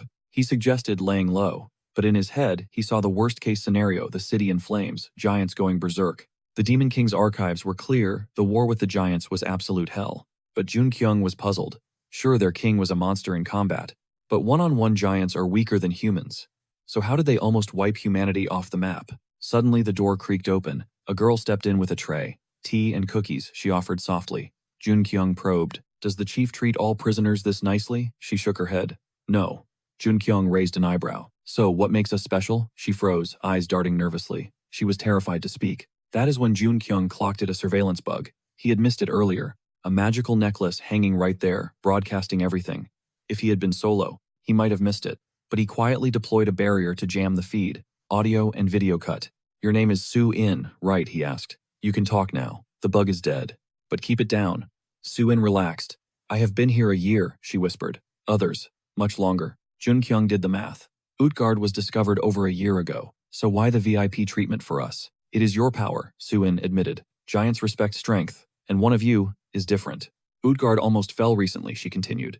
The Nars attacked. But then, that child turned into a monster. He slaughtered giants by the dozen. Then the king stepped in, fighting side by side with his elites. They won. The monster fled. It clicked for Junkyung. Fenrir did not just wander to Mount Paektu. He was a fugitive. That explains the exile. Junkyung smirked. Hey Su-in, I need a favor. Do it and I will get you sweets. Chocolate, dark milk, whatever you want. Su-in shook her head. No thanks. I have to watch my pH balance. She paused, eyeing him hungrily. But if you have got any spare iron, that I will take. Sell the iron, save her mom, simple trade. Lee Junkyung was down, but he had a price. Locate a specific target. Names Manhwa. Fast forward several days. At Utgard Castle, Junkyung's squad was stuck in idle mode. 3 squares a day, clockwork service, 0 action. They got yard time like prisoners leaving in Chang, scratching her head at the logic. If the giants didn't need them, why not just cut them loose? Junkyung dropped the truth bomb. This wasn't captivity. It was a training arc. In-chong nodded, though she'd honestly rather face death than rot inside a cage. Junkyung smirked boredom. Wasn't on the menu today. He pitched a chaotic idea, a flex contest. Let's show these titans exactly what kind of heat they're packing. In-chang's eyes lit up. Permission to level the place. The MC watched the girl. This beacon of innocence, grinning like a maniac at the thought of total demolition. He got it. She despised this fortress. In-chang didn't hold back. The vibe here was absolute trash. 0 humans, wall-to-wall giants, and a chieftain who seriously gave her the creeps. Junkyung validated her feelings. Solution. A massive power display. Round 1 spears out. The MC pointed out they'd never actually thrown down for real. In-chong cracked her knuckles. Game on. Junkyung dared her to bring her A game. Was she getting cold feet? In-chang fired back, promising he'd eat those words. Win or lose, she wasn't folding. Junkyung twirled his spear. If he took the W, he'd send flowers to her funeral. She drew her blade, tossing the threat right back at him. The giants were chuckling, trading war stories, when boom. The castle dissolved into rubble. Shashi roared with laughter. His little human pets had just landscaped half the royal gardens into oblivion. He couldn't wait to see the boss's reaction. Bringing these guys was a stroke of genius. Shashi noted that since uniting the clans, the chief had evolved. He demanded the title of king now. The second iron mining started. He pivoted to building a massive war machine. But who was the target? That was the million-dollar question. Shashi ran on pride and noble causes. The chieftain's current agenda, it didn't track. Staring at the fortress from a distance, Shashi just prayed the boss wasn't picking a fight with the wrong side. His aide warned him the window was closing, time to move. Meanwhile, a massive giant was having a chill sit-down with Junkyung and Inchang. They faced off across a table as the Titan noted that trashing the royal gardens was a major foul. But he admitted the giants messed up by ignoring basic human needs. Inchang looked down, feigning guilt. She wasn't sure what the giants knew about their species, so she spun a story about a cultural tradition involving forest, cardio, and combat drills. She laid it on thick, apologizing for the garden disaster, promised they'd watch the collateral damage from now on. She offered to fix things. The giants' counter-offer spilled the tea on humanity. Based on the destruction, it was obvious the giants were clueless about human capabilities. They needed intel. Inchang nodded. Deal made. Back to the spar, Junkyung spear in hand. Unleashed insane fire magic. Inchang analyzed him, searching for a gap in his defense. Result, 0. She needed more speed, more precision. She lunged again, but the MC was just on another level, and she ate dirt once more. Junkyung gave her props, solid effort. Once the dust settled, he leaned in. You gonna do that thing for me? She agreed, asking for the play. Junkyung whispered, play nice with the giants, fake the alliance, harvest the intel. Suddenly, the giants spotted the gardens blazing again. Junkyung was clearly the arsonist behind the chaos. Medic, they rushed a doctor in. Junkyung was chatting away. Despite looking like he went 10 rounds with a blender, the doc checked him, barely a scratch on him. Junkyung figured the doc saw through his Oscar-worthy acting, but giants work differently. He begged for treatment anyway. A quick check later, and the MC realized something wild. This guy hadn't just plugged the leaks. He'd fully reset Junkyung's HP. He thanked him, dropping the bomb. It's an honor, Hwada. Suwon smirked in the background while the doctor looked completely shook. How exactly did you know who I was? The question hung in the air. Lee Junkyung played it cool, claiming total ignorance. The doc scoffed, figuring the kid probably just heard rumors from Suin. Junkyung didn't back down, shooting back that getting to know each other might actually be mutually beneficial. Hwatuo rolled his eyes, spinning on his heel toward the exit. He clearly pegged this kid as a few fries short of a Happy Meal. Wait, I'm still sick, Junkyung called out, desperation in his voice. You really gonna bail on a patient you haven't fixed yet? The doctor shot back a look that said, nice try. According to him, the kid was the picture of health. It was all just in his head. It's internal damage, Junkyung insisted, eyes narrowing. How can you diagnose me without even checking my vitals? Sighing, Hua Tuo grabbed Junkyung's wrist to check his pulse. 60 seconds of silence later, nothing. The doc shrugged, declared him fine, and walked out. But Junkyung knew he wasn't crazy. He felt a distinct magical energy radiating off that old man. That energy meant one thing, Hunter. But the guy hadn't awakened his abilities yet. Junkyung paused, totally thrown off. The doc checked his internal flow and saw nothing. Was this really the legendary Hwatuo, or just some random NPC? We're talking about Hwatuo, one of the last surviving hunters from China, the legendary healer who patched up heroes and even the Demon King himself. Legend says, when the Demon King triggered the mana flow in the Land of Giants, he got hit with a massive energy surge, right at the moment of activation. It was basically a nasty side effect, like an overdose from a dragon bloodstone. And Hwatuo was the genius who pulled him through it. Junkyung wondered, was he just too early in the timeline? Maybe Hwatuo hadn't leveled up to his prime yet. Suddenly, Inchang interrupted his train of thought. Junkyung braced himself, expecting her to get grilled for the garden chaos, but she looked surprisingly chill. No drama. Weird. Went smooth, Inchang reported. Actually, they want to hire me. Mercenary work. She dropped the intel ice giants. The Nars are setting up a base nearby. They're itching for a chance to raid Utgard. The locals are desperate to defend their home, and the other monsters, but they're short on muscle. That's where we come in. Population's lower than I thought, Junkyung noted. The war with the Nars was bleeding them dry. That explains why they're not a threat to humanity right now. Inchang added that the locals were grilling her about the outside world. They wanted to know everything. Population, stats, culture, military strength. As always, Inchang handled it like a pro. She took the compliment, then pivoted. You find anything? Junkyung shook his head. Zilch so far. But the night is young. Junkyung muttered that the plan was grab and go, find the targets, then bounce immediately. Why stay? He asked. Inchang shrugged. The giants treat the humans well here, no oppression. But leaving Utgard meant death in the wild. Basically, they were trapped by their own safety. I want to help them find a way out, she admitted. Junkyung paused. His original plan was just to extract Hua Tuo and a few key players. Then he realized In Chang had a heart of gold. Him, not so much. Sacrificing the few to save the many. It sounded logical, but Junkyung realized he was dangerously close to becoming the kind of monster he despised. Signing the mercenary contract bought him a ticket to stay, but the local hunters weren't buying it. Whispers followed him everywhere. Is that the guy with the wolf? What's his deal? Junkyung could feel the hostility radiating off them. Outsiders definitely weren't trending here. In Chang felt it too. They were unwelcome guests. Just then, Suin ran up, beaming with gratitude for saving her mom. She's doing great, she chirped. Behind her, Dr. Hua Tuo loomed. And how's the patient? Much better, thanks to your magic touch, Junkyung lied smoothly. Hua Tuo nodded. Come back if you relapse. Junkyung's eyes narrowed as the doc walked away. He had intentionally messed up his own mana flow right in front of the guy. A real master would have spotted that instability instantly. Hua Tuo missed it completely. Something was seriously off. Did Junkyung get the intel wrong? Is this guy a fraud? In Chang waved a hand in front of his face. Hey Earth to Junkyung. You good? He shook his head, clearing the doubt. Don't stress. In Chang smiled. We'll find our target.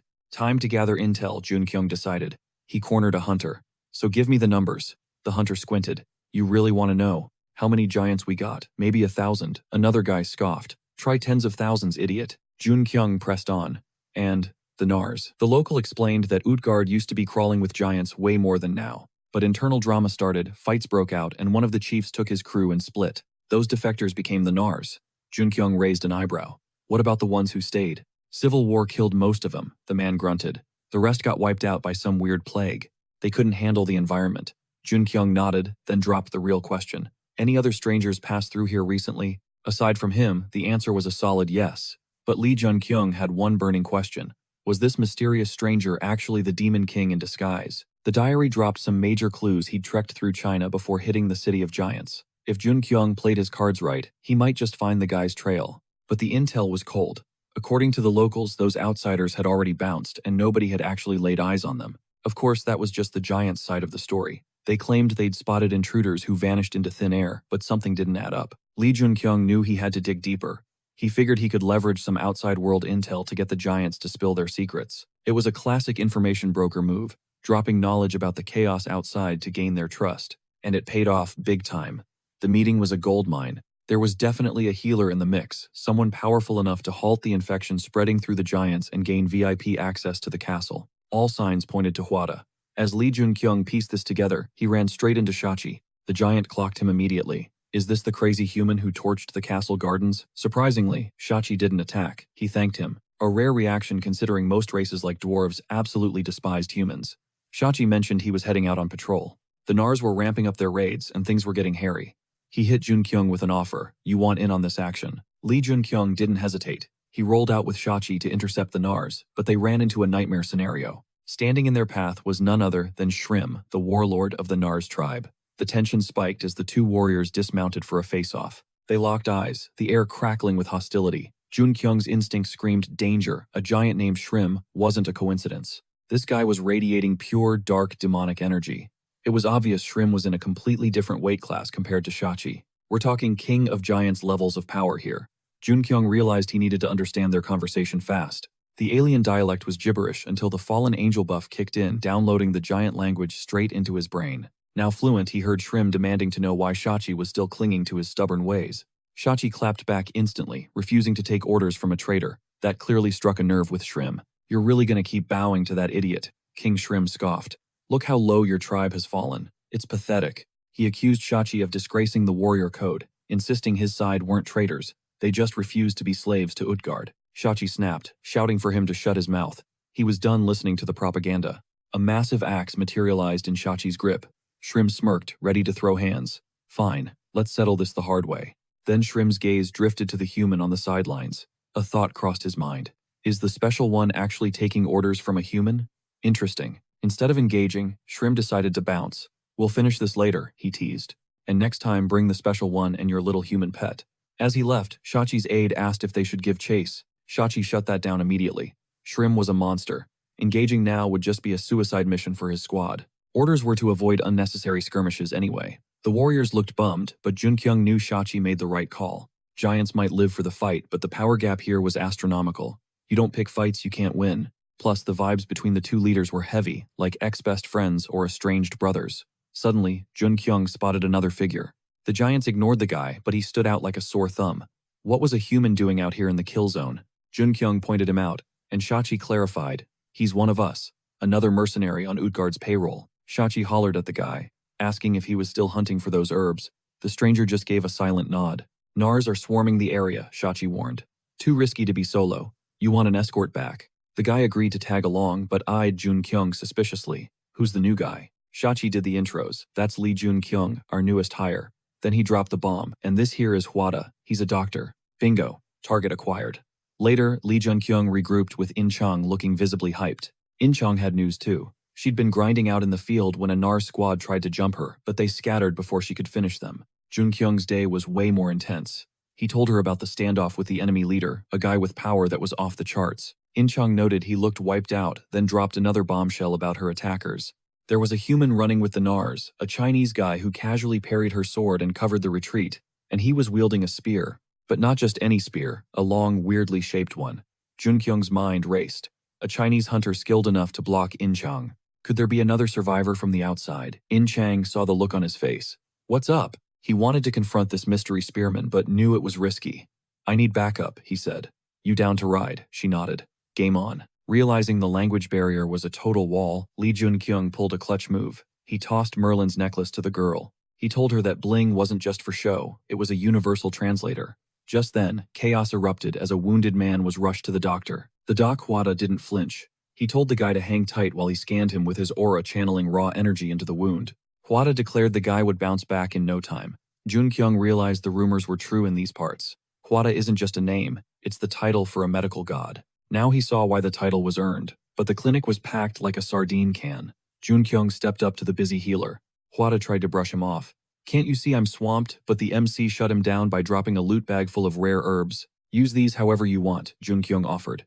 Hwada's eyes lit up. He thanked him, realizing this stash was a total game changer. With Jun Kyung's supply drop, Hwada went into overdrive, healing patients left and right. Finally, the two men had a second to breathe and chat. Hwada threw a curveball. He wanted to check Jun Kyung's pulse. The MC raised an eyebrow. "Why the sudden checkup?" The doctor confessed. He felt a weird vibe the second they shook hands, something unnatural. He placed his fingers on Jun Kyung's wrist. Pulse wasn't enough. He asked to go deeper. Jun Kyung gave the green light, and Hwada gripped his hand, pumping a stream of energy into the MC's system. Energy surged from palm to palm. Hwada warned him that even with full focus and consent, letting someone else's mana ride through your veins is grueling. It explained why the girl had been in agony earlier. Jun Kyung analyzed the situation. Hwada was using mana like an MRI scan, but strangely, zero pain, no discomfort. It felt natural, almost like it was his own power. Hwada looked up, stunned, asking if the MC was a fellow cultivator. Jun Kyung flipped the script, asking if the doc studied mana flow. He needed to know where Hwada learned this technique. The doc clarified. "We call it chi cultivation." The hero pressed on who else knew these secret arts. Hwada dropped a bomb. Only the Nars faction possessed this knowledge. The gears in Jun Kyung's head started turning regarding the people Jung and Chang encountered. Something was definitely sus about this whole setup. But first, Jun Kyung had to address the elephant in the room, the black marble sphere inside him. He asked the doc for the diagnosis. Hwada didn't sugarcoat it. "Your blood is like sludge, and your internal energy flow is totally jacked up." It was just a surface-level scan, but the doctor was certain of one thing. Jun Kyung was dealing with some serious internal trauma. The MC stared back, realizing he was looking at the guy who literally healed the Demon King. If anyone could be trusted, it was this medical genius. So, Jun Kyung spilled the tea. He'd messed up his internal energy cultivation. He absorbed a toxic amount of demonic energy from monsters, letting it rampage through his system.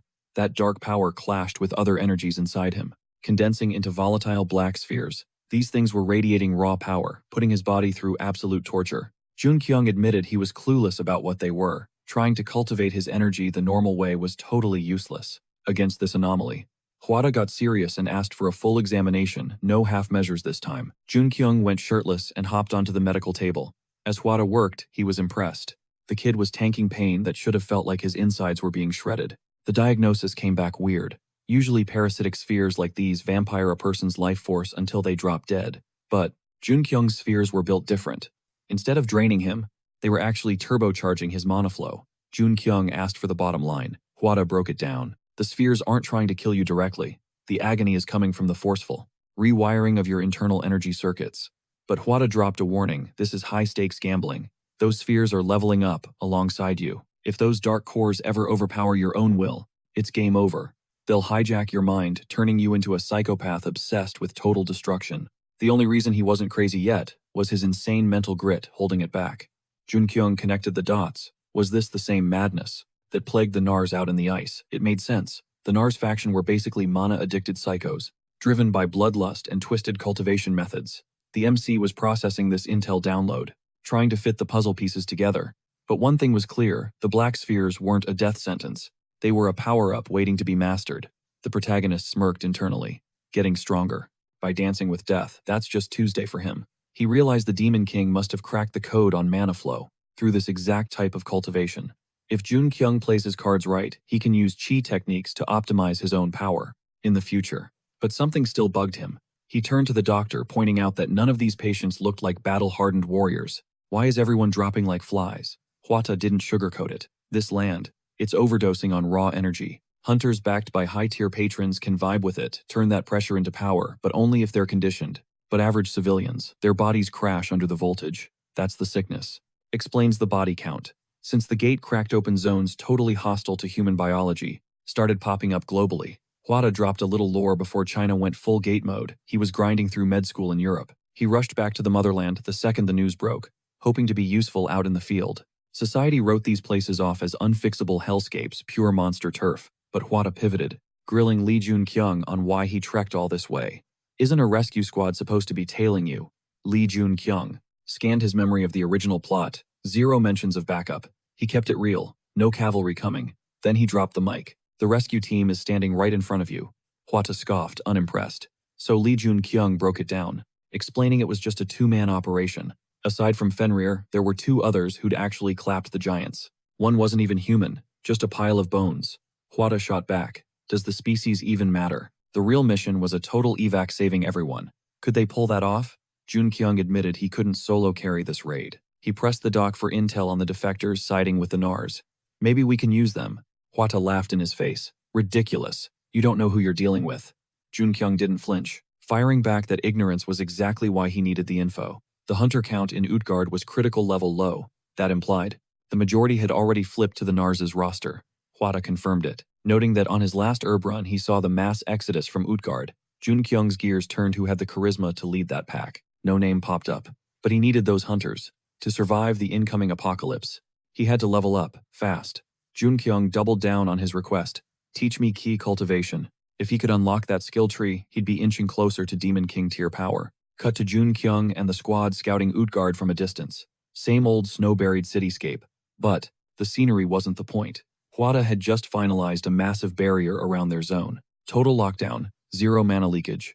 Jun-kyung could go full blast inside, and nobody outside would catch a whiff. Our MC was shook. Is all this security really necessary just for training? Huata didn't hesitate. Absolutely.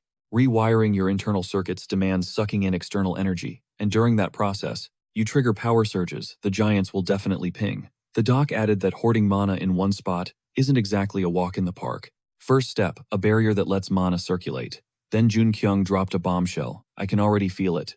I'm pulling in the ambient energy naturally. Huata's jaw hit the floor. Was this kid actually siphoning external mana? With zero technique, who trained him? What ancient martial arts school was he repping? That's theoretically impossible. Jun-kyung tilted his head. What's the big deal? Huata realized Jun-kyung was a total anomaly, a prodigy with god-tier internal energy control. He was blowing past every limit. The doc admitted that while the kid's raw talent was scary, hearing his explanation proved it was doable. They could actually pull this off. Meanwhile, back at the winter camp, the hunters were stress-testing their situation. One asked, panic rising, "Wait, do we seriously have zero heavy hitters left?" His buddy nodded grimly. The rookie wondered, is that the rescue squad finally showing up? The veteran shut that hope down cold. Not a chance. If this was an actual rescue squad, the guards would have clocked them ages ago. We're looking at a ghost team fewer than 10 heads. The hunter kicked himself for his past sloppiness, totally blind to where this chaotic mess was heading. The rookie finally broke the silence. How fast can we level up? The bearded vet grinned. They were already evolving since flipping sides. They'd stockpiled a serious stash of loot too. The hunters locked eyes with the kid. This power-up talk, it was definitely about him. The kid didn't argue. Survival meant getting jacked fast. The chi cultivation training, it was already redlining. Huada was pouring his soul into the process. The protagonist had never imagined that raw mana could feel this cozy. But the second he sparked that energy stream, bam, it felt like a hurricane tearing him apart from the inside. Huada barked at Lee Junkyung, "Find your rhythm. We're at the finish line. Now brace yourself, this is going to be agony." Huada warned him to keep his trap shut. The doc realized this destructive energy was way more savage than he predicted. It wasn't just draining mana, it was literally eating the kid alive. But the doc couldn't bail now. He started this fire, and he had to see it through to the bitter end. Boom. A blinding pillar of light blasted through the dome, piercing the heavens. The observer caught every pixel of it. Thiazi felt that dense mana signature ripple across the frozen wastes. Who the hell was that, Huada? The big boss? No way. Those two didn't have the juice. There was only one monster capable of unleashing a mana nuke like that. Thrym. The guy just popped up out of nowhere, flexing his aura at his old pal. Thiazi connected the dots instantly. He rallied every warrior in Utgard. "Gear up, we march." The troops looked around confused. This definitely wasn't on the chieftain's approved list. Thiazi glared at them. "How long are you going to take this crap? How long do we cower in the dark, shaking like cowards, while we wait for orders that never come? Where's your giant pride, your honor?" Thiazi thumped his chest. "I take the fall for whatever happens next. Today we take back our glory." That lit a fire under them. The warriors bowed low. "We follow you, Commander." Meanwhile, Thrym heard the war horn blowing and paused. Thiazi, growing a spine. Thrym wondered, is the head of Utgard actually here? The big chief? Nah, that guy was tied up with other drama. So, what was the play? A trap. Thrym grinned like a maniac. Trap or not, this was the golden ticket. He couldn't waste this. He screamed for a total mobilization.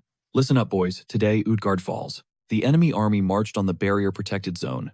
Thiazi narrowed his eyes. "I see how it is." It was clearly Thrym pulling strings. But Thrym was thinking the exact same thing about his rival. Is their leader hiding in there? While they played mind games, Fenrir prowled the edge of the barrier. The beast was itching for a fight. Jung and Inchang watched the wolf and realized the truth. Lee Junkyung was inside that dome. Thrym spat on the ground. He was done with truces and trusting his enemies. Too bad the enemy leader wasn't here to see this. He was going to burn it all down. Thiazi gritted his teeth. It was do or die. Every giant was strapped and ready. Both commanders screamed charge, and the armies slammed into each other, a literal clash of titans.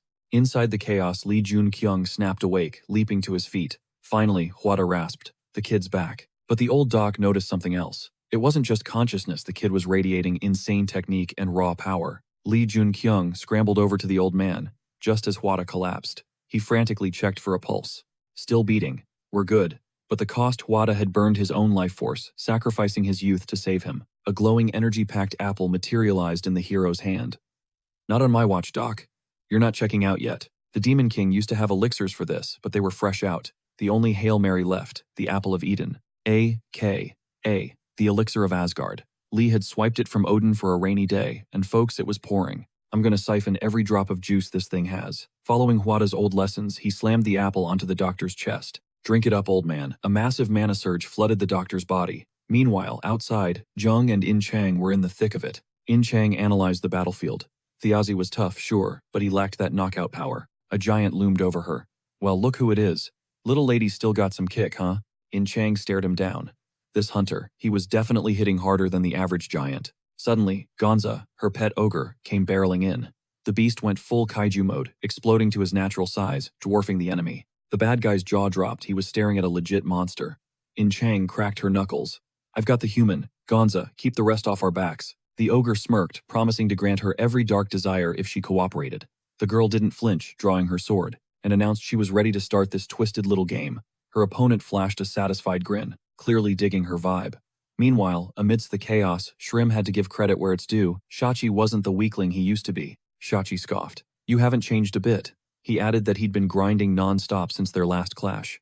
But the power gap was still massive, exactly what you'd expect from the giant's strongest warrior. Shachi roared. "Why would a legend like you turn traitor?" Shrim's eyes darkened. He couldn't stomach watching the chieftain cosplaying as a king anymore.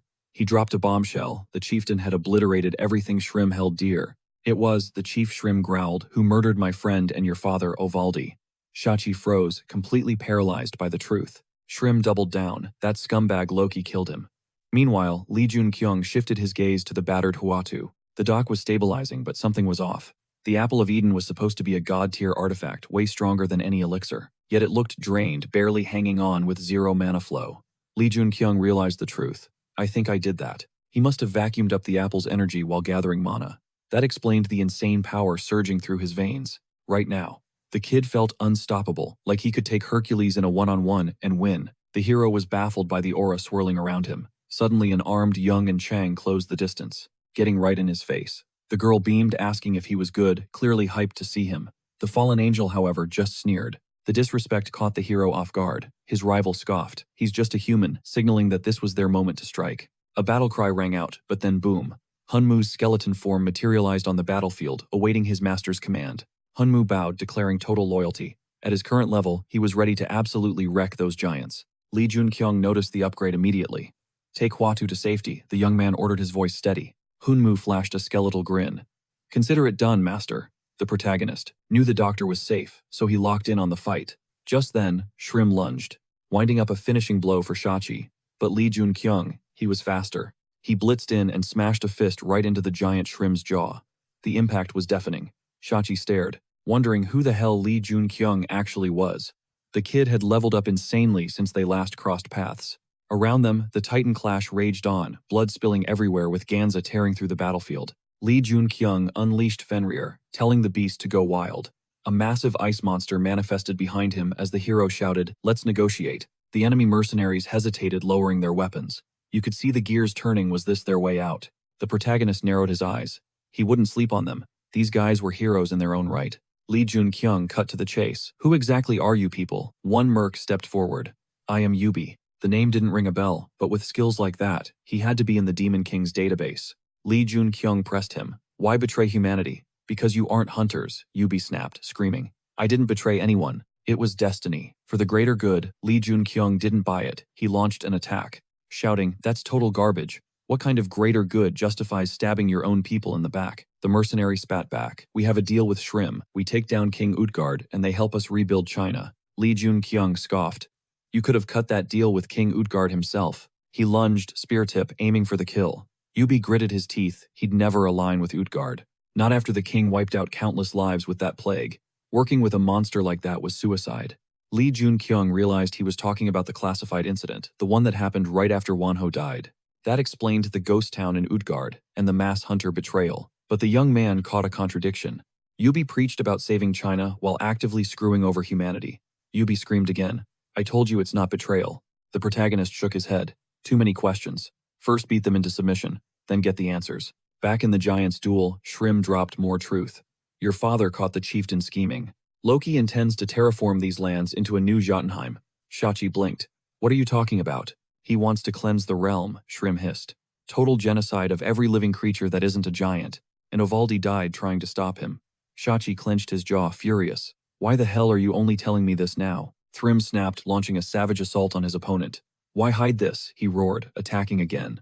But deep down, the giant knew he couldn't risk losing Shachi. Shachi was the ultimate loyalist, a dog of the giants. Would he really betray his leader, even knowing that monster slaughtered his own father? Thrym didn't hesitate. He crushed the counterattack and shut Shachi down. But even as the truth hit home, Shachi's body still moved on instinct, fighting the realization. It was over. Thrym left his fallen brother in the dust, whispering a cold command. Sleep until the nightmare ends. Hold it right there. A voice sliced through the chaos. Li Junqiang stepped out of the shadows looking like absolute trouble. Flame spear in hand blazing. Thrym smirked. Now this is getting interesting. This wasn't just some random human. He radiated danger levels, rivaling Loki himself. Thrym had been hoarding his power for the boss, but this guy, he was a variable Thrym couldn't ignore. Li Junqiang raised his spear high, then threw his hands up. I surrender. Wait, what? Before anyone could react, he tossed recovery potions to Yubi and the injured squad. Drink up, guys. Bottoms up, he grinned. I've got zero reason to brawl with you anymore. With Commander Utgard out cold, the board had changed. The protagonist finally clicked on why people were siding with the Norse faction. I'm just a mercenary, remember? Li Junqiang shrugged. My job here is done. I'm bouncing. Music to my ears, Thrym laughed, accepting the surrender instantly. His crew erupted in cheers. Victory was theirs. While Shachi's squad looked crushed, Thrym laid down the law. No more fighting. We've spilled enough blood on this ice. I'll be watching the show from the sidelines, Junqiang called out. Don't let me down, big guy. The alliance was set.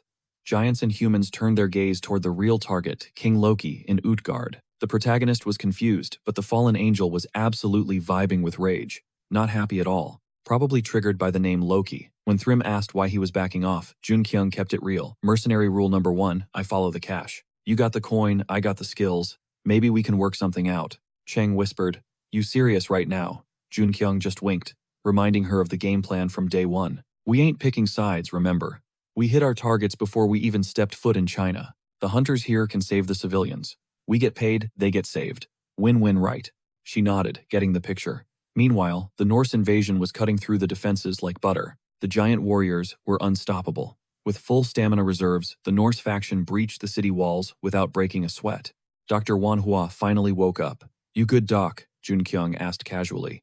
Wanhua wasn't having it, he was fuming. Were you playing us the whole time, he spat. Junkyung threw his hands up looking genuinely shocked. Whoa, where's this coming from? We literally talked about this. Junkyung sighed. Bit late for the drama now, don't you think? The rescue squad touched down. Junkyung pivoted to Yubi. Round 'em up. We're getting Utgard's people out of here. If there's an exit, take it. Doc, go with them. They need a face they trust. They won't panic if you're leading the charge. Get it done.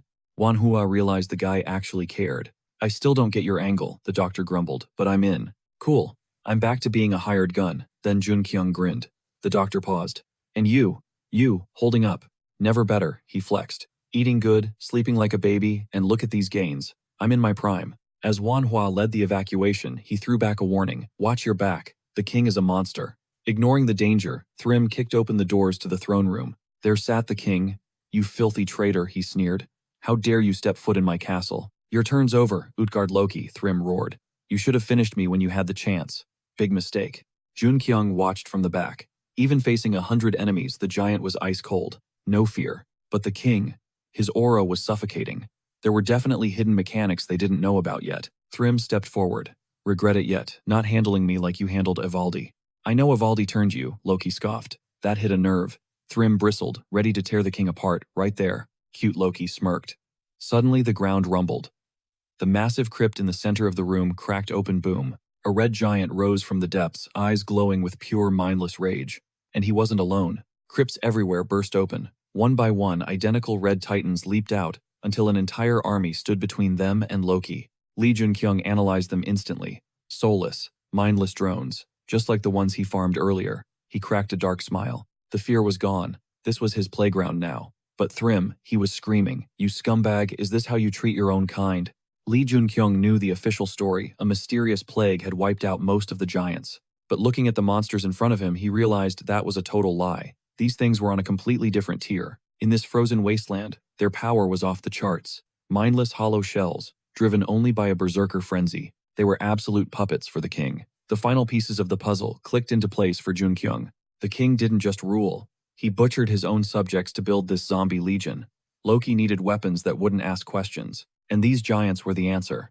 Consider this the ultimate honor, Loki sneered, ordering his brain-dead soldiers to rip the rebels to shreds. Thrym took a direct hit, getting launched through the castle roof like a ragdoll. The giants, stripped of their free will, stormed forward to execute the kill order. The warriors panicked with Thrym MIA. They were leaderless and terrified. But Thrym wasn't done yet. He crawled out of the wreckage, battered but alive, and roared at the Nars to stop shaking and fight like they meant it. Seeing their alpha return from the dead, the warriors got a massive morale boost and charged back in. Jung and Chang stood there totally confused by the chaos. The young man broke it down for him. The king needed a private army, so he literally hollowed out the giant's brains to make it happen. In Chang looked sick. Did Loki seriously experiment on his own people? Junkyung confirmed it. The guy wasn't a king, he was a psychopath, who viewed living beings as spare parts. A straight-up monster. Junkyung realized that these stitched-together giants felt no pain and had no fear. That's why they fought like unstoppable demons. If this kept up, the Nars were toast. Loki announced he was going to make an example out of the traitors to keep everyone else in line. The protagonist pumped mana into his spear, locking onto the king. He spun his weapon, declaring that he was about to end this tyrant's reign permanently. Loki narrowed his eyes. He'd been watching this human and realized his power level was way higher than the rest of the trash. The king braced himself for impact. Junkyung knew he couldn't dodge the next strike. He had to tank it. The king hesitated, shocked. Had this guy been suppressing his aura the whole time? Who the hell was he? Suddenly, Shachi burst into the room, his eyes burning with a thirst for blood. Junkyung yelled at him to stay sharp, but Shachi was too far gone. He swore he'd feed the king to the giants. Bad move. The king swatted Shachi down face first into the floor. Weak Loki scoffed, begging a human for help. Pathetic. Once I win, I'll turn your corpse into one of my soldiers. Junkyung knew he needed backup. He summoned Fenrir. The frost beast materialized instantly. Loki laughed, noting the wolf looked weaker than the legend said. Jung In-chang saw that the enemy wasn't letting up. Jun Kyung grit his teeth. He needed 60 seconds.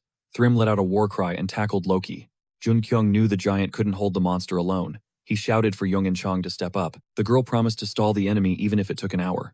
Jun Kyung thought, an hour? No way. He just needed a little more time. Loki took a hit to the arm, buying them a second. The protagonist's spear began to glow, power spiking, from the intense heat, but he felt it wasn't enough. It had to be a one-hit kill.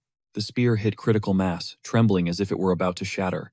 Jun Kyung wound up, and hurled the weapon with every ounce of strength he had. Bullseye. Mission accomplished. The fallen angel watched with satisfaction. Loki looked down to see a massive hole blown clean through his chest. The doctor and hunters gasped. It was an impossible shot.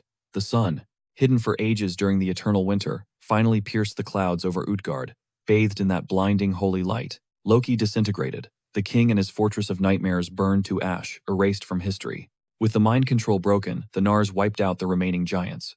The four leaders met at the smoking ruins. Shachi, Thrym, Yubi, and Jun Kyung stood together. But the drama wasn't over yet. Thrym turned to the mercenary. I keep my promises. He looked at Shachi. Do what you have to do. Thrym added that regardless of the motive, Yubi was a traitor, and he had blood on his hands. The revenge was finished. Thrym looked up, hoping Shachi would spare the innocent Nars who followed him. Shachi nodded. Done. Jun Kyung asked the giant if he held a grudge. Shachi shook his head. He was actually grateful Jun Kyung had forced him to make the hard call when it mattered most. Looking out from the high tower over the territory, the protagonist noted the rebuilding was going well. It's all thanks to you, Yubi said softly. But he dropped a truth bomb. Normal humans couldn't survive long. In this frozen hellscape, the mercenary mentioned they were planning to head beyond the wall. He asked if Jun Kyung would guide them. Jun Kyung agreed to help but admitted he had a bad feeling about that decision. With the tides shifting rapidly, our MC knew better than to cross that massive wall right now. Leaving would be suicide. Hunkering down was the smart play, since the entire world was about to turn into one giant gateway. Jun Kyung flashed a piece of fruit and dropped some knowledge. Check out this Puramora. It's not just a monster, it's dinner. Lee Jun Kyung explained that they can fertilize these bad boys with monster bones, and boom, starvation becomes a thing of the past. Yubi was shook. How does this guy know the meta? Meanwhile, our protagonist shifted focus to the real enemy, the freezing cold. Thrym chimed in, asking if the giant's new boss was actually pulling his weight. Jun Kyung smirked. Curious, go ask him yourself. Thrym blinked, caught off guard. Face his enemy. Seriously, Jun Kyung doubled down. Give it a shot before you judge. You can't lead people you've slaughtered. That's why he shut down Shachi's offer cold, and took command of the Nars instead. Those ice giants are savage born for combat. No enemies means no leveling up. Thrym dropped a hard truth. When monsters are just snacks, the only real threat left is us. Jun Kyung warned him, fixate on humans, and both sides are gonna get wrecked in the endgame, when the war starts. Then Jun Kyung dropped his real agenda. I'm here to learn from you guys. Thrym nodded. If that's what Loki wants, he gets it. The guy saved their entire race after all. Loki, Jun Kyung tilted his head. Thrym broke it down in the ancient giant tongue. The Slayer of Loki. With that title dropped, our boy got straight to business. He wanted to master release. Thrym hesitated. He could teach it, but could Jun Kyung handle it? Release isn't a parlor trick. It unlocks every ounce of dormant mana in your body. But the cost, insane mana consumption. Unless you're built like a giant with a mana tank to match learning, this is basically impossible. Shachi whipped around, eyes wide. He felt a surge. That massive energy signature. Could that be Jun Kyung? In-chang stared, legitimately questioning if the guy was even human anymore. Our MC, now overflowing with condensed mana, got exactly what he came for. He was sitting on a bigger mana pool than Thrym himself. Perched on a hill, overlooking the frozen wastes, he gazed down at snowy Utgard. Mission complete. Turns out Loki was just a wannabe tyrant, experimenting on his own squad to build an army. The big, bad villain, just a puppet, using stolen tech from Chinese hunters to turn noble giants into brainless killing machines. But Jun Kyung couldn't shake a thought. How did the king brainwash them so perfectly? Piecing together what Thrym and Shachi said, the king was a brawler, not a scientist. He didn't pull this off solo. Someone was pulling the strings. Those intruders at the fortress just bailed without making a move. Suspicious. Around here, any stranger could be the Demon King in disguise. But if it wasn't him, Jun Kyung's mind flashed to that mystery figure in the black hood.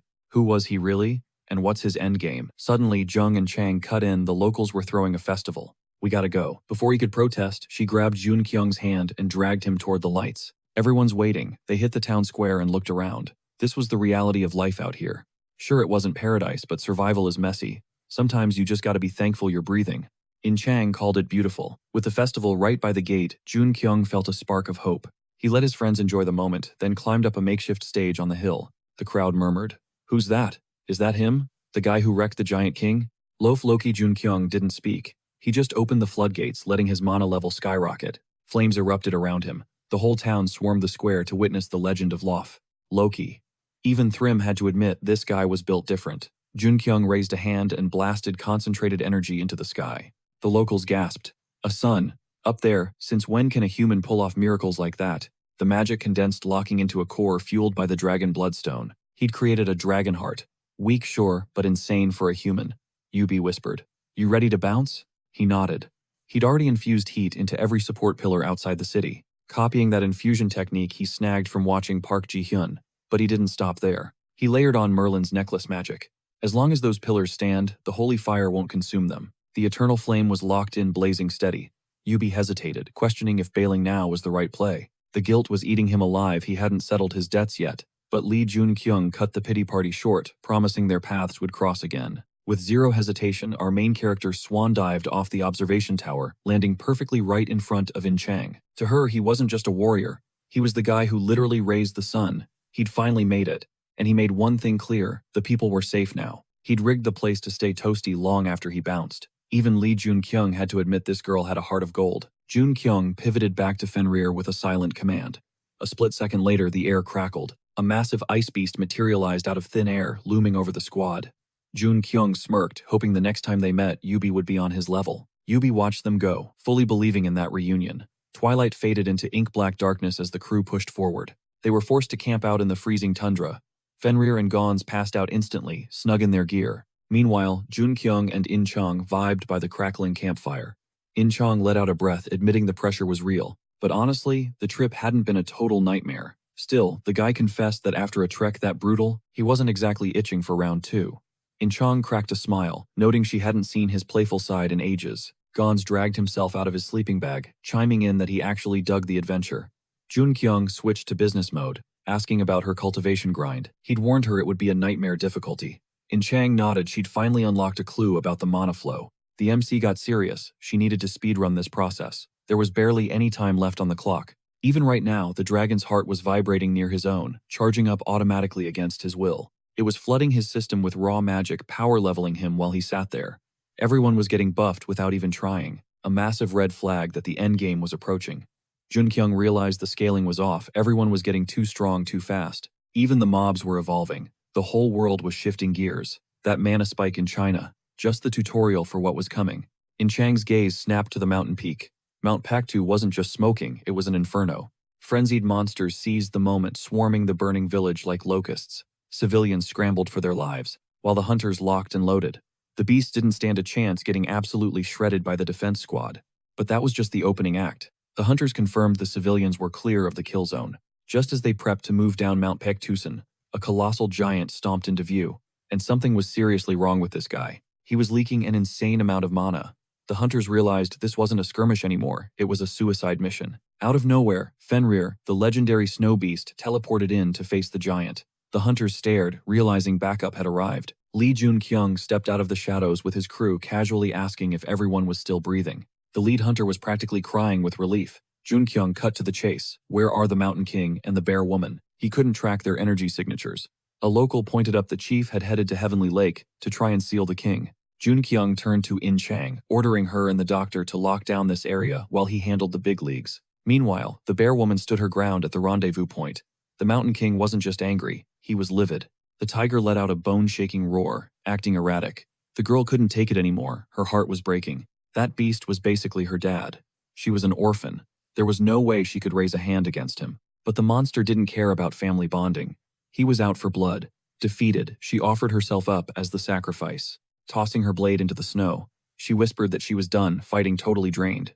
Just end it. The tiger went berserk. His eyes glowed with demonic light as he roared, ready to strike. Boom, Lee Jun Kyung flashed in between them like a human shield. He glanced back, asking if she was good. He didn't wait for a reply, snatching her up and flickering away to a safe zone in the blink of an eye. He set her down gently, demanding answers about her new look and the absolute chaos unfolding. Ungyo spilled the tea. The man in black was the puppet master. The second he touched the Mountain King, Mount Paktu morphed into this hellscape. Lee Jun-kyung's expression darkened. He knew exactly who she meant. The hooded man.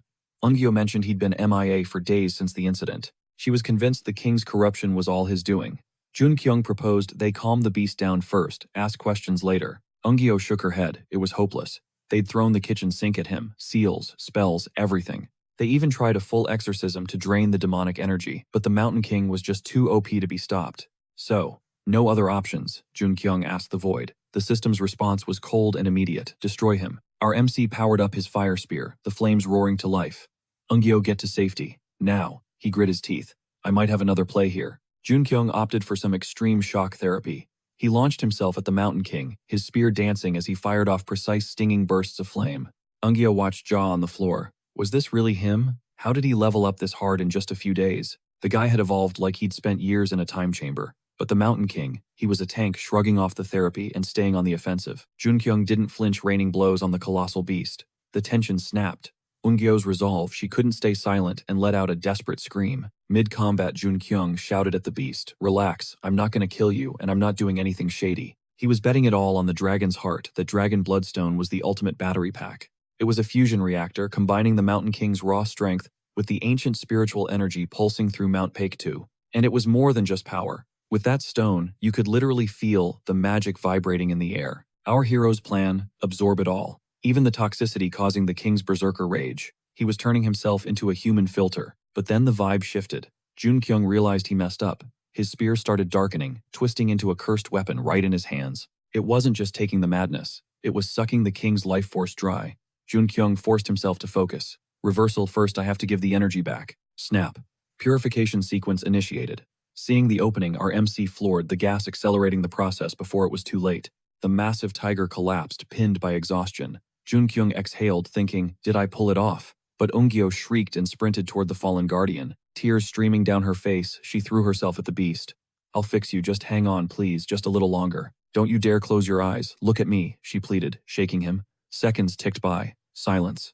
Eun-gyo was a mess of sobbing apologies. Suddenly, movement. A doctor burst onto the scene, riding a massive ice construct like a majestic steed. The healer sighed, thinking he'd made it in the nick of time. But as the dust settled, Jun-kyung stood before the king, who was now sitting up. He was conscious.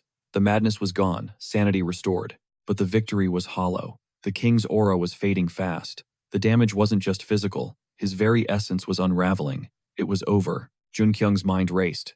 Who was that hooded figure? Why target a literal god of the mountain? It didn't add up. How did a being as ancient and powerful as the Mountain King get played by some shady guy in a cloak? The tiger's voice was weak but calm. I'll explain. But first, is Eun-gyo safe? Jun-kyung nodded. She's physically fine. Just exhausted from the stress. The doctor chimed in, then grim-faced. I've patched the external wounds, but his insides are shattered. The core is destroyed. There's nothing more magic can do. The beast chuckled dryly. I know. My time is up. He locked eyes with Jun-kyung. The deal still stands. You'll take Eun-gyo with you. Then the confession. The hooded man. He looked like death, yet his energy. It felt familiar. He didn't hunt me down. I went to him. Down in the village of Heavenly Lake. He was just standing there watching the houses like a statue. I approached him, the mountain lord rasped. But after that, it's a blur. The memory is fractured. I saw him in Cheongju too. But the crucial piece is missing. Jun-kyung realized the trail was going cold. He wasn't getting the who or why today. Meanwhile, In Chang gathered the villagers. Listen up, I'm putting the ball in your court. Option A, you stay. We rebuild. It's your home, but it's gonna be a grind. Option B, you pack up and come with me to Korea. New start, safe haven. I'll handle the government red tape and find you a roof over your heads. You've got 3 days to decide. As the crowd murmured, Eun-gyo tugged Jun-kyung's sleeve. Uncle, she didn't care about the politics. The king, he trusts you. Please take me to him. Jun-kyung didn't hesitate. Let's go. Eun-gyo collapsed next to the fading giant. Wake up, she whispered, voice trembling. Please just wake up. You're my family, my best friend. My father. The dam broke, and she buried her face in his fur. Thank you, for everything. I will never forget you. As the words left her lips, a radiant light burst from the tiger. The spirit of the mountain lord separated from the flesh, soaring upward. The entire village watched the streak of light pierce the heavens. One by one, they dropped to their knees, bowing in reverence. Looking at the rubble, they wondered was leaving, right, maybe, but they swore they'd return one day. In Chang returned, leading a herd of reindeer. These are your rides, she announced. Elders and kids up front, we move out now. Once we hit the pass, it's gonna freeze. Bundle up and mount your reindeer. Finally, Junkyung walked out with Eungyo. Incheong did a double take. Eungyo wasn't empty-handed. She was cradling a tiny mewling tiger cub in her arms. Eungyo hoisted the tiny cub high, declaring that Sangun was now her permanent sidekick. Lee Junkyung noted the parallel to Hokjun, the patron. The big man had stepped up to replace the fallen king of the mountain, within Eungyo's lineage. But the rebirth came at a cost, total amnesia and zero power. Junkyung turned to his teammate. Breaking the news, they were heading back to Korea. The girl practically vibrated with excitement. In Chang cut in, asking what the game plan was post-return. Junkyung hinted at a busy schedule, as a radiant new blade materialized in his grip. In Chang's eyes went wide. What kind of weapon was that? The mana radiating from it was insane. Junkyung mentally credited Eungyo for her stellar work, noting aloud that this was a genuine gift. A pang of envy hit In Chang. Where was her legendary loot? She circled back to the plan, teasingly wondering if Junkyung was stockpiling presents for some secret girlfriend. The hunter blinked, totally blindsided by her wild imagination. Meanwhile, the Mount Baekdu refugees halted on the frozen tundra, gazing hesitantly at the massive barrier looming before them. Lee Junkyung strode toward the blockade, with zero hesitation, initiating a specific sequence. The protagonist recalled his vow to breach this wall within a month. The deadline had slipped just a little. Unleashing his unique signature skills, Lee Junkyung pressed his palm against the cold surface. He mused that his growth had skyrocketed beyond expectations. He could handle this solo. But physical force wasn't enough. He needed to channel the mana flow and tap into the dragon's heart, the relic that had devoured the Mountain King's essence. Back on the northern front, the atmosphere shifted. Sentries in the watchtower scanned the horizon with bare eyes. One guard noted the eerie quiet. Ever since that guy deployed to the front lines, monster sightings had dropped to near zero. His partner scoffed if they meant that loser. It had to be a fluke, though there was a slim chance he had actually wiped out every beast in the northern sector. The skeptic added that even for an outsider, pulling that off twice was impossible. Legendary heroes had failed before. Suddenly, the sentry shouted, pointing frantically to the right. The barrier was warping. Its structure and outer edges were undeniably shifting forms. What was coming? Back in safety, In Chang savored a hot coffee, wondering, has Java always tasted this heavenly? A guard interrupted, informing the squad their companions were holding up in the adjacent auditorium. But who exactly were they? Lee Junkyung kept his voice dead serious, vouching for them as reliable survivors from the northern territories. The protagonist emphasized that these folks were bona fide hunters. Inside, Eungyo and Yubi urged patience, promising comfort. Lee Junkyung observed Eungyo, calculating that the curse hadn't hit its terminal phase. The dark energy that fueled her power and trapped her in a child's form was fading here. Lee Junkyung asked to borrow her for a moment. Telling the group he needed to steal her away, Lee Junkyung guided the girl to a private spot, explaining that the curse had been purged, triggering her physical transformation. The young hunter decided to run a diagnostic using his mana flow. Eungyo stood immobilized as energy surged through her system. Hey, what's the big idea? She snapped, indignant. Lee Junkyung noted, with shock, that her power levels had tanked. Eungyo scoffed, refusing to buy it, and ran her own check. Freezing her stance, she shut her eyes and revved up the mana circulation in her veins. The verdict was in, she was definitely weaker. But how Lee Junkyung theorized her strength was tethered exclusively to Mount Baekdu, where she dominated the energy field. That concentration was what kept her in a childlike state, proximity to the peak. Don't sweat it, he assured her. As a hunter, he had the tools to fix this. Eungyo cut to the chase. So, what's the real talk? About Lee Junkyung warned that the feds and the association were already tracking her. They'd be grilling her, and the Cheongju refugees soon enough. He noted her squad was surprisingly overpowered. If the association recruited them, it would be a win-win. But that wasn't the snag. Eungyo raised a brow. Is it a trust issue? Lee Junkyung nodded. The risks were high deportation or getting shackled to a slave contract with the government, or the association. He knew the Asgard president Jung Hyojin wouldn't just send a lackey, he'd come personally, to monopolize their strength. Lee Junkyung leaned in, offering a solid alternative, but emphasized the ball was in their court. Outside, a sleek white SUV pulled up. A figure in dark shades stepped out, greeting Lee Junkyung like an old friend. Long time no see. Welcome back, Lee Junkyung admitted. The guy with the spectacles couldn't hide his shock. He hadn't laid eyes on him since they were just kids in school. But now, he was totally blown away by the moves Lee Junkyung was pulling. Our MC didn't just survive a suicide mission. He came back without a scratch, and brought the surviving northerners home with him. And surprise, surprise, those survivors were elite hunters. But Lee Junkyung had a sneaking suspicion the association had already tried to slide into their DMs first. The glasses-wearing official paused, sensing a snag. The real question was floating in the air. Could these defectors actually be trusted? The association president was ready to cut a deal, offering them the world. Jun Kyung realized Asgard was finally making its power play. Spectacles dropped the details. The president wanted to lock every single hunter down with a signed contract. Jun Kyung needed to be crystal clear, asking if they meant individual contracts for everyone. The nod confirmed it. But here's the kicker. Signing those papers is basically signing your life away. One wrong move, and the penalty clauses turn you into a glorified slave. That is when Jun Kyung dropped the ace up his sleeve. Too late. They already signed a contract. With me. He made sure they knew he brought them here voluntarily, no coercion involved. But he couldn't risk losing them, so everyone inked a soul-binding mana contract. And in this world, you can only pledge allegiance once. The man in the dark shades looked rattled, muttering that he needed to run this up the chain to the president immediately. He told them to sit tight. Our hero smirked internally, dying to see how the mighty Odin would handle this curveball. The truth was about to come out. Meanwhile, Yubi was trying on her new gear, raving about how the fit was absolute fire and super mobile. The crew from the north was also losing their minds over the cafeteria food. Back in Chongjin, it was a potato-only diet. Was this actually heaven? In Chang admitted the grub was undeniably top tier. Jun Kyung nodded, reminding them that starving was the norm back in their neighbor's territory. Then the girl confessed she was actually missing the grind. She wasn't built for chilling on the sidelines for too long. Jun Kyung realized In Chang was also itching to get back to hunting monsters. The young boss promised them they would be back in the action the second they touched down. Later, standing atop a nearby peak, Jun Kyung scanned the silent landscape. He knew the world was about to go to literal hell, so he figured he should soak up these peaceful vibes while they lasted. Suddenly he spun around. Someone was standing right in his face. She introduced herself as Choi Yun-sung. He told her the name stuck, but he was more focused on how on earth she managed to ghost her way so close to him. She had completely bypassed his radar until she was in striking distance, even though he usually senses mana flows like a hawk.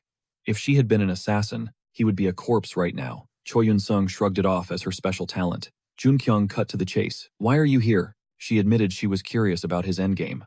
Because of those ironclad mana contracts, the hunters had zero choice but to follow his lead. And honestly, that absolute control was freaking some of them out. Jun Kyung stated flatly that they were marching to the capital. He figured Odin already knew the score that these hunters were contractually his. As long as Jun Kyung was tied to Asgard, the Chongjin crew was a package deal, and the association couldn't touch them. Choi Yun-sung pressed him, asking, "Okay, but what happens after that?" Jun Kyung replied that he had a job for them, but he wasn't about to act like a tyrant. He wasn't forcing anyone's hand. Great power, great responsibility, you know the drill. He just needed them to do their job. The girl vanished, and suddenly the dragon's erratic heart in his chest stabilized. Finally, the ability was primed and ready for launch. The only question left, how OP was he now? He calculated that even if Hercules went full berserk mode, he could take him down. Jun Kyung realized he was leveling up at an insane rate. A guard interrupted his thoughts, announcing that a rep from the association was here for a face-to-face. Turns out it was an old buddy, the bald hunter Song Gu-yun. They dabbed up and exchanged greetings. Jun Kyung mentioned that if this mission worked out, he would try to come back. It was a brutal gig, and survival was his only real paycheck. He asked what the association's verdict was. Song Gu-yun dropped the news almost every association member overseas had already been recalled to the country. Jun Kyung was shook. A special gate opening isn't just an event, it is a sign of rebellion. These gates spawn nightmare fuel monsters, and the fallout is catastrophic. And they aren't just popping up here, it is a global phenomenon.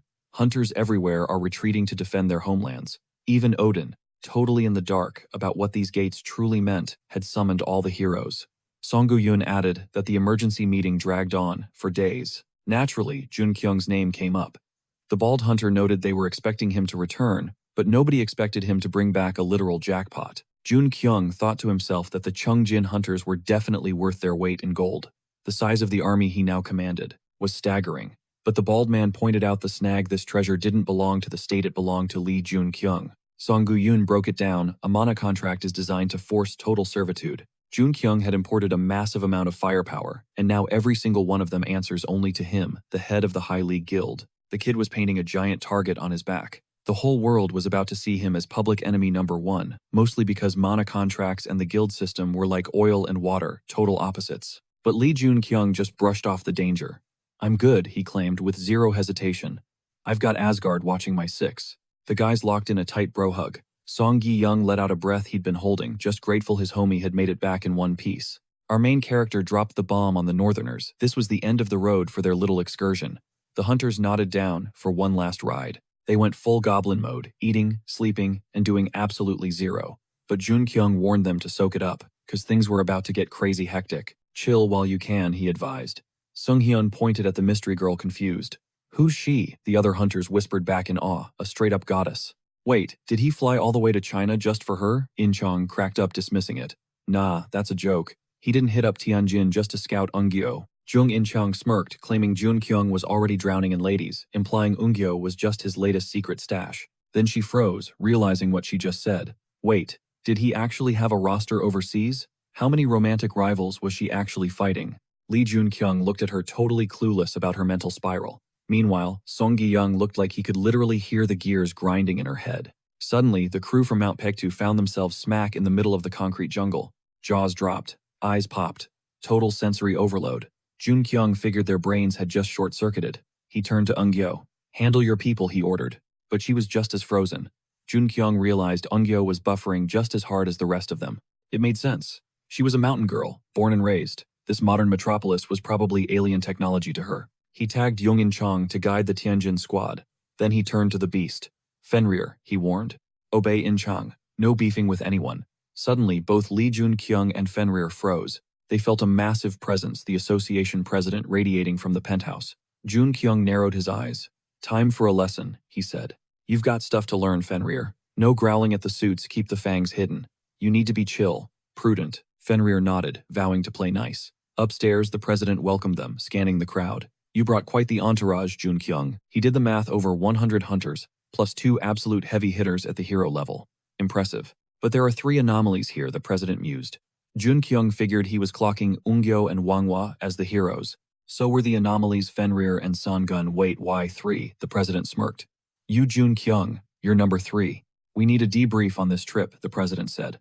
But first, Song Gi-young stepped up. Today's the day, he announced. The kid gets initiated into Asgard. The conference starts now. Jun Kyung was the hot topic, so every hero in Asgard had pulled up. Inside the war room, one hero scoffed. Why are we even considering this weirdo for Asgard? Others pushed back. His stats skyrocketed overnight, they argued. Plus, he survived China. Is he actually that insane? They whispered, disbelief painting their faces. Suddenly, a sensor-type hero stiffened. 3 energy signatures entering. Heimdall, Odin, and something massive. Is that the rookie? No way he's that strong. The double doors swung open with a bang. Lee Jun Kyung stood in the doorway, radiating power. He scanned the room and smiled. Pleasure to meet you all. I'm Lee Jun Kyung. Meanwhile, back at the Grind Association reps and Mr. Kim, an old buddy, were camping the gates. They were glued to the spot, waiting for the squad to bounce back. On the flip side, the Mount Pektu crew stood tall. Mr. Kim dapped up the White Tigers group. Solid work, everyone. The young leader thanked them. Thanks for waiting. We speed-ran that dungeon. Should make cleanup a breeze for the civilians now. Kim noticed something different about this squad. Good vibes, insane skills. Eungyo wiped sweat from her brow. Any gates left? She was itching for round 2. Mr. Kim blinked. I mean, sure, but don't you guys need a nap? We don't do breaks, she shot back. Point us to the next raid. Inside a special gate, Jung In-chang was in the zone, bathed in blood, hacking through a swarm of winged nightmares. Her patron Prince Charming was juicing her stats like crazy.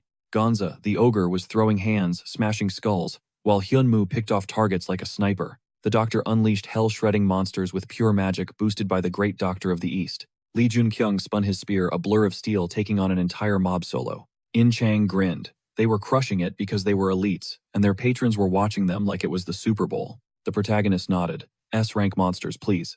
We're tearing through this like tissue paper. Lee Jun Kyung clocked the pattern immediately as their power leveled up the gates, mutated into something far more twisted. Mana wasn't just existing, it was drowning the world. And the apocalypse. It wasn't a maybe, it was on the itinerary. He noted that the doctor and In-chang had absolutely crushed it so far. But the tutorial mode was over. They needed to grind harder than ever. In-chang sensed the vibe shift, asking where Lee was headed. Was this pep talk actually a goodbye present? Lee shrugged it off like he was booking a flight, claiming he was just gonna globetrot for a bit. The girl looked shook. Dude just dropped a doom prophecy, with a face like stone, and now he's planning a gap year. I mean, sure, the guy earned some PTO, but the timing was wild. In-chang nodded, realizing burnout is real, and respected the move. But then the young man dropped the real instructions for the squad. From this moment on, they were drafting into the White Tiger group. And since Fenrir was already on the roster, Lee told the Beast to babysit the team. Those allies would be clutched down the line. To his friends, he framed it as a vacay, just checking out for a bit. But internally, it wasn't leisure. It was a mission only a time traveler could handle. Zero choice involved. It was time to face Odin. Fast forward a few days, and he snagged the keys to the Bifrost from Song Yoon. The bald guy looked nervous, telling him to watch his back out there. Nobody expected Odin to sign off on this joyride, but Lee smirked he'd cut a deal with the god, trading the one thing Odin couldn't resist. The Bifrost is usually VIP, only Odin doesn't share toys. But that intel Lee dropped was the golden ticket that cracked the gates open. The currency, info on the man in black. Fresh back from China, Lee had whispered something in Odin's ear, a story that completely flipped the script on what the survivors claimed. He told the president that a shadowy figure, dubbed the Man in Black, was cooking up a disaster. This guy didn't just break China, he turned it into a graveyard and wiped a Heavenly Lake village off the map. That tea was hot enough to get Odin's full attention. The president agreed they needed to dox this villain immediately and figure out his endgame. Asgard pledged full sponsorship for the mission. We're talking the entire realm, actively backing the loser. Cut to the arrival, a knight stood there, claiming he'd been counting the seconds until the hero showed up. Lee played the humble card, calling it an insane honor to meet the lone knight Lancelot. He acted like this was way above his pay grade, figuring they'd send some mid-level HR rep from the council. Lancelot looked down his nose, saying he actually pitied the kid, dropping a backhanded compliment about finally seeing the loser in the flesh. This guy wasn't a nobody, he was a legit knight of the Round Table. The Round Table Council, secret British society, weird vibes. While other guilds are out there gaslighting humanity, acting like saviors, the council just chills in the shadows watching the chaos. They're stacked with power, but they never lift a finger. Not heroes, not villains, just observers. And the nuclear reactor powering this whole operation is Merlin herself. But even if you subtract Merlin, the council is no joke, because they command the Order of the Knights. These knights are built different, way stronger than your average hero, and they've been the secret MVPs in every British crisis. Throughout history, Lancelot mentioned that Merlin was actually checking for Lee, and now the whole squad was dying to know who this loser really was. Lee caught the vibe instantly. Lancelot was looking at him with pure venom. It definitely had jealous over Merlin written all over it. Everyone knew Lancelot was down bad for Merlin, but she ghosted his feelings, and that totally wrecked their dynamic. The guy wasn't evil or a snake, he was just wildly codependent. It was so obvious that the council's gossip usually revolved around his drama. Lee stated he was just there to honor his pinky promise to Merlin. Then he stepped up, clarifying this was official business. He acknowledged Lancelot was trying to big bro him, but the knight was stepping way out of line. If a knight can't check his own attitude, does he even deserve the title? That line hit a nerve. Lancelot snapped the audacity of this guy. Lee calculated his next move, betting Merlin was live streaming this whole interaction. The only blind spot she had was the dorms. The knight sneered, claiming he didn't care about the loser's clout or lack of it, but he wasn't gonna let the disrespect slide. Boom. Merlin materialized in the room, commanding Lancelot to chill, pointing out he was treating her VIP like trash. Lancelot saw red, completely losing it, and challenged the loser to a 1 versus 1 right there. Merlin was livid had he lost his mind. But Lee, he just smirked, accepted the invite, and told them to lead the way to the dojo. The other knights weren't shocked. Lancelot was starting drama, but a real fight. It had been a minute. They assumed Lancelot, as usual, was gonna sweep. But who was the new guy, that loser from Asgard? The two fighters squared up in the center of the arena. Lancelot sized him up, another spear user, but mentally noted that the loser's form looked amateur at best. Lancelot played to the crowd, thanking everyone for watching the beatdown. Lee looked around, genuinely confused, asking, is this guy a knight or a stand-up comic? Because looking at this circus act, I'm thinking, sir, might be the wrong title. The protagonist had heard rumors that duels in these parts weren't just for show killing, the opponent was actually on the table. He asked if those hardcore rules applied here. Lancelot gave a cold nod, confirming that yeah, the young man's life was officially up for grabs. He considered showing mercy, maybe sparing the loser's dignity, but then he hesitated.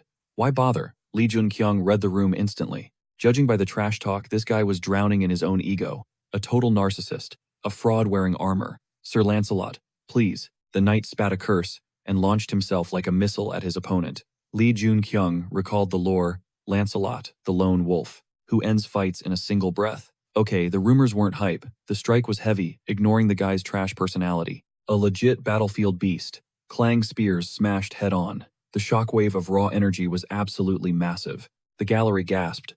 Did the rookie just tank Lancelot's signature move with a casual block? Unheard of. Impossible. Lancelot froze, eyes wide. Why couldn't he budge? Someone finally stepped in to cut the tension. That's a wrap. Enter Gawain, Knight of the Round Table. Lee Jun-kyung studied him. Smooth talker, graceful moves. But don't let the elegance fool you. This was the Green Knight, a hunter fully awakened. Legend says he held the gates alone, painted head to toe in monster guts. Hence the grim nickname. Lee Jun-kyung lowered his weapon. No beef with this guy. He raised his spear, signaling the show was over. Gawain didn't miss a beat, lecturing Lancelot cold. Check yourself, know your limits, and respect who you're up against. Lancelot hissed back. He disrespected me. Gawain ignored the tantrum, signaling Galahad to scrape Lancelot off the floor. Lancelot hung his head. Game over. Li Junqiang nodded internally. Gawain was the real deal, sharp as a tack. He had clocked everyone's power levels from the start. Meanwhile, Gawain was reeling, deflecting Lancelot's magic nuke with one hit. Insane. A new star just went supernova in Asgard. The whispers were true, this kid actually dusted Hercules. Back with Merlin, the protagonist set boundaries. One time only. He took the fight because he wanted the smoke, sure, but no sequels. Let's be real, Merlin runs the round table like a puppet master. The knights move when she pulls the strings. If she hadn't silently greenlit this beatdown, he never would have crossed blades with Lancelot. The protagonist only stepped into the arena because she allowed it. Of course our hero had his own agenda. Li Junqiang said he was settling a score. Merlin smirked. Straight shooter, aren't you? You agreed because you personally wanted to throw hands with Lancelot. I've got an ego too, Li Junqiang shot back. I'm a proud man. But truthfully, I needed to test my leveling after the China arc. Consider the debt paid. He looked at her. You got what you wanted, right? We're square. Plus your boy Lancelot just got a free lesson in humility. Merlin had calculated every move. She knew the hero wouldn't drop. She needed Lancelot to take that loss. She realized the kid was playing 4D chess smarter than she gave him credit for. She desperately wanted Lancelot humbled. Merlin knew Sir Lancelot had god-tier potential, but was drowning in obsession and arrogance. He needed a wake-up call to evolve. The young man was just the hammer she used to crack his ego. Merlin nodded, accepting the payment. Poof. The next second, Merlin shifted, shrinking into a young boy. You're not off the hook, yet the kid chirped. You made a promise. Did he keep his word? Li Junqiang stiffened. He wasn't looking at a random kid. King Arthur was in the building. A blade materialized in the protagonist's grip. He held it out. Arthur's face twisted in rage. You mocking me? Is this Excalibur? Li Junqiang said calmly. Just grab the hilt. The boy snatched it, scoffing. You, claiming this decorative toothpick with a little magic inside, is the legendary blade. Don't insult me, Arthur spat. Pathetic trick. You really thought I'd buy this. Suddenly, Merlin manifested right next to Arthur. The kid jumped, but then the vibe around the sword shifted. Arthur stared. Could it be? The real deal, the curse felt? Gone. Even Merlin looked shook. They actually separated. Li Junqiang hit them with a grin. Promise kept. It actually worked, Arthur whispered, stunned. Li Junqiang added, hate to break it to you, but that's a knockoff. Built it to scam your boss, the Lady of the Lake. Patron saints have selective vision. Keep 'em happy and they don't look too close. Merlin and Arthur blinked, totally confused. What? Wait, Merlin frowned. The lady ordered us to fetch Excalibur, but we were flying blind. Knew nothing about it, except the shape. Merlin realized what happened. You knew the specs of Excalibur, and forged a decoy to fool a god. Li Junqiang nodded. The sword of the lake Excalibur has been marinating in that water for centuries, soaking up mana. Knowing the lore, I was able to patchwork this replica enough to pass inspection. Arthur looked at the blade. It's a fake, but we're free. Merlin's expression darkened. For now. Once the lady realizes she's been played, the clock starts ticking. Arthur snapped, rage flaring at the thought of the curse bouncing back, but Merlin physically checked him before he could explode. Even a replica bought them a ticking clock. But Li Junqiang cut in. It wasn't about time. It was about totally finessing the patron. And if the truth dropped, the blade still held leverage. That nasty hex wouldn't kick in as long as they stayed tethered to the round table. The patron planted that curse for one reason, to force them into hunting down the real Excalibur. But Junqiang's part, done and dusted. Arthur wasn't having it, claiming he was tanking way more damage from this curse than Merlin ever did. He was trapped in a pint-sized kid's body while Merlin was just body snatching. No wonder the guy had such a massive attitude problem. Junqiang decided to drop a bonus bomb. He'd give them the chords for the actual legit Excalibur. Cut to Hercules' power fully restored, fighting like a savage beast. His opponent totally unbothered, cool as ice. Wielding a mystic blade, the guy mocked Hercules for moving in slow motion. The demigod got absolutely wrecked, dropping to one knee in defeat. The victor towered over him, blade gleaming. Hercules gasped, demanding to know what kind of monster weapon that was. Just a recent pickup, the man shrugged. Hercules stared, stunned that anyone could just casually wield something that powerful. Wounded and leaking magic aura, Hercules listened as the man declared his debt paid. He'd done enough to squash the beef for breaking their deal. Hercules realized he was actually off the hook. No punishment coming. But the man clarified that pardon was only from him. Athena still wanted a piece of Hercules for the screw-up. Hercules whipped his head around. Athena was right there. How long had she been lurking in the shadows? He hadn't even clocked her presence. The sword wielder spoke up. Athena, something on your mind? Athena stepped forward with intel. She reminded him about the inquiry regarding the loser. Fresh back from China, the target had hopped a flight to the United Kingdom. Motives. Currently, a total mystery. But he made contact with the round table. The man ordered eyes on the loser and told Hercules to quit slacking on his training. Athena and Hercules bowed, swearing loyalty to Zeus. Back in the room, Arthur's eyes went wide. Wait, does that mean Zeus has Excalibur? Jun Kyung nodded. Arthur couldn't wrap his head around it. Zeus was already packing the lightning bolt of Olympus. Why would he need Excalibur too? Jun Kyung looked baffled. Where did everyone get this twisted idea about the king of gods? What lightning bolt? Jun Kyung asked. Arthur bristled. Why was this guy talking to him like they were homies? The rookie shot back that Arthur dropped the formalities first. Was it really that deep? Arthur demanded to know the plan for retrieving Excalibur. Jun Kyung blinked, genuinely confused. Why are you asking me? He dropped the location. The rest was a DIY project. Arthur fumed. Jun Kyung had promised a solution. Jun Kyung checked the receipts. The request was to find the sword capable of shattering the curse. Mission accomplished. Now run him his money. Arthur argued that Zeus wasn't exactly the type to just hand over a legendary weapon. Jun Kyung shrugged. Merlin would figure an angle. She was the brains of the operation after all. Defeated, Arthur asked what the price tag was for this service. Jun Kyung figured Merlin was already deep in a strategy session on how to snatch that sword back. No point explaining 4D chess to a musclehead like Arthur.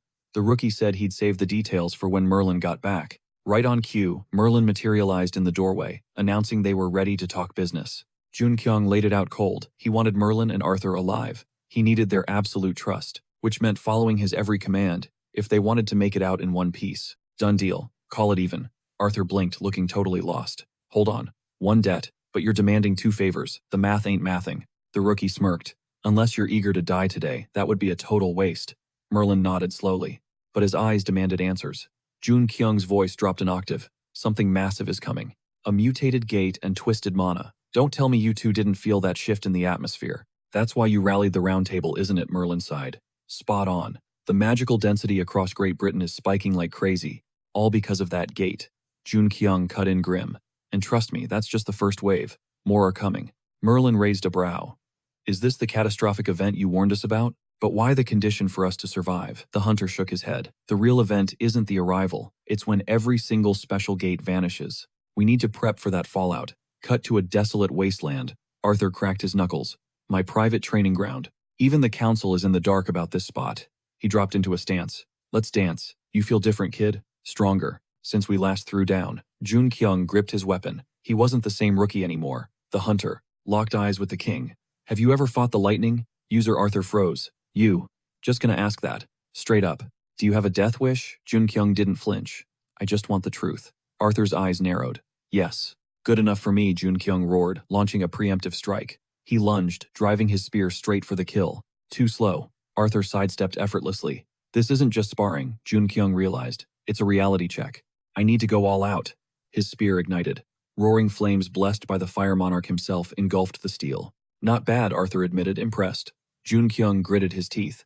The king was a monster, but he wouldn't fold. Just one hit. That's all I need. He coiled his muscles for the next strike, wrapping his spear in a vortex of fire magic. Arthur's eyes widened. Is he absorbing ambient mana? The dragon's heart pulsed, unleashing a torrent of power. What is that? Arthur shouted. Jun Kyung screamed. Solar flare. Magnificent, Arthur whispered. Then the world exploded. The king countered with his signature move. Oops. Arthur scratched his head awkwardly. My bad. Haven't felt this rush in ages. Might have overdone it. Jun Kyung hit the dirt, face first. KO. Arthur loomed over him. You asked about white lightning earlier. Right now, you'd be vaporized. But, Arthur smirked. Maybe, just maybe, you're the one who can take down Zeus. Sunset. Jun Kyung groaned, waking up.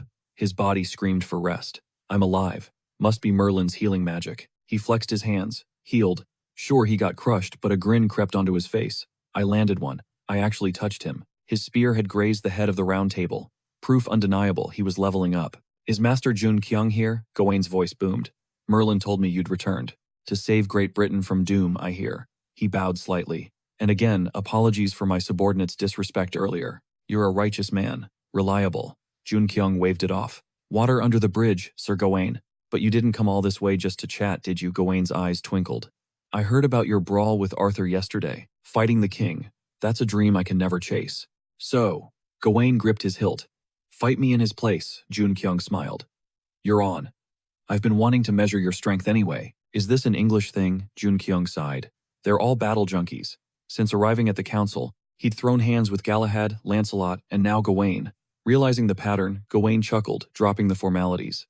One quick match. I came for Excalibur, Jun Kyung thought, taking his stance. Ended up in a fight club.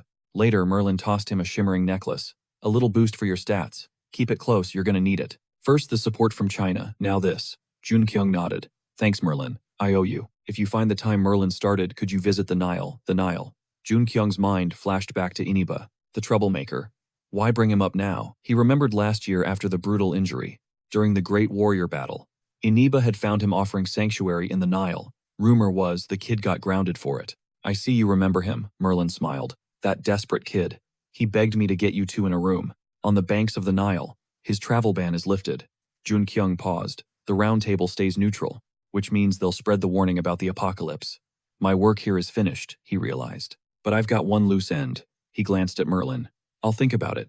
Then his gaze locked onto Arthur. With his mind set on going all out for the cataclysm, the protagonist steps into the shop expecting to find Park Yoo-jin. Instead, a stranger behind the counter eyes him up. Who are you? Lee Jun-kyung pauses confused. Isn't this Park Yoo-jin's turf? She gives him a once-over, noting he doesn't have the vibe of a shady loan shark or a angry hunter returning a dud potion. Doing the math, she figures he must be a regular customer looking to spend some cash. Not buying, Lee cuts in pressing for answers. Who are you? She shrugs, explaining she's just holding down the fort.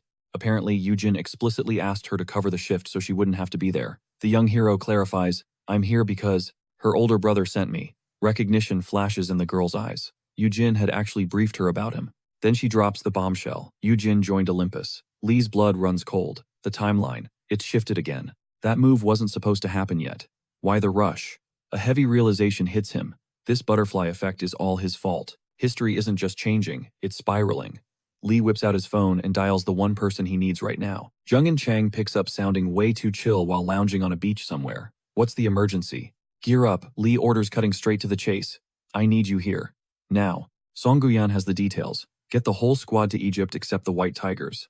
In Chang doesn't hesitate. She's game. Staying put was boring her to tears anyway. She hits up Balder immediately, dropping her location pin Egypt. Song Guyan is floored.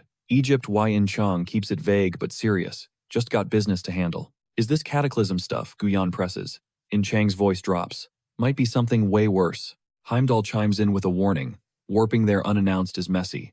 Egypt is a powder keg right now. Her showing up could light a diplomatic fire they can't put out. Meanwhile, Lee Jun-kyung freezes in his tracks on a busy street. Surrounded by armed guards, he slowly raises his hands.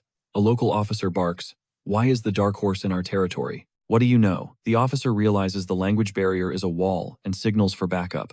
Two figures with painted faces step forward. "We'll take it from here." They command, flashing credentials from the executive branch. The Nile is making plays.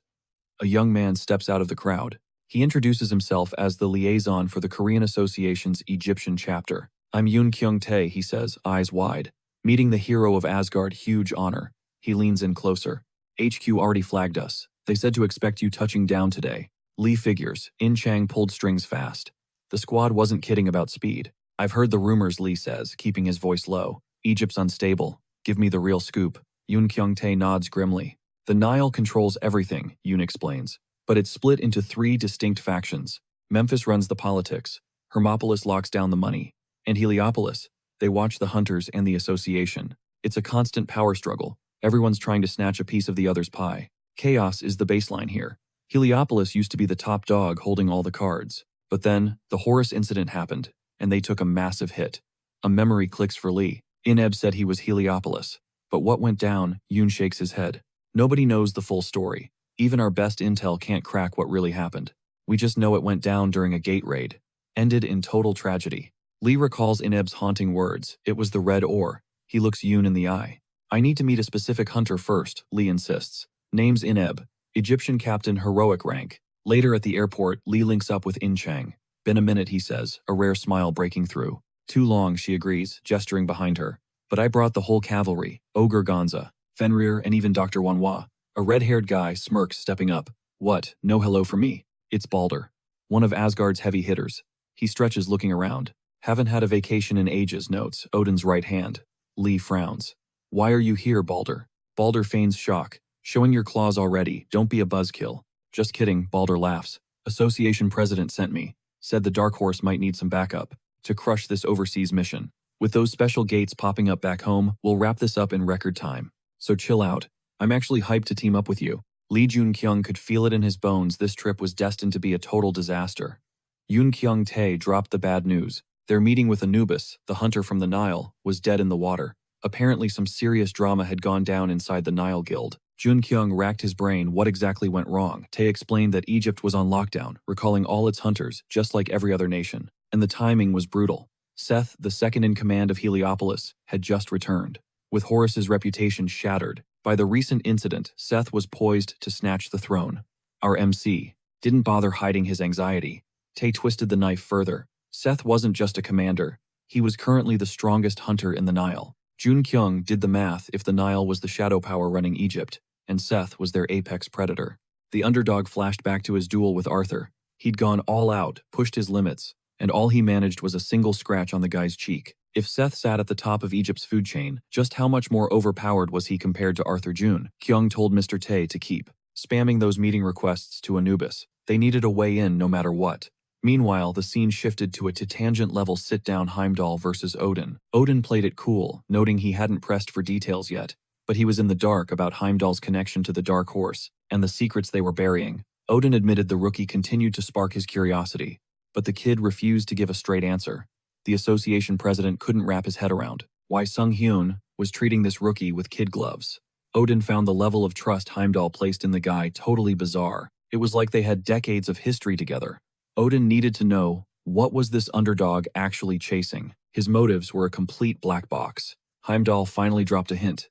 Lee Jun-kyung's endgame aligned perfectly with Odin's. That got Odin's attention. In that case, he replied, "I'll keep watching." Sung-hyun knew that was his cue to elaborate. The bald man laid it out. They shared a common enemy, destroying the sponsors. The hunters, backed by the ruler beyond the river, were losing their abilities left and right. This was historical, the first time hunters lost powers, while still breathing. The bald man emphasized that this domino effect started the moment the underdog obliterated Gunther. Cut to Jun-kyung and Balder isolated in a private office. Balder cut to the chase. "What's on your mind?" The hero didn't blink. "Which Nile hunter is the mole for Asgard?" He pressed on since the association president personally ordered Balder to be here. How high was the priority on cooperation? Balder admitted that the president's orders were absolute: cooperate and assist with everything he had. Jun-kyung doubled down. "Then I'll ask again. Which hero of the Nile is connected to Asgard?" Balder caved, promising to reach out to his contact. This was highly classified intel. Jun-kyung thought back to Tae's report. Even their best sources had hit a wall. But the protagonist figured if they listened to the manager of the Korean Association's Egypt branch, they were in the right spot. Hero-class hunters. That kind of firepower should be enough. Intel secured Jun-kyung, and the squad pushed forward on their route. The doctor finally asked the million-dollar question. "What is your ultimate goal?" Jun-kyung, Jung-in-chang, chimed in, realizing she was clueless too. The doctor theorized that Jun-kyung was always grinding towards something massive, even if he kept his short-term plays close to the vest. No one knew the endgame. "You aren't dreaming of world domination, are you?" Jun-kyung flashed a grin that didn't reach his eyes. "Actually, world domination is exactly what I'm thinking." In-chang couldn't tell if he was trolling or dead serious with Jun-kyung. The line was always blurry. Suddenly, the protagonist spotted a group cloaked in heavy, dark, demonic energy. "Freeze," he commanded, sensing danger. The leader of the pack beelined straight for Jun-kyung. It was Seth, and his aura was suffocating leagues above Arthur. Seth sized him up. "You the underdog," Jun-kyung nodded. Seth didn't attack. He just wanted a quick word. After Egypt broke from the kingdom, it became the Arab Republic of Egypt. "You know your history." Seth schooled him. Egypt was still technically under the kingdom's thumb, ruled by the Nile dynasty. They pulled every string in the country. Jun-kyung cut through the noise. "So you're trying to usurp the dynasty?" Seth confirmed it without hesitation. "You're sharp enough to see the play here." Then Seth threw a curveball. "Want to guess why I need to replace Osiris and take the head seat of the Nile? And what I need to do once I wear the crown?" Jun-kyung paused. Before this, he figured Seth staged the accident, just to grab power. But if this wasn't just about the throne, there was becoming king just a stepping stone. Later, In-chang asked for a debrief on the meeting. Lee Jun-kyung took a breath and spoke. Seth threw the question out there, "What's the endgame?" In-chang pressed for the tea, but our MC was drawing a blank. Seth's true motive, it wasn't even on the map. At first glance, it looked like a classic power grab. But nah, it's way deeper than that. Seth is a walking hazard, sure, but he isn't straight up villainous. He's operating in that morally gray zone, neither hero nor monster. Lee Jun-kyung admitted he couldn't drop a solid answer just yet, and In-chang instantly caught the vibe. Then Balder stepped up looking for Lee Jun-kyung. Looks like everyone wrapped up their side quests. Balder couldn't help but notice Team Underdog is built different. Every single member is flexing Duke-level stats. It makes you wonder why haven't they signed with Asgard. Free agents running around with top-tier classified intel. In this world, nothing screams threat louder than that. In Chong figured this guy was just size-checking them. But Jun-kyung wasn't having it. He shut down the banter real quick, demanding a straight answer to his previous question. Balder finally spilled the beans. Odin gave the direct command to back Lee Jun-kyung 100%. But before they could shake on it, a massive explosion ripped through the sky, right over the skyline, tearing open a dimensional rift. In Chang panicked. A special gate just spawned dead center in the city. She was shook. The rift barely opened, but the mana density was already spiking off the charts. At this velocity, the dungeon break would hit downtown instantly. That's a death sentence for civilians. In Chang screamed at the MC, insisting they seal it before all hell breaks loose. But Lee Jun-kyung just looked at her and told Miss In Chang to chill out. Right now. Take a breath, he said. She looked at him like he was crazy. How are you going to tell someone to relax? When thousands of lives are on the line, they needed action stat. Lee Jun-kyung nodded, but the girl wasn't waiting. She was ready to solo this raid, if she had to totally confused why Lee Jun-kyung was lagging, when every tick of the clock meant casualties. Then In Chang glanced up. Local hunters were already blitzing toward the rift, and leading the charge, Seth. Lee Jun-kyung reminded her that this is the Nile's turf, and they handle business their own way. But honestly, even he was caught off guard. He didn't expect the big boss to show up on the front lines personally. And just like that, the special gate was wiped. Speedrun strats at their finest.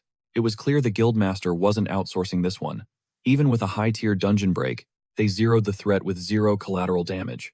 Lee Jun-kyung glanced at In Chang, but she just snapped at him to quit playing around. She was still on edge. Lee Jun-kyung, though, he actually gave her props.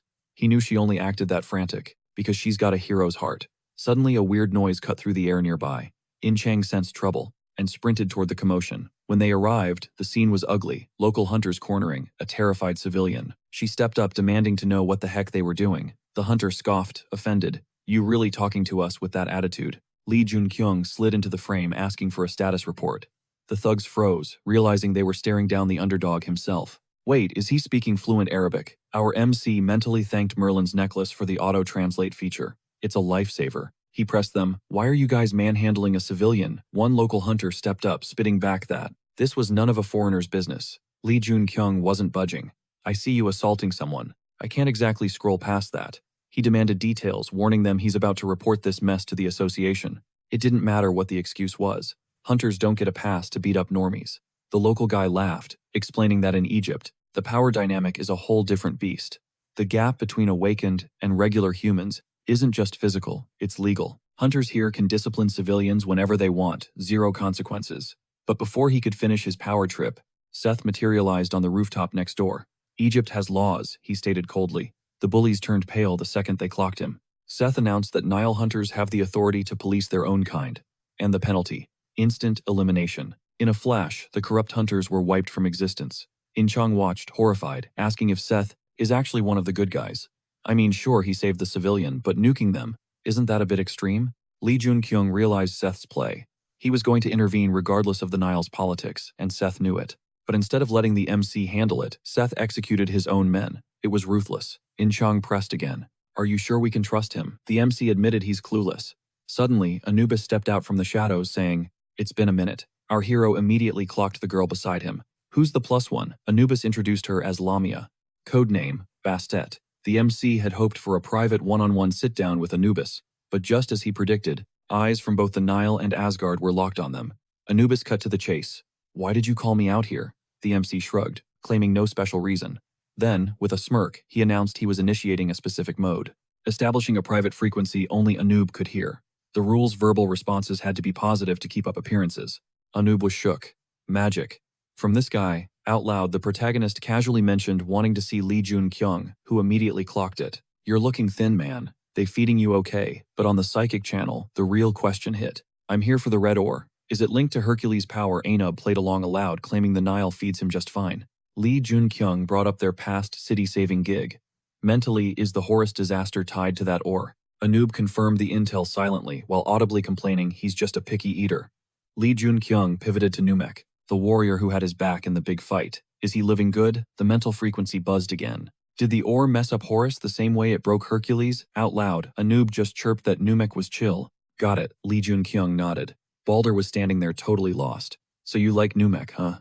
Telepathically, is this Seth's fault? A noob laughed off the matchmaking attempt, calling Lee Jun-kyung a total clown, claiming he didn't know Numek's vibe. Lee Jun-kyung caught the drift. A noob wasn't sure if Seth was the villain yet. Loudly, he suggested they'd make a cute couple. Need a wingman. A noob played the game saying that would be solid. Yeah, could use the help.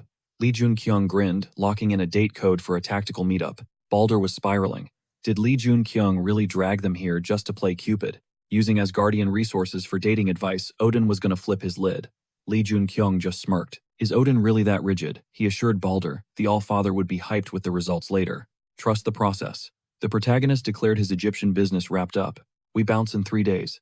I just need 72 hours to tie up loose ends. Then the million-dollar question. Who's the mole in the Nile? Balder sighed. You already met him. Cut to a secluded spot away from prying eyes. A noob slid in, admitting he was running behind. Sorry, had a tail. The young man didn't flinch. A nub looked around nervously. Eyes are everywhere.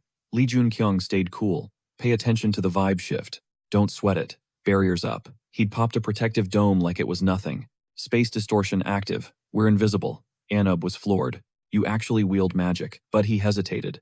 The Eye of Osiris sees all though. Nowhere to hide from that thing. Lee Jun-kyung considered it. Even with Merlin's juice flowing through him. Could they pierce the veil? Maybe not 100%. Let's cut the chatter and get to work. Why am I here? A noob dropped the bomb. Horus is in a coma. It's the red ore. That cursed rock packed insane energy, rivaling the power Hercules unleashed in their duel. It started when Seth brought the ore in. Lee Jun-kyung paused. They found it already.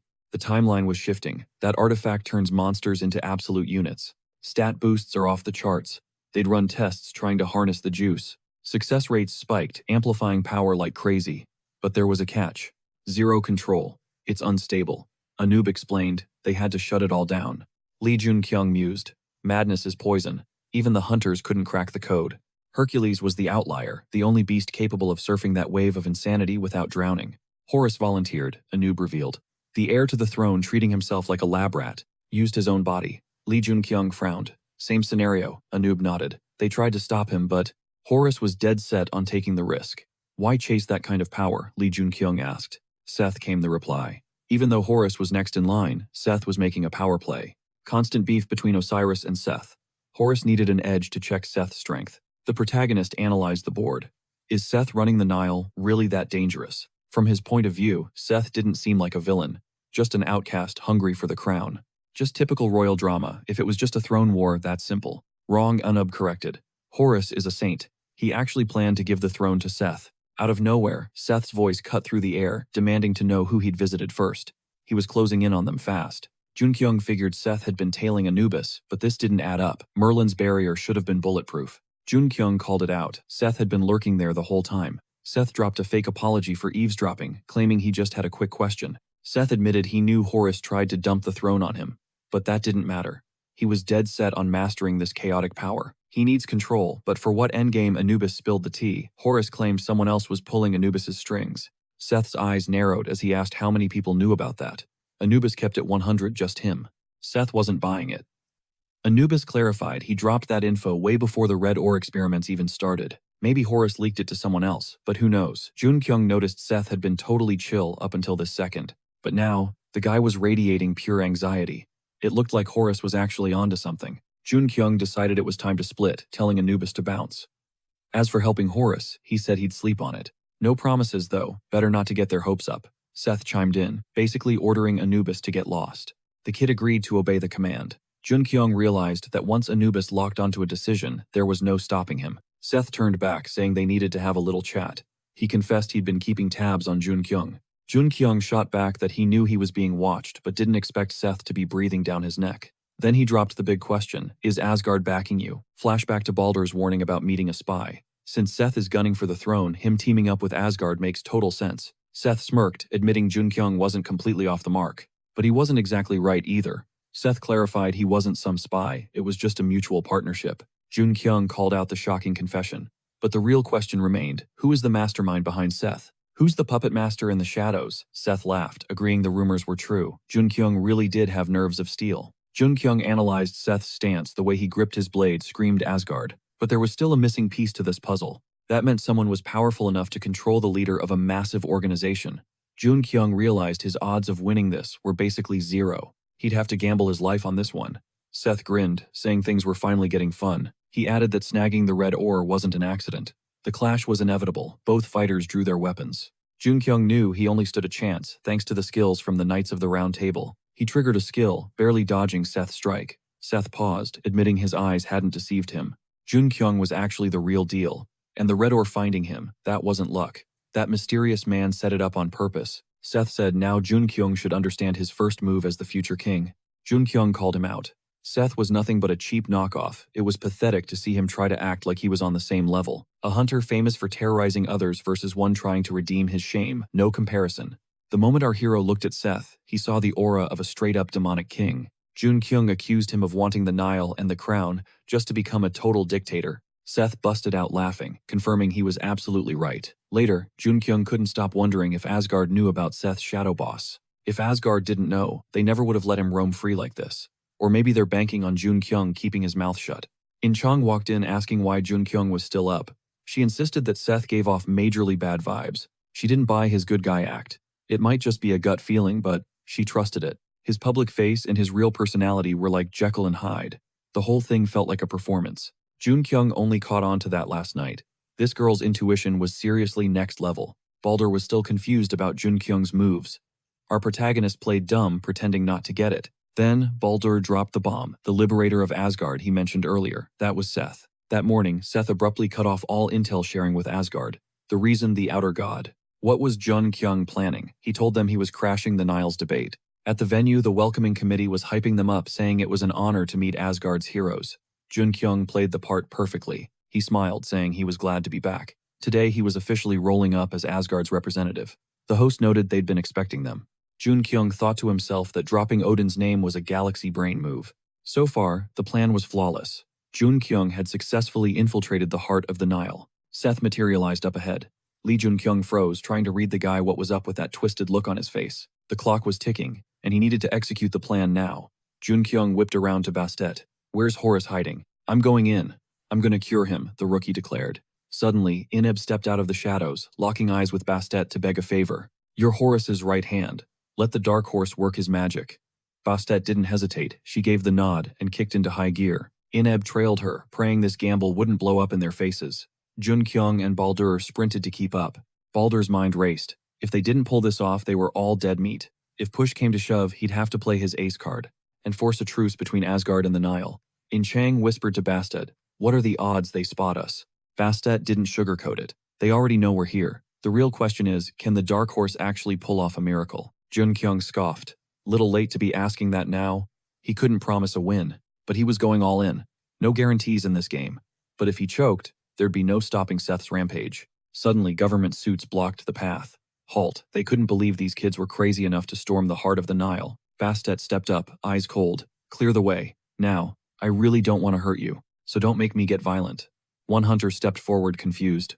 "Bastet, why you can still turn back?" Xing Bastet drew her blades instantly, knocking the guards out cold before they could blink. In Chang gasped. "Whoa, why'd you drop them?" "They trusted you. They could have helped." Bastet sheathed her weapons. "That's exactly why." Jun Kyung cut in, explaining the play. "She's actually protecting them. If we mess this up, anyone helping us becomes a target." In Chang hung her head. "My bad. Didn't see the big picture." Jun Kyung smirked internally. Merlin's necklace was coming in clutch. Finally, Jun Kyung, his squad, and the Nile crew reached the massive gate. "Horus is right behind that door," Bastet announced. She turned to Numek. "Can you hold the line here? If you don't trust me, walk away right now. No hard feelings." Numek stood tall. "It's an honor to fight beside you, Bastet." Bastet saw the fire in her eyes. "When we pull this off," Numek added, "I want Ineb by my side."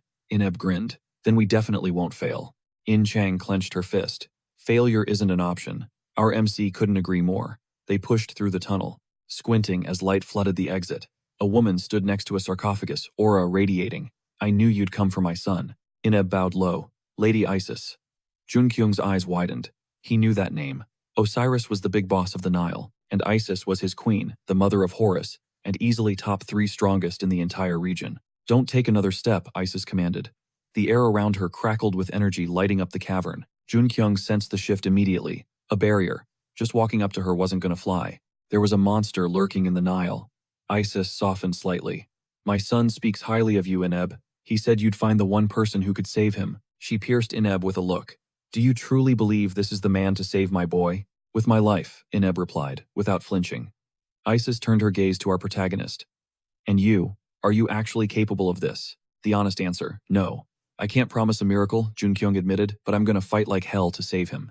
That was enough. Isis dropped the barrier. Listen closely. The moment that sarcophagus opens, the seal breaks. You have exactly 30 minutes. After that, it's over. We can't reseal it. If you fail, nobody leaves this tomb alive. Junkyung stepped forward.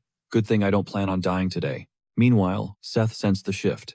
The dark horse has started, he thought, and Isis is guarding them. Isis, his first love. He still had a war to win, but he couldn't believe he was actually hesitating over old feelings. He shook it off. Seth turned to his army. Listen up, today the uprising begins.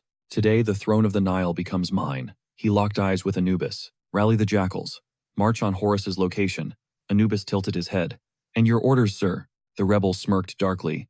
I'm going to slit the pharaoh's throat. Osiris is already shaking in his boots. It's time to end our toxic little history. Anubis, leaking dark energy like a broken reactor, grinned. I shall reap the harvest of souls. Back in the tomb, Junkyung barked orders. Mr. Manhwa, keep his power in check. The doctor nodded, rushing to the sarcophagus where the Prince of the Nile lay waiting. Baldur looked at the protagonist, sweating. Can you really do this? The young man didn't look back. I have to. Junkyung is officially handing over the keys. He's putting full trust in Inchang Fenrir and Hyunmu to hold the line. The hero's support group locks in, swearing they won't fumble the bag. Wenhua gives the green light. Prep work is 100% done. Junkyung figures Baldur can handle the boss fight with Seth. It's go time for Horus's treatment. Once the procedure starts, Junkyung is going to be a sitting duck. He has to have blind faith that his squad will keep the enemies off his back. He steps up to the sarcophagus. This isn't just healing a patient. He's securing a god-tier ally. We're talking about Isis here. With her on the team fighting, the entire Nile region isn't a suicide mission anymore. The odds just shifted. Then he does something absolutely unhinged. Junkyung ignites his spear and drives that blazing tip straight into Horus's chest. Isis loses her mind. She screams and lunges at Junkyung, eyes burning with pure motherly rage. But Anubis intercepts, body blocking her charge. She screams at the warrior to move, but Wenhua cuts in. Chill out and watch closely, she warns. Suddenly, the scene flips. Mana starts swirling around the spear, wrapping Horus's body in a mystical cocoon. Isis is shook. Is that spear actually sucking up the corruption? The dragon's bloodstone is literally feasting on the red madness. Junkyung feels that toxic energy flooding into his own veins. It's a total deja vu of the England raid. Back then, the dragon bloodstone nearly cooked his brain.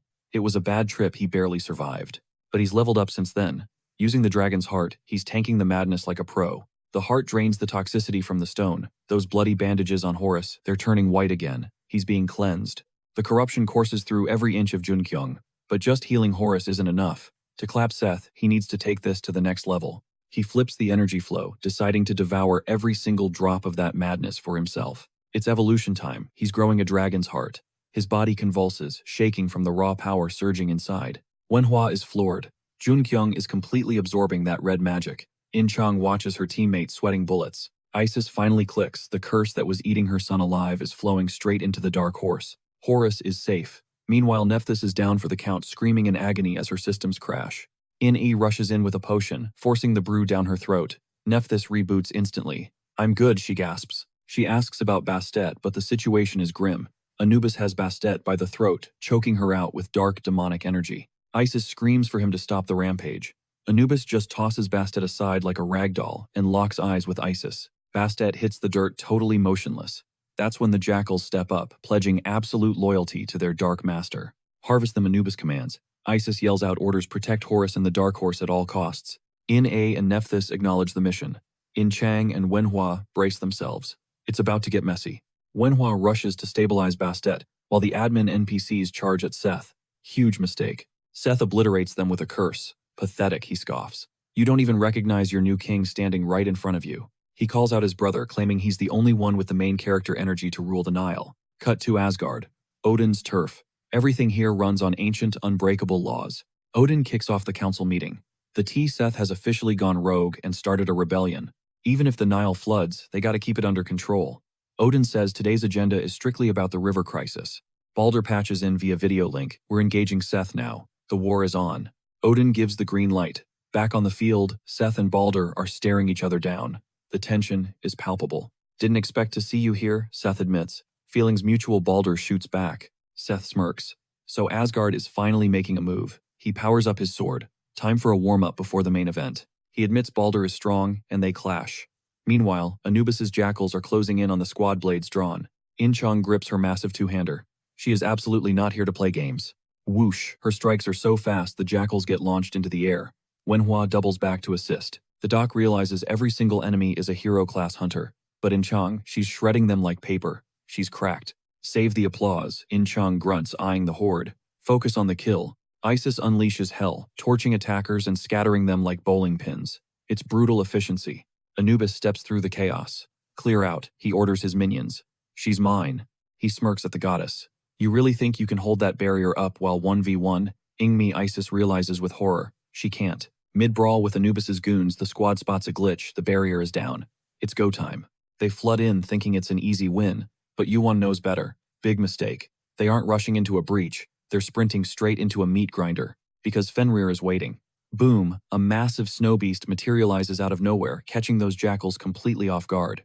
It's a massacre. Fenrir shreds everything in range. Inaba signals the counterattack. This is their window to wipe out every single survivor. Meanwhile, Seth is still locked in a deathmatch with Balder.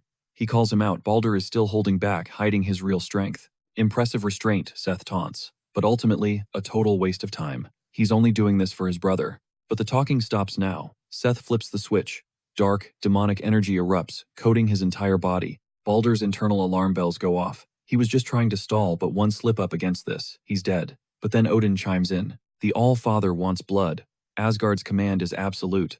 Balder has no choice, he locks in. Seth blitzes him instantly. Balder barely tracks the movement, but he spots a flaw. Seth's weakness. He doesn't control the territory. Time to show him the gap between a pretender and a god with true power. Balder screams Breed a Blick and charges head-on. Suddenly, Anubis senses a shift. Seth's energy signature, gone. Poof. Isis realizes something is seriously wrong with Seth. The scales of power just tipped dangerously. Anubis refuses to fold.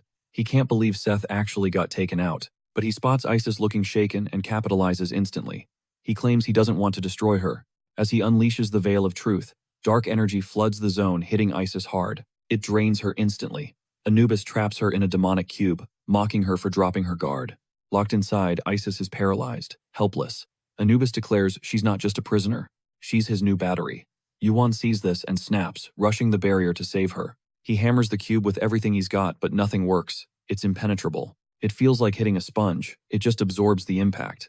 He switches up his style, unleashing a rapid-fire combo to pierce through. Still zero damage. Worse, the barrier is expanding. Bastet is freaking out. Impossible. She senses Lady Isis and Inaba's energy, flowing straight into Anubis. The jackal god laughs drunk on the massive power surge. Yuan demands to know what the hell the dog is planning. A quick scan shows Fenrir. The snow dog has already wiped out the minions. It's just Anubis left. He smirks, claiming he's reaping souls and they're next on the menu. Yuan watches stunned. The dead aren't staying dead. They're rising. Anubis commands his new zombie army to slaughter his enemies. Bastet shouts a warning. This is Anubis's forbidden zone, where the fallen become his puppets. Yuan nods. He gets it. He's seen this movie before. Just like the giants back in China. Monsters born from a ruler's greed. Seth Anubis. They're no different from the giant king. They can't be allowed to walk away. He's confident. He's crushed these types before. But Balder cuts in. It's pointless. Verdablik is shattered. Territory control grants the owner absolute dominion. Yet despite Balder's control, Seth broke free. He didn't just escape. He destroyed the very rules binding him and busted out of the dimension. Baldur tries to convince himself it's a bluff, but he's rattled. Why did his territory control fail? Is he out of options? Baldur prepares to engage again, but he checks with Odin first. The order comes down. Retreat. The cost is too high. Abandon the Nile. Secure the dark horses and bail. Baldur complies immediately. Seth laughs, mocking him. Asgard's decision, huh? Running away, Baldur burns with humiliation, but his hands are tied. Asgard's word is law. Seth speaks up, telling him not to feel shame. Asgard made the smart play. Cut to Seth standing in the throne room facing the ruler. The ruler greets his younger brother. Finally showed up. Seth notes his older brother looks terrible. Is this condition the price of your choices? Seth asks. Why did it have to end like this? The ruler has zero regrets. Seth presses him. Was it because of me? Is that why you chased power until it almost killed Horus, just so you could seize the throne? His brother warned Seth to check his ego, stop acting like he owned the place. There are titans walking this earth, Seth, and trust me, they aren't all fighting for the good guys. Seth paused, shook. Wait, had his brother actually met the man in black? A dark chuckle escaped him. Suddenly, the puzzle pieces clicked into place. That meeting broke his brother, totally defeated him. Desperate to level up and surpass that man, he became addicted to a forbidden power he couldn't handle. It was madness. Even as the red ore consumed his own son, pushing the kid to the brink of death, his brother was too blinded by ambition to stop. He admitted Seth was physically stronger than Horus, sure, but that red ore, it was a vampire draining his youth and vitality. Seth scoffed. I'm built different. Different from you. Different from him. He stepped forward, vowing to prove exactly how unique his power truly was. Dark energy surged, twisting Seth's body into something nightmarish. The ruler watched in horror, unmistakable signs of the red ore's corruption. Seth smirked through the transformation. This power was your dream, brother. You just bet on the losing horse. On cue, a shadow beast burst from the darkness, a demonic dog snapping its jaws at the ruler. The second the words left Seth's lips, Seth dropped his manifesto. He wasn't stopping at the Nile. He was following that man to conquer the entire globe. This little river kingdom was too small for his ego. Meanwhile, the battlefield was chaotic. Jung and Chung were locked in a death dance with Anubis's jackal squad, with Ogre Gonza crashing through the fray. Hyunmu unleashed a masterclass in hand-to-hand combat, using his signature moves to systematically shut down every opponent in his path. But Anubis played dirty. He feasted on the souls of the fallen jackals, stitching their bodies back together as mindless, obedient puppets. Cheng grit his teeth, panic rising as the enemies stood back up. They won't stay down. We've got only one play left to end this. Boom, flash, freeze, icy blasts ripped through the air, shattering the puppets instantly. Fenrir had entered the chat. The wolf beast maneuvered skillfully, isolating Anubis. But the jackal god was too quick. He landed a critical hit, slicing into Fenrir. The impact forced the ice beast to revert to his human child form, collapsing hard. Anubis stood tall, bathed in an endless stream of power. He felt invincible, like he could crush Osiris himself. Game over, he snarled. Time to put an end to this charade. But then the protagonist's voice cut through the chaos. It's done. Anubis froze. A terrifying new energy source spiked nearby. It sent shivers down his spine. The sarcophagus cracked open. Horus rose up, eyes burning with a need for retribution. He was here to restore order. You dare, Horus roared, blasting pure energy straight at the demonic cube to obliterate it. Anubis watched, jaw dropped. Did this guy just shatter the veil of truth like it was glass? Isis wept, tears of joy. Her son was finally awake. A silent greeting passed between them before Horus whispered, "Rest now, mother. I've got this." Filled with resolve, Horus promised to return in a heartbeat. He vanished, leaving Anubis standing there isolated. Anubis tried to gather his dark energy for round 2, but Ineb realized the game had changed.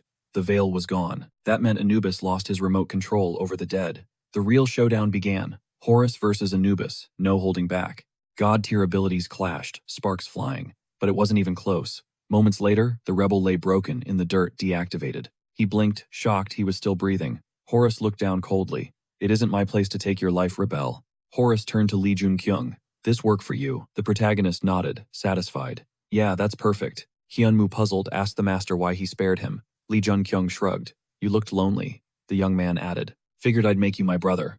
The skeleton grinned wide, murmuring words of pure gratitude. Suddenly, the ground convulsed a massive quake. Horus's face fell, his expression shifting from triumph to grief. "Father is gone." The Nile hunters dropped to their knees, morale crushed. Without Osiris, they were finished. But the senior hunter screamed, "It ain't over. Look up. Horus is awake. He needs our strength right now." Thoth, leader of Memphis, shook his head. "Memphis sits this one out." He looked at the rival faction.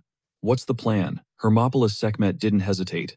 "We fight Seth. We aren't cowards. I won't watch the Nile burn." Thoth sighed. "Fine. In that case, I'll go to the Temple of Ra. Need a front row seat to see the new king rise." Sekhmet sneered. Thoth was just a fox waiting to side with the winner. The stage was set. Seth versus Horus on the grand platform. Seth taunted, "You look like trash, nephew." Horus narrowed his eyes. "And you look like you're having way too much fun." The hunter announced the stakes. Ra would choose the new king right here. It was Judgment Day. Fate would decide who sat on the throne of the Nile. "Rule the Nile," Sekhmet roared. The crowd erupted, chanting in unison. "Rule the Nile." Isis and Ineb joined the chorus. "Rule the Nile." Seth threw his head back, laughing at the spectacle. Everyone's here for the coronation. The defeated rebel stared at the protagonist in awe. That dark horse. He actually pulled it off. Who would have bet on this kid awakening Horus? But it played out exactly as that man predicted. Lee Jun-kyung stood there, totally stunned by the turn of events. Lee Jun-kyung wasn't entirely sold that he could actually fix Horus, but the mastermind pulling Seth's strings, he called it perfectly. The question hung in the air, did Seth seriously want him to save his rival? The answer was a hard yes. Seth claimed a true king needs a unanimous victory, and that meant Lee Jun-kyung had to step up to the big leagues where the throne would be claimed. Sekhmet and Thoth were absolutely shook. What was this guy spouting? Was he actually inviting a random outsider to crash the Royal Rumble? Seth shot back, asking if Horus had picked up on the vibe yet. He dropped a bombshell. His patron, the son of the desert, had his eyes locked on Jun-kyung too. The protagonist's mind raced. Ever since Horus woke up, rumors were flying that the son of the desert was watching him. But why was the angel beefing with him? What did any of this have to do with the crown of the Nile? The hero realized that even though he drained Horus's madness, the guy was fresh out of the seal. Horus had a 0% win rate against Seth. Jun-kyung stepped up to the Falcon God and promised to have his back. Horus nodded, taking that as a major morale boost. Seth proposed a clash to see whose backer reigned supreme, the wolf of the destroyed desert or the son of the desert. It was official. Horus and Lee Jun-kyung were squatted up. They braced themselves for a heavy-hitter showdown. Meanwhile, Odin sat alone, brooding. The Nile was prime real estate for absorption, but Seth was flexing a dark crimson magic that totally wrecked any control over the territory. Odin felt a chill he hadn't felt in ages. Fear. Then it twisted into a sick kind of thrill as he flared his own dark demonic energy. Odin figured he'd stumbled onto a golden opportunity. With that mystery power, Seth was packing. Wiping out the patrons might actually be doable. He decided he was done playing with the Nile, but Seth was a different beast. The second this rebellion wrapped up, he'd have to intervene. Odin spun around and froze. There was a guy in all black standing right there in his office. How did he bypass security? Nobody enters without an invite. Odin demanded an ID check and asked how he got in. The stranger just reached out a hand and promised to grant Odin some serious power. Back on the battlefield, Horus went full send against Seth, fighting to prove his birthright. He shouted that Ra was his witness. Seth had to admit Horus had leveled up, but he was still clumsy with his new stats. Seth conjured a sandstorm so hot it felt like a furnace. Horus took a massive hit and got launched backward. That's when Lee Jun-kyung closed the gap, thrusting his spear right at the enemy. Seth caught the blade bare-handed, completely shutting down the attack. Seth gave props where due. Lee Jun-kyung was way stronger than before. The protagonist realized he was out of options. He had to tap into the madness he'd absorbed. Jun-kyung triggered the dark energy, winding up for a devastating combo. Seth was legitimately surprised. How was this kid wielding the power of red ore? It must have transferred when he was healing Horus, leeching off that raw power. Lee Jun-kyung challenged Seth, asking if he was finally going to drop the name of the guy behind the curtain. Seth scoffed, saying it wouldn't matter even if he did. Either way, Jun-kyung was punching his ticket to the afterlife today. Seth unleashed a flurry of heavy strikes, but Jun-kyung parried them all, using his spear and unique skills to stay in the game. Horus shouted, demanding to know why Seth murdered his father. The brawl raged on, but nobody had the clear advantage yet. Lee Jun-kyung threw out a deal if they won. Seth had to spill the tea and answer their questions. Seth laughed, saying that was a pipe dream. Lee Jun-kyung smirked, telling him not to get too comfortable. Channeling the power of madness, the hero overflowed with mana. He was ready to unleash sun glare. A massive surge of fiery energy exploded outward. Seth finally got why they called him the Dark Horse, but it still wasn't enough. Seth clapped back by cranking the sandstorm's heat to lethal levels. The nearby hunters scrambled to flee, but it looked like game over for them. That's when Chang ignored all survival instincts and charged straight into the storm. She was a blur of steel, her sword deflecting massive boulders rocketing toward her and the terrified hunters. Zhang and Chang screamed for everyone to fall back to the safe zone. She vowed to hold the line. While the evacuation happened, the hunters shouted their thanks and scattered, retreating to safer ground. They all knew this wasn't a standard raid anymore. Horus looked at his partner, breathless, asking if they'd actually taken Seth down. Lee Jun-kyung shook his head. Even though the hit landed, it didn't finish the job. The enemy's mana pool hadn't dropped one bit. Seth looked at his opponent, admitting the attack was wilder than he expected.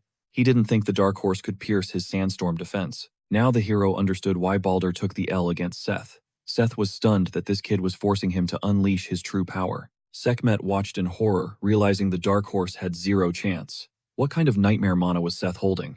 It was heavier than Horus and the Dark Horse combined. Hell, it overpowered every single hunter on the field. The vibe in the arena shifted instantly. Everyone knew Seth was in God mode, and nobody was taking him down. Seth smirked at Horus, his voice dripping with venom. Look at you, nephew. Totally gassed. Looks like the title of New Ra belongs to the Wolf of the Ruined Desert now. He raised a hand to finish him. Sleep now. Suddenly it clicked why Baldur had bailed. That dark red aura wasn't just magic. It was a bottomless void of pure nightmare fuel. Staring into it made every instinct scream, run. But Lee Jun-kyung, he didn't flinch. Even Seth had to give him props. This kid had the heart of a savage. Everyone expected the Dark Horse to tail tuck and retreat to Asgard, pulling a total Balder move. But it didn't matter anymore. Seth was so buffed up even Odin would get wrecked. Inside, Jun-kyung knew the odds. Winning this fight was a pipe dream, but quitting wasn't an option. That's the heavy burden of real power.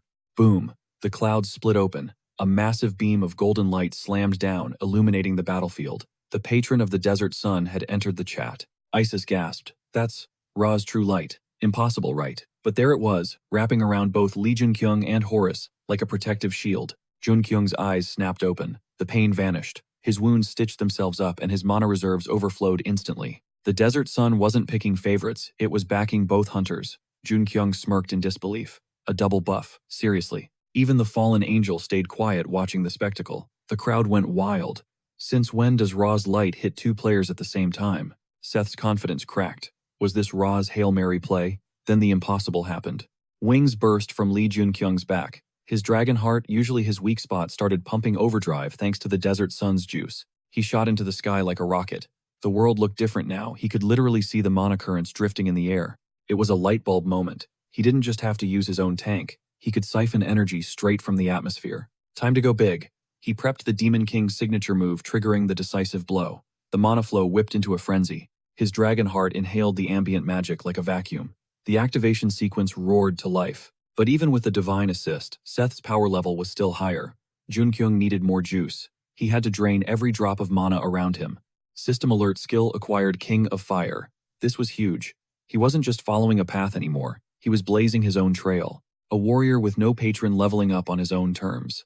His stats skyrocketed. Below the hunters shielded their eyes, there were now two suns burning in the sky. Seth scoffed. Is that it? He knew the truth. The real heir to Ra wasn't the Desert Sunday. It was the wolf of the ruined desert. Seth ramped up his aura, throwing out feints looking for an opening to end this. Jun-kyung flared his wings, blocking the view. Horus moved now. He'd managed to override his body's limits just in time. In Jun-kyung's mind, the checkmate was set. Seth was toast. Suddenly, a dark sun spawned on the field. A massive gravity well grabbed Jun-kyung, dragging him in. He couldn't fight the pull. He poured everything into the King of Fire, but he was running on empty. He couldn't break the tether. Helplessness washed over him as he sank into the abyss. No sky, no light, just nothing. A cold, empty void where existence glitched out. Jun-kyung felt himself falling forever. Is this the game over screen? No, he gritted his teeth. Get a grip, Jun-kyung. Whoosh, a hand snatched him out of the darkness. Balder, the god, cranked up the speed, hauling them away from the void. Balder tore through the gravity well, dragging Jun-kyung to safety. He didn't stop putting maximum distance between them and that dark star, but the energy behind them was going critical. Use Bifrost, Balder screamed, or you're gonna detonate. K-boom, a shockwave of dark energy rippled out. Balder glared at him furious. What is wrong with you, man? They needed Bifrost to bail, but the Dark Horse had used it to shield the temple instead. Why throw away their escape route? You got a death wish, Balder yelled. Jun-kyung gasped. If I didn't, everyone else would be dead. What's done is done. Down below, Manhwa realized what happened. Jun-kyung had wrapped the explosion in a barrier, with himself inside. He contained the blast to save the team, but surviving a nuke like that at point-blank range, 0% chance. Manhwa sprinted toward the glowing dome. Jun-kyung. Suddenly, Jung In-chang grabbed her wrist. Hold up. She whipped around, eyes wide. Let go, he's inside. We have to help him. In-chang's face was stone cold. Don't bother. You gotta get used to his style, he said casually. Give him a minute. He'll walk out like nothing happened. It clicked. The rest of the squad wasn't panicking. They were just waiting. They knew the drill. That's just the kind of guy he is, In-chang added, pointing at the dome. Look, the barrier's still up. If the barrier stands, the caster is breathing. Horus and his mother watched the smoke, hearts pounding, waiting for the smoke to clear. Seth had dropped the bombshell earlier. If Jun-kyung wanted the crown, he'd have to survive the arena first. He figured Jun-kyung was just another rival claimant, especially since the kid had snagged the light of Ra. Suddenly the dark sun manifested on the battlefield, unleashing a cataclysmic blast that slammed straight into the Bifrost barrier. The impact swallowed Balder's territory whole, twisting those once pristine lands into a smoking wasteland. Jun-kyung surveyed the chaos, at least the block worked. But then, a harsh realization hit him about the Norse god. Balder was a total simp for Odin, unconditional loyalty, and Jun-kyung knew exactly how to exploit that weakness to drain his power. Balder snarled, admitting he might have saved the kid on a whim, but forgiveness, yeah, that wasn't on the table. Jun-kyung gazed out at the sea of ash, stunned. Did he really cause this total annihilation? And the dark sun? It left the zone looking like ground zero of a meteorite impact. Baldur ordered a search for Seth, though he sounded skeptical. I mean, seriously, nothing could survive that hellscape. The MC fired up his mana detection to scan the debris. But honestly, it was just dust and rocks as far as the eye could see. Wait, a scrap of cloth. How the heck did that survive the blast? He quickly stashed it in his inventory just in case. Baldur resigned himself to the emptiness, asking if the kid found anything. Jun-kyung kept a poker face. Nope, found nothing. With the search being a bust, Jun-kyung decided to drop the shield. The barrier shimmered and faded away. Back at base, Manhwa chimed in, noting everything went down exactly like In-chang predicted. In-chang was a mess of happy tears seeing Jun-kyung back in one piece, sobbing that she never doubted him for a second. The doc teased that Jung In-chang had been stressing the hardest. And yeah, the girl couldn't hold it back anymore. As soon as he got close, she launched herself into a hug. After that nightmare in Egypt, the relief was real. But was it really over? Hunter ranks were swelling, and regular folks were starting to panic. They were terrified of being replaced by the Awakened. But the big question remained: who stopped Seth? The legendary Dark Horse was back in the spotlight. Manhwa checked in on Jun-kyung's condition. The kid shrugged it off, saying he felt fine but agreed to a checkup just to be safe. The doctor wasn't buying it. That insane power spike after healing Horus, that had to come with a cost. Plus, channeling the son of the desert should have wrecked his system. He grabbed Jun-kyung's wrist to check his pulse. But the doc's jaw dropped. The kid wasn't just healthy. He was jacked with more power than before. Jun-kyung admitted even he was confused. Whatever the reason, he was leveled up. Then In-chang cut in, waving a fresh newspaper. Guys, you need to see this. It was all about the Dark Horse. The headlines were screaming about a mysterious Korean hunter who saved Egypt's bacon a few days ago. Usually the papers are cluttered with random hunter news, but that noise was gone. Now, the entire world was obsessed with this one guy. It felt orchestrated, like someone was pulling strings to distract the public. In-chang pointed out the obvious. The civilians are freaking out. Jun-kyung nodded. It makes sense. They finally witnessed what high-tier hunters can actually do. It wasn't just a skirmish. It was a display of godhood. But In-chang argued it was bigger than just individual strength. It works though, Jun-kyung replied. Now the fear sets in. He stared off, imagining a dark future. A world where hunters rule like tyrants and regular humans are treated like livestock. Just then, Anubis materialized with a message about Horus. After the dust settled from the brawl with Seth, the call went out, bring the young man to the palace. But face-to-face time? Not happening. Horus was totally out of commission. Being sealed away for eons and tanking hits from a frenzied god had left him wrecked. He was stuck in the ICU for days, barely clinging to consciousness. The new king of the Nile had to heal before he could rule. Anubis stepped up to the plate, making it clear the Nile owed this kid a massive debt. Then he dropped the bombshell. Even though Lee Jun-kyung was an outsider, he was glowing with the genuine light of Ra. But our protagonist, he just shrugged it off. King, not my vibe. He wasn't looking to paint a target on his back or stir up drama. He warned them that the divine buff was on a timer. The system still listed his sponsor as the son of the desert, and Jun-kyung could practically hear the fallen angel starting to gripe in his head. Apparently a sponsor can't back two horses in the same race. Obviously the god gets the priority slot. Anubis didn't blink. If that's the case, we're cool. He gave the kid a nod of pure respect. Cut to the royal palace entrance. The main characters are finally greeted by Horus and the queen mother. The whole court was watching.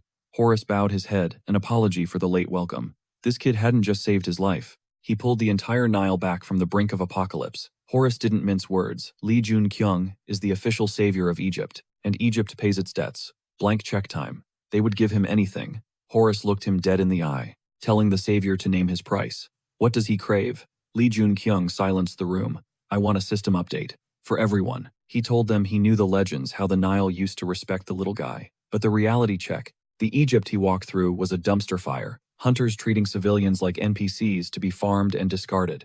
The hero doubled down. I want the rights of the common people restored. No more tyranny.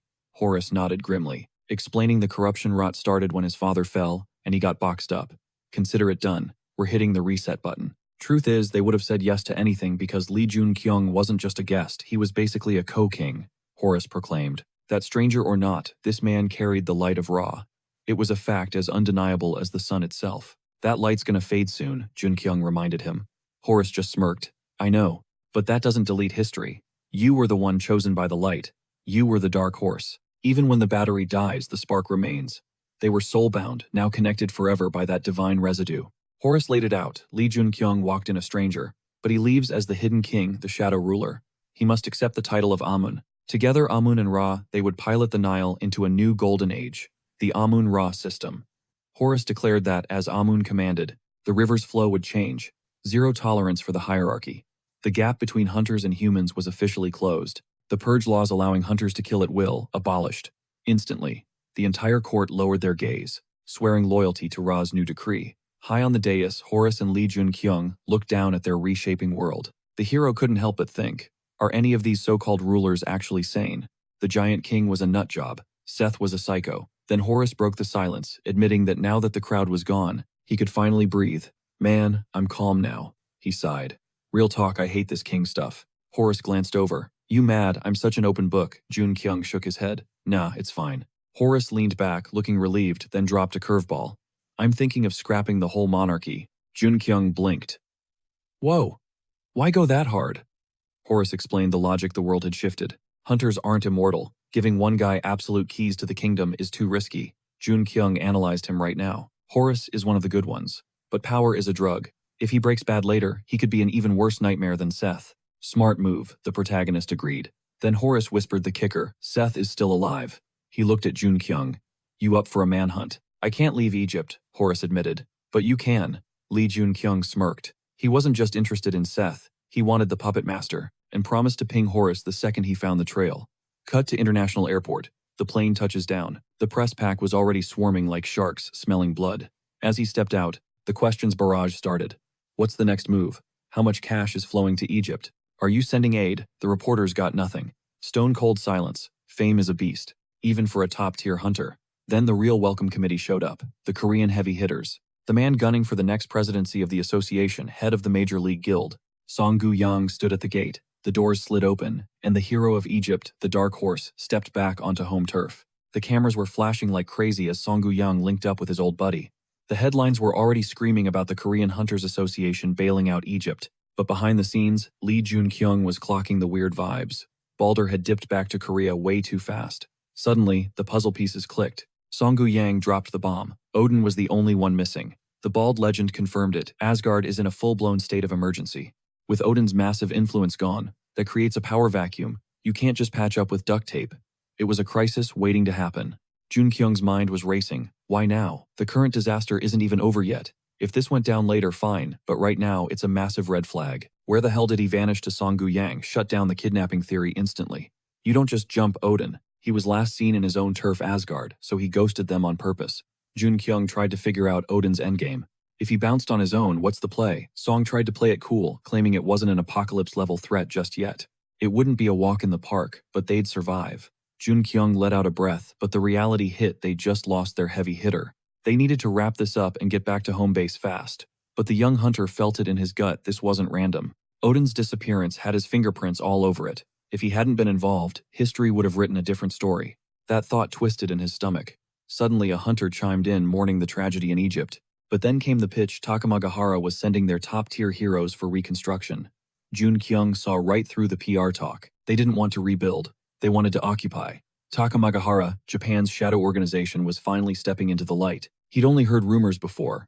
The hunter kept yapping, claiming this mess hurt the global hunter brand, and demanding compensation like some ambulance chaser. Jun-kyung realized everyone was pulling a Japan move. The Nile faction was bleeding out, and the vultures were circling to take over. He shot a look at the bald commander. Is Asgard gonna step in? Or what? Song Gu-yang shook his head. They were sitting this one out. Besides, they didn't need to flex. They had the ultimate ace up their sleeve thanks to Egypt's savior sitting right there. Jun-kyung tried to hush him up, but Song just smirked. Facts are facts. Suddenly, Horus took the stage, commanding the room. The deity announced that Egypt had pulled through, and they owed an eternal debt to the warrior who made it happen. Then Horus dropped the mic. Egypt was officially allying with Asgard. Specifically, they were riding with the Dark Horse. Every head in the room snapped toward them instantly. Song Gu-yang saw it coming, but the timing was brutal. A catastrophe was brewing. Odin was AWOL, and honestly, they barely had the juice to defend Korea, let alone an ally. Song stood up to spin the Asgard narrative, but Jun-kyung cut in. Before they talked politics, he had to drop some truth bombs. Jun-kyung seized the podium. Let's talk about Seth. The room went dead silent. You could hear a pin drop. Intel on Seth. No way. The crowd was shook. Was this rookie seriously about to spill secrets on a god-tier threat? Jun-kyung didn't flinch. Seth told me something is coming, something massive, and it's tied to those bizarre gates popping up lately. The room got heavy. Everyone had felt the spike in mana density. This wasn't a bluff. The kid knew exactly what he was talking about. Seth called it a precursor, Jun-kyung continued. He reminded them it's been years since the first gates opened. Did they really think the world would stay static forever? The disaster is inevitable. Jun-kyung exposed Seth's motive. The villain spilled the beans because he was trying to recruit Jun-kyung to the dark side. There's a hidden player, Jun-kyung explained. Someone with insane power wants to rule the world. Seth said if I joined them, I'd have a seat at the table. The rep from the Japan Association shot up. Bullcrap, you're just trying to hype up your own stock price, aren't you? Sure, you're the dark horse, but Seth recruiting you, please. Jun-kyung didn't blink. Let me ask you this then. What is your organization actually fighting for? What's the endgame? The Japanese hunter puffed out his chest. To save humanity, obviously. The room goes ice cold as Lee Jun-kyung drops the bombshell. According to Seth, this chaos isn't random, it's just the opening act for a total apocalypse. Jun-kyung hits them with a harsh reality check. It's been a minute since Gates and Hunters first showed up, but did they honestly believe the world would stay stagnant forever? Seth didn't mince words. He explicitly warned that a massive shift is incoming. And here's the twist. Seth only spilled the tea because he was desperate to recruit Jun-kyung. That classified info was the signing bonus. The villain revealed that some overpowered entity is plotting to conquer the globe. Basically, if Jun-kyung agreed to serve this new overlord, he'd get a VIP seat at the table. That was the pitch. But the representative from the Japan Association isn't buying a word of it. He shoots up from his chair, calling absolute cap. He accuses Jun-kyung of just hyping himself up to boost his own stock price. Sure, the dark horse is cracked, but Seth trying to headhunt him, that sounds like a stretch. Unfazed, Jun-kyung ignores the insult and pivots. He has just one question for the room. What is the actual mission statement for everyone in this organization? What is the endgame here? The Japanese delegate doesn't hesitate delivering the textbook hero answer to save humanity and bring world peace, please. They claim every move, even the suicide missions, is for the greater good and humanity's golden age. But Lee Jun-kyung wasn't buying the PR stunt. He called it out. Their endgame was power and total territory control. The protagonist doubled down, saying their motives were irrelevant. Who cares about the why? The entity controlling Seth is already rewriting the script. Seth warned them about the apocalypse.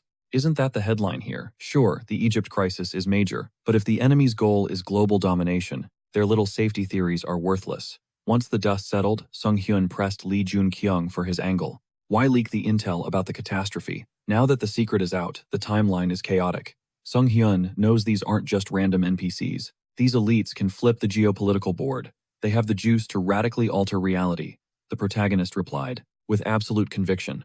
Leaking the doomsday file was the only play. It's going to save a massive amount of lives. Once they realize the end is nigh, they'll scramble to prepare. That fear alone is the ultimate motivator to fortify their nations. Unlike the tragic timeline of the past, humanity actually stands a chance this time, because they have the cheat sheet. Sung-hyun noted that with Odin MIA, Lee Jun-kyung was drafting his own squad of heavy hitters. Honestly, it was a 200 IQ move. The protagonist suggested they pray the gamble pays off. Cut to the Japanese hunter never more than an inch from his blades. He stood by the pool, scanning the horizon like a hawk. He flew in to boost Egypt's defenses, but got hit with doomsday news instead. It sounded like a bluff, but Lee Jun-kyung had mentioned Seth trying to recruit him. That specific detail was the key. Connecting the dots, the swordsman realized the dark horse wasn't just blowing smoke. He turned to the blindfolded oracle. What's your read on this? Hadn't she sensed the bad vibes coming? Her answer was short and chilling. Disaster is here. The hunter realized she'd been sounding that alarm on loop for weeks. That settled it. He needed a face-to-face with the dark horse immediately. The Japanese hunter headed back to Association HQ, linking up with his crew. He cut to the chase, asking if they were all there for the apocalypse update. The grim nods confirmed it. He knew these guys were plugged straight into the secret American Masonic Order. One of the Americans stepped up. If Dark Horse is legit, we need to talk strategy right now. If this disaster is a new class of threat, the US is in a nightmare scenario because they have too much ground to defend. The swordsman demanded, where is the Dark Horse? The Freemason pointed out that he was currently in a private chat with Horus, the patron of the desert sun, was watching them through his avatars. Tension spiked as Horus asked, did my uncle really say that? Horus claimed he hadn't heard a whisper of it. Was Lee Jun-kyung playing him? Lee Jun-kyung calculated that lying to a god while he was watching would be suicide. The protagonist admitted, okay, that part wasn't true. But it wasn't a total lie, Lee Jun-kyung countered. You know, there's a shadow player standing behind you, right? And the coming apocalypse, that's 100% real. Horus was shook. How do you know this? Lee Jun-kyung wondered if the fallen angel was hacking the sun god's vision. Still, Horus could be the ultimate ally if played right. He had to go all in. The protagonist promised the full uncensored truth if Horace kept his mouth shut. Horace agreed to the terms. Lee Jun-kyung dropped the bomb, "I'm a returner from the future." Horace was absolutely floored. Lee Jun-kyung turned to the American delegation. "Why are you guys here?" Mason didn't waste time. "Come to America. We'll give you everything. Money, power, name it." The protagonist was blindsided. Was this a draft pick? Mason admitted. The US was desperate, huge map, not enough S-tier hunters to cover it. If Dark Horse was right, America was a sitting duck. They needed his firepower. So they were offering a blank check. The room buzzed. Is the US really trying to poach the Dark Horse right now? Is he really that OP? Suddenly, the Philippine Association rep jumped in to welcome him. Then the Australian rep threw their hat in the ring. Finally, the Japanese hunter extended an invite to his turf.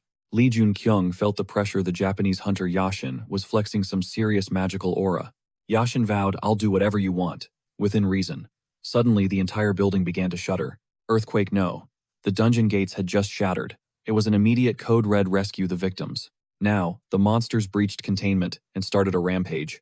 Even the hunters were caught off guard.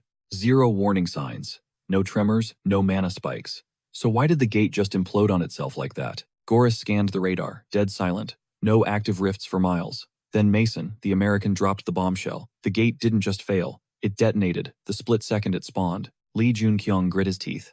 "We're exposed. No evacuation protocols, no containment measures. We're sitting ducks. Kill the threat first," he commanded. "We can play politics when we aren't being slaughtered." The casualty report from In Chang hit like a punch to the gut. Over 100 confirmed Kia. Thankfully, Neil and the strike team reacted on pure instinct. But the location was a nightmare scenario. The blast zone was right in the middle of a residential suburb. You can't prep for an ambush you can't see coming. Was this the apocalypse? No, Jun-kyung said, his voice cold. "This is just the opening act. We're pulling everyone back to the capital. We coordinate with the White Tiger Guild now." In Chang looked confused. "And what's your play, boss?" Jun-kyung's eyes narrowed. "This isn't a tragedy. It's leverage. We've got the world's elite right here, watching the world end. They witnessed the Harbinger firsthand. That fear, that's what's going to force them to fortify their borders and save millions." He dropped the hard truth. What destroyed China is coming for Korea next. We need every single hunter on the front lines. But with the association president MIA, I'm making the call. I'm sending the international squads home. I'm warping them out via Bifrost. Korea is bleeding and we're running on borrowed time. The future was a blurred mess, but right now Jun-kyung had to sell this narrative hard. He turned to the stunned crowd. "Listen up, there are 3 omens of the apocalypse," he announced, citing Seth's forbidden intel. Omen number 1, instant gate collapse. Just like yesterday, spawn and destruct in the same heartbeat. Omen number 2, the monster buff. Standard logic is dead. Usually a C-rank squad sweeps a C-rank dungeon. Not anymore. Now, you might need A-rank heavy hitters just to survive the small fry. And omen number 3, gatification. I don't have the full specs, but it's going to mimic the China cataclysm. The zone's locked down, sealing everything inside. Then, they flood with hyper-concentrated mana. It's a death sentence for civilians. And just like before, the beasts inside go on steroids.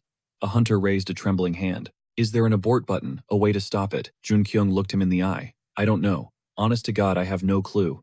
Yashin stepped forward, sharp as a blade. "One question. When the dust settles and the omens pass, what's left of the world?" Jun-kyung knew the terrifying answer. The disaster wasn't the end. It was the shift. Mana saturation peaks. Monsters evolve into nightmares. The body count skyrockets. But humanity adapts. The hunter population will explode, doubling in size. As the abyss gazes back, we get stronger too. Super hunters will rise from the ashes to forge a new era. But there's a catch. The saviors become the tyrants, enslaving the very people they rescued. Jun-kyung swallowed that truth. "We save the people," he declared aloud. "We're outnumbered. We can't 3D print more hunters overnight. Our priority is shielding the civilians." Yashin nodded, a dark understanding in his eyes. "That is the essence of war. We are the shield." Then the Japanese elites threw a curveball. Yashin invited the Dark Horse to Japan. "Come to my turf," Yashin offered. "I'll give you a throne right next to mine," the crowd murmured. That was way too generous. Offering a partnership to a rookie with no name? Insane. Meanwhile, Goris was still processing the blast. That wasn't just a rift. That was an S-rank catastrophe. Jun-kyung cut the recruitment talk short. "I've told you everything I can. I'm not leaving Korea. And you all need to get home fast. Because this nightmare is coming to a city near you." Suddenly, a massive shadow loomed from the rift smoke. It roared, staking its claim. These weren't standard-issue trolls. They were swarming, and they were terrifyingly fast. Swoosh! Jun-kyung blurred into motion, severing a beast's head before it could blink. "Holy," the rescued hunter gasped. "You saved my neck." "Don't thank me, fight," Jun-kyung barked. We hold the line here. Get the civilians to the safe zone now. As he fought, he analyzed the enemy. These trolls, they were built like the giants of Utgard. This is the caliber of monstrosity you only see in an S-rank dungeon break. Jun Kyung held his ground near the fracture, sensing a darker presence. The party wasn't over yet. There was something bigger pushing through the veil. The dungeon boss. And it was hungry to get out. Not on my watch. Yashin glanced up and his jaw dropped. Jun Kyung was airborne. He plummeted from the sky like a human missile. Yashin smirked, recalling his blindfolded aide's prophecy. This kid was the real deal. She swore this kid was the missing piece to his puzzle. Yashin felt it too. Destiny was calling, and it had this rookie's number. Right on cue, the boss monster stormed the gate. Talk about perfect timing. The Japanese hunter's heart hammered against his ribs. One look at Lee Jun Kyung, and he was hooked, totally magnetized by the guy's aura. He had to chase that feeling. But then boom, the boss burst through the portal. This thing wasn't just big, it was a titan. Skyscrapers looked like Lego bricks next to it. A literal scarecrow of doom. No way was that thing crossing the line. Time to nuke it. Solar flare activate. The assault was relentless. The boss fully breached the gate, but Lee Jun Kyung was already circling like a vulture. Demonic wings slicing the air. He abused his unique kit to close the gap, aiming straight for the kill shot. Direct hit, he blasted a crater right into the boss's skull. Down for the count, Jun Kyung roared. The beast swayed, gravity taking the wheel.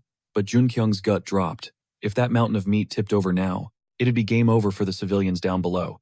Zero margin for error. Just then, Yashin launched himself skyward.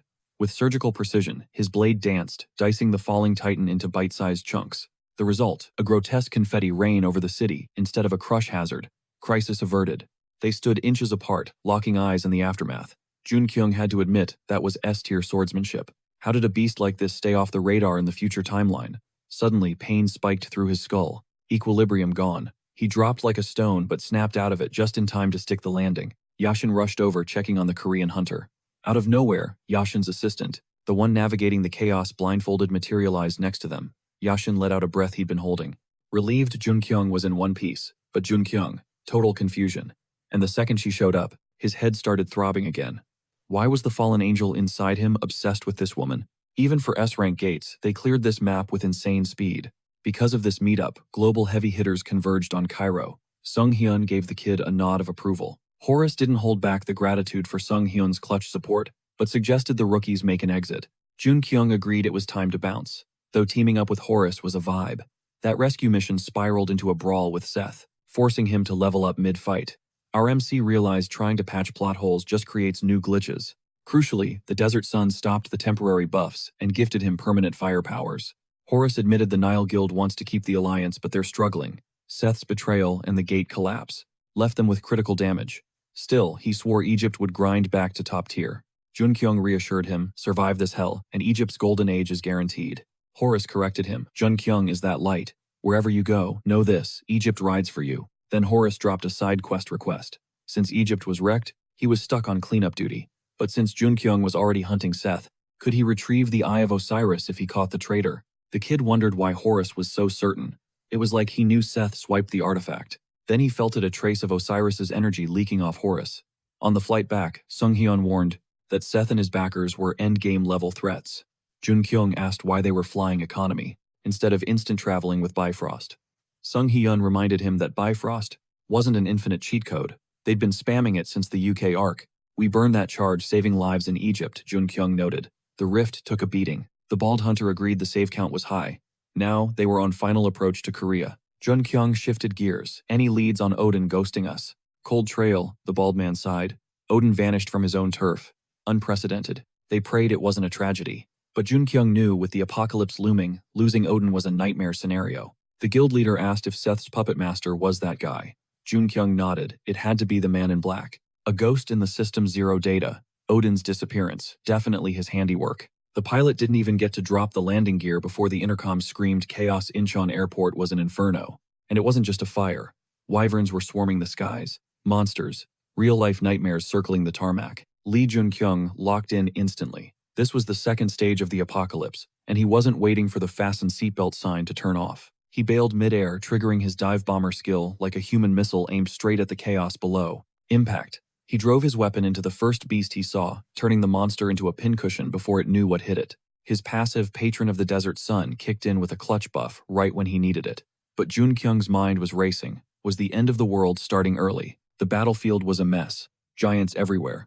Honestly, a solo run looked impossible here. But our MC is built different. With every kill, he leveled up, stacking power, while the world burned around him. His stats were skyrocketing so fast his mana flow jammed. No survivors in sight, until a group of civilians popped up on the radar. They were running for their lives, but a bloodthirsty beast was closing the gap. It looked like game over for them. Enter Sungi-won. The top-tier hunter stepped in like a tank, shielding the helpless with zero hesitation. The guy was ice cold, totally unfazed. The civilian he saved was shaking, thanking the guild leader for the clutch rescue. But the celebration was cut short. Sun Gi-won realized other hunters were still trapped in the danger zone. An average hunter wouldn't last 2 seconds against these mobs.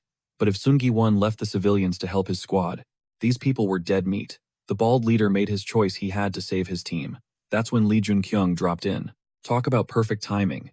The guild leader looked relieved, but Jun-kyung was already moving. "I'll handle the hunters," he said. The plan was set. Sun Gi-won would escort the civilians to safety, then double back to assist. Jun-kyung scanned the area and spotted members of the White Tiger Guild. They were wrecked, badly injured. But why were they even here? Then he felt it. He whipped around and locked eyes with a figure draped in shadows. He sprinted toward the stranger. His spear was vibrating, detecting massive demonic energy. The guy in black wasn't running. He stood his ground. He was ready to throw hands. Suddenly, In Chang's voice cut through the noise. She yelled that she would have brought the whole squad if she knew it was this bad. She wasn't rolling solo either. The White Tiger Guild reps were with her, giving a quick nod to Jun-kyung. Jun-kyung appreciated the backup, but told them to fall back immediately. In Chang shook her head. They'd already secured most of the survivors. They were good to extract. Jun-kyung gave new orders. "Link up with Hyun on your way out. Help him." "Trust," In Chang replied. She told him to come back in one piece. With that, she and the White Tiger crew moved out. Back to the mystery man. Jun-kyung's gut told him this was the puppet master behind the Utgard incident. Probably the one pulling Seth's strings too. No running away this time. But what if he was wrong? Only one way to find out. Jun-kyung gripped his spear and charged. Full send. He was going to rip that hood off and get a face reveal right now. Meanwhile, a White Tiger hunter shouted a warning a drake was incoming. In Chang prepared to break through the beast, but the hunter cut her off. "No, you can't. We'll handle this aggro." In Chang thought a single drake was nothing, but her body betrayed her. She collapsed, hitting her knees hard. Critical HP. She'd lost too much blood. "Fine," she gasped. "I'm counting on you guys to DPS this thing with me." She could feel herself getting stronger, leveling up, but she still wasn't on Lee Jun-kyung's tier yet. Then a notification popped. Her sponsor, the beautiful Prince Ogre Siegfried, was dumping resources into her. Mana surged through her veins like electricity. Meanwhile, Jun-kyung was in the fight of his life. He unleashed everything, power of madness, bloodlust, dragon's heart, but the cloaked figure parried it all like it was nothing. The power gap was insane. The man in black blocked a lethal strike without even sweating. He swatted Jun-kyung aside like a fly. Our MC stumbled back, losing his footing. Jun-kyung reset his stance. He was sure of it now. This was the villain behind everything. Even if it meant death, he had to expose this guy. He had to know who was under that cloak. Demonic energy was chewing away at Jun-kyung's body, but he couldn't stop. He wouldn't stop. He realized something chilling. The enemy was only defending, no counterattacks. Was he toying with him? Jun-kyung couldn't even scratch the guy's defense, let alone unmask him. The demonic energy was pushing him toward total madness. The dragon bloodstone began to resonate violently with his dragon's heart. It was about to explode. Finally, the MC's attacks are landing, but the cloaked figure just tugs his hood down, totally unbothered by the assault. He brushes it off like it's a complete waste of time. Then In Chang steps up, telling the squad to back off. She's got this handled. The hunters are shook. What is that energy? Did In Chang just unlock some insane magical buff out of nowhere? She's loving the upgrade. Time to test drive her new sponsor's gift. Suddenly, a massive beast spawns right in her face. It charges roaring like a nightmare, but our girl, she doesn't even flinch. Ice cold. Boom, in a split second, the monster gets deleted in the weirdest way possible. In Chang is looking around like, who did that? Drake gets one-shotted instantly. Enter Songgu Yan's sword, resting casually on his shoulder, claiming he's just here to lend a hand. Lee Jun-kyung calls out the cloaked figure, accusing him of playing them all along. The guy just denies it flat out. The stranger claims he saw a different timeline. Meanwhile, our MC is crashing hard. His condition is tanking fast. A crow lands on the dark figure's shoulder. He murmurs for Hugin to return. Major Norse vibes happening here. In Chang and Songgu Yun survey the wreckage, total destruction. The cloaked stranger starts walking toward the fallen protagonist, who's out cold on the dirt. With a quick hand gesture, the stranger warps Lee Jun-kyung through space, dropping him right at In Chang's feet. She screams terrified and scrambles to check on him, while Songgu Yun watches in shock. Why help him? The stranger says. It's simply the kid still has a role to play in this game. Song Gu-yun presses him, is he really turning his back on Asgard? That's when the hood finally comes down. It's literally Odin. He orders Heimdall to assist Lee Jun-kyung. Even though our boy knew this fight was unwinnable, he charged in anyway. He gambled that his spear's velocity could at least rip that cloak off. The plan, trigger Merlin's necklace for a massive speed boost and mana surge, hoping to overpower the demonic aura. But there was a glitch. The demonic energy inside the spear was way too potent. It was pure madness. But then, a miracle happened. Odin intervened, helping Lee Jun-kyung conquer the chaos. It turns out the shadowy figure he was hunting was Odin all along. Wait, no. It can't be that Odin. It's someone else entirely. Cut to hospital room. Lee Jun-kyung wakes up with Merlin's necklace on his chest. In Chang spots him, stirring immediately. As soon as his eyes open, he bolts upright. The guy in the black robe. It was Odin. Song Gu-yeon nods. He saw it too. Confirmed. Meanwhile, Lee Jun-kyung is clutching two small fragments. In his hands, leftovers from the boss fight with Seth. Odin must have slipped them to him. They look identical. It's just a hunch, but he's convinced the man in black is definitely Odin. He thinks Odin got the robe from the mysterious figure. Song Gu-yeon asks for proof. Lee Jun-kyung explains during the Seth raid. Odin was supposedly busy in Asgard. Same thing during the China trip. Odin never physically left his throne. Song Gu-yeon argues that high-level skills could explain that, but it's risky to assume. Lee Jun-kyung agrees it's possible, but it looks like Odin has allied with the dark figure and is sticking close to him for now. Song Gu-yeon calls that crazy. He's dying to know what could possibly convince a god to do that. Lee Jun-kyung points out the irony: he lost the fight, yet Odin saved him, right when the demonic corruption was eating him alive. Song Gu-yeon realizes Odin has been prepping for the apocalypse all along. He knew it was coming. He's been planting new guild branches in weak zones that lack hunters. The bald warrior adds that they're absorbing smaller guilds and forging alliances. Total mobilization. That's the grand strategy. Lee Jun-kyung notes that Song Gu-yeon has already converted universities into safe zones. But it's getting real. Song Gu-yeon points out a faint dimensional veil settling over Incheon, just like in China. The guild leader adds that comms are dead. They've lost contact with the rest of the country. The dimensional separation is spreading. Lee Jun-kyung steps up. Since the Incheon gates are crumbling, he's going to hunt down the ruler himself. He admits he can't stop the apocalypse, but he knows how to slow the bleeding. Once it starts open, gates will destabilize. It's going to be a chain reaction of collapses. They have to cut off the source. He knows exactly what needs to be done. Killing the rulers won't fix everything, but it'll buy humanity precious time. Song Gu-yeon asks the million-dollar question: does he have a plan, and why keep the Nile Guild in the dark? Lee Jun-kyung smirks and says, apocalypses don't follow a script, but chaos has a flavor. The only endgame he recognizes is here in Korea. Our hero's only cheat code, the path the Demon King blazed before him. His mission is singular: stop the catastrophe in Korea from spiraling into total annihilation. Lee Jun-kyung doubled down. He was going in. Time to deal with the ruler. He recalled the Demon King's autobiography, realizing the memoir was riddled with plot holes. But it dropped one crucial breadcrumb: the king leveled up massively after taking down the ruler. The timeline was malleable. Still, sticking to the Demon King's walkthrough was the safest bet. Seth broke the silence. Egypt was already under siege. One confirmed the nightmare had touched down in Korea too. Then a shadow emerged. He finally crossed paths with the Dark Horse. Lee Jun-kyung realized everything was unfolding exactly as the prophecy foretold. But staring at that face, it was uncanny valley territory. He couldn't shake the eerie vibe. Amidst the concrete skeleton of the city stood an elf.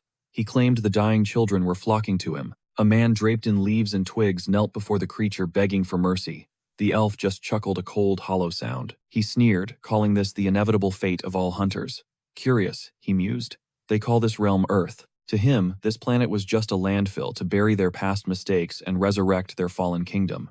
The ruined city held its breath, dead silent. Even from a drone's eye view, the streets were ghost towns.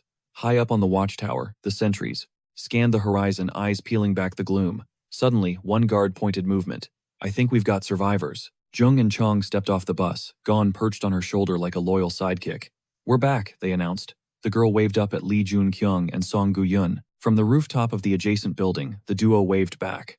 Our protagonist scanned the convoy, judging by the fleet of buses. That was a crowd of at least 200 souls. Song Gu-yeon figured the delay wasn't accidental. Something had held them up. Lee Jun-kyung felt a spike of anxiety. The base was about to get claustrophobic fast.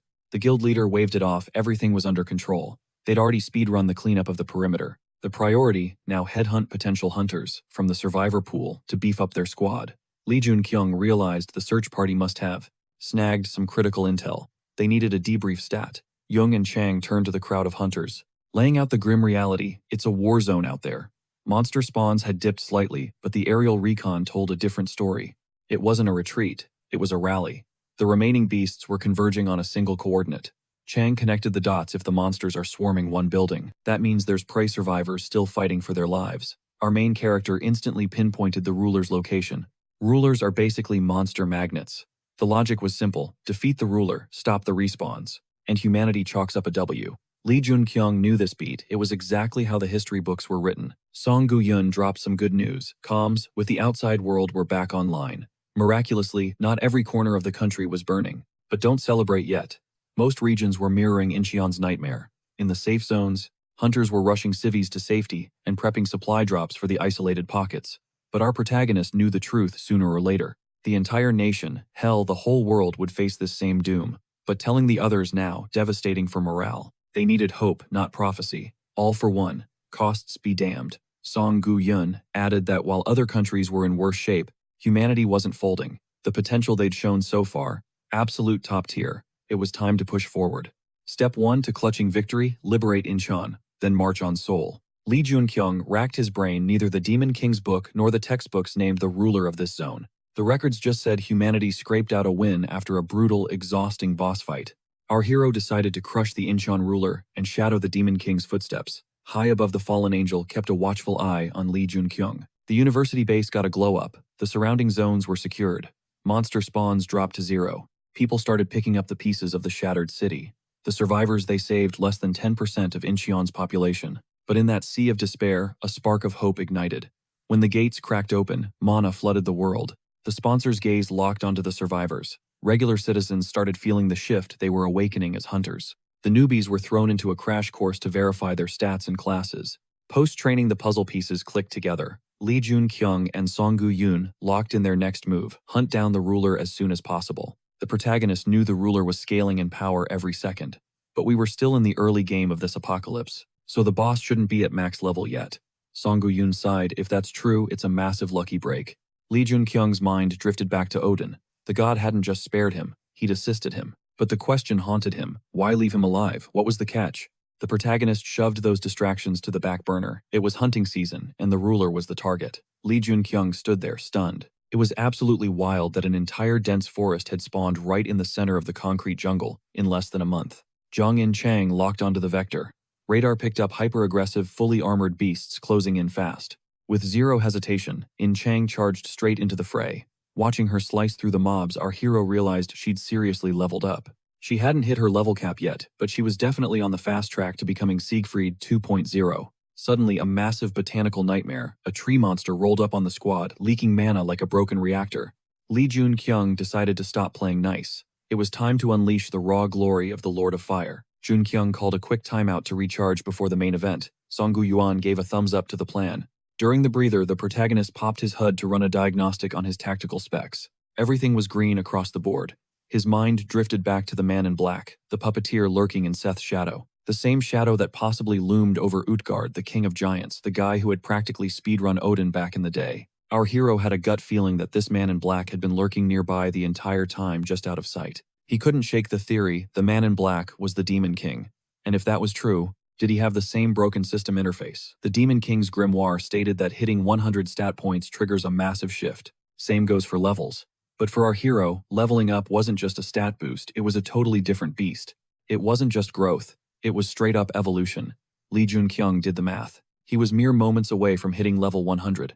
Thanks to this catastrophe, his XP gain was off the charts. Plus, that soul-harvesting skeleton skill was about to come online. The Demon King's true power, the same power that once forced every top-tier hunter to bend the knee, was waking up.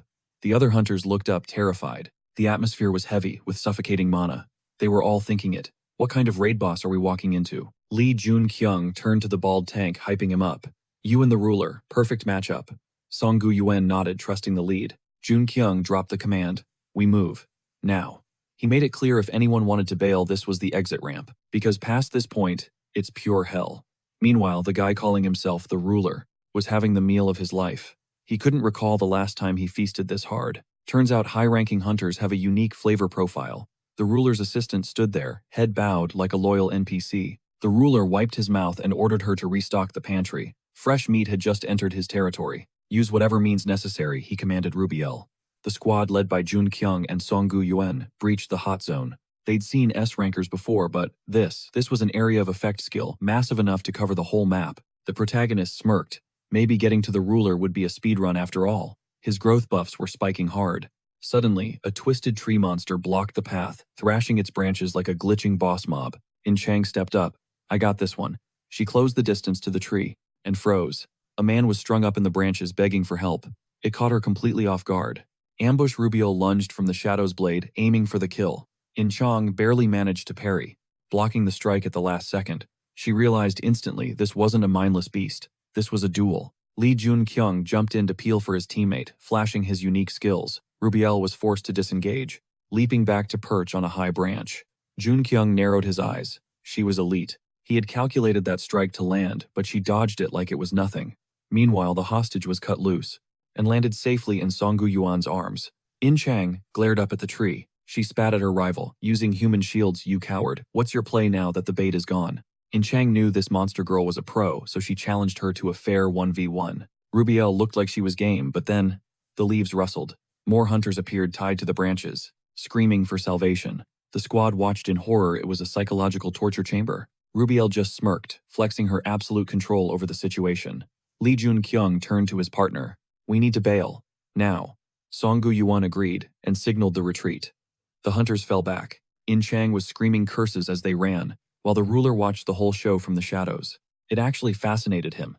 The ruler couldn't wrap his head around why beings with such immense power would waste their energy shielding the weaklings of their race. In his twisted logic, true power meant bulldozing forward toward your ambition, even if it meant climbing over a mountain of your own people's corpses. Or maybe not. Even though this guy was a legend across Alfheim eons, trapped in a dimensional rift had drained him dry. He was starving for power, and he figured devouring these hunters was the quickest way to glitch back into God mode. The elf barked orders at his troops, corner them. They planned to use the humans as meat shields and living weapons. By consuming them, he'd ascend to become the deity of this realm. But Li Jun, Kyung, Jung, Inchang, and Gonza, now resized to his normal bulk, weren't about to bounce just yet. They needed intel. The girl sensed a shift in the air. This ruler wasn't just watching anymore, he was hunting them. Suddenly, the guy trapped in the tree snapped awake, and the squad rushed in to extract answers. Jun Kyung demanded to know what twisted fate befell him. Shaking like a leaf, the survivor whispered, "It's a monster, a straight-up demon. It eats people." Then lights out, the hunter passed out cold. In Chang let out a gnarly curse. Songgu Yuan looked absolutely shook by the news. Jun Kyung made the call, "We need to fall back." Gu Yuan nodded grimly. They couldn't fight like this. The enemy was weaponizing hostages, literally using civilians as armor to push their assault. Even now the monsters were advancing. If they stalled, every human here was toast. But Jun Kyung's eyes narrowed. "We aren't leaving empty-handed." That grabbed In Chang's attention immediately. "What's the play?" she asked. The MC didn't talk. He acted. He charged his spear with overwhelming mana, igniting it with fire magic. He launched the attack. The flaming projectile screamed toward the ruler, who barely managed to deflect the strike. A hit, the ruler's arms smoked from the impact. The elf paused, stunned. Had he been sleeping on these insects? Pain. That was a sensation he hadn't felt in ages. When was the last time he bled? And by a mere human, you dare wound Ariva, king of Alfheim, he hissed. Your reward is coming right now. Ariva smirked. You're becoming the king's dinner.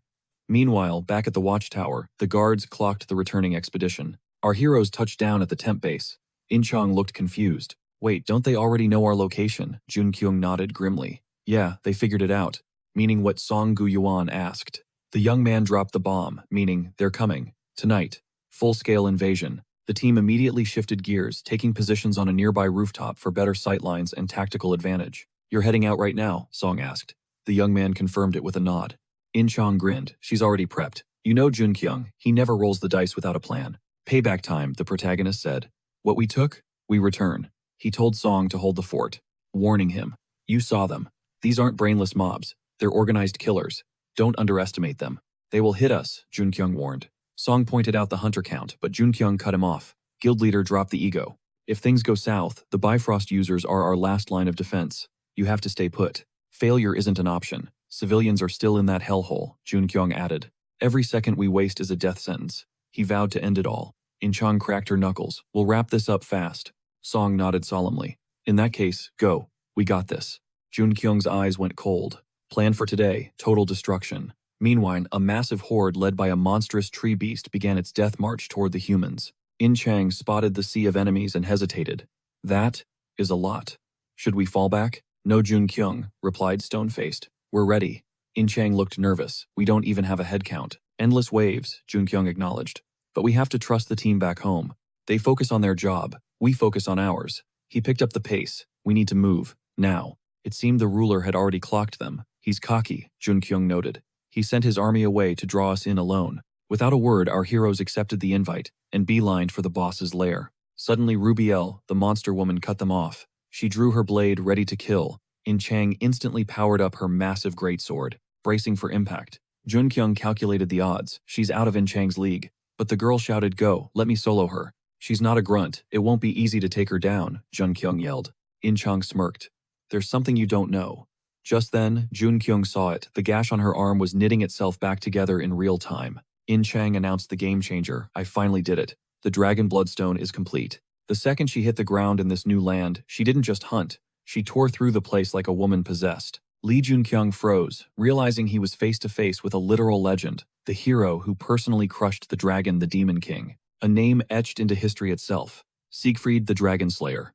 Right then and there, a true icon was born. Pushing forward, the protagonist ran the numbers. Her enchant skill wasn't maxed out yet, but the mechanics to slay a Demon King, she had those on lock. No doubt enchant had evolved. It blew past every benchmark, making her hit harder and move with terrifying speed. She was ready to carry the torch. Meanwhile, Jun Kyung pulled up to a massive structure, sensing the Incheon ruler lurking inside. Just in the nick of time, the soul-harvesting skeleton sparked to life. Perfect timing. Now it just needed a name to fully awaken. Suddenly the air grew heavy. Jun Kyung felt it, a suffocating, ruthless mana crushing down on him. Erev, the ruler, beckoned him inside, greeting the hunter as a warrior from beyond. Jun Kyung blinked. What was that supposed to mean?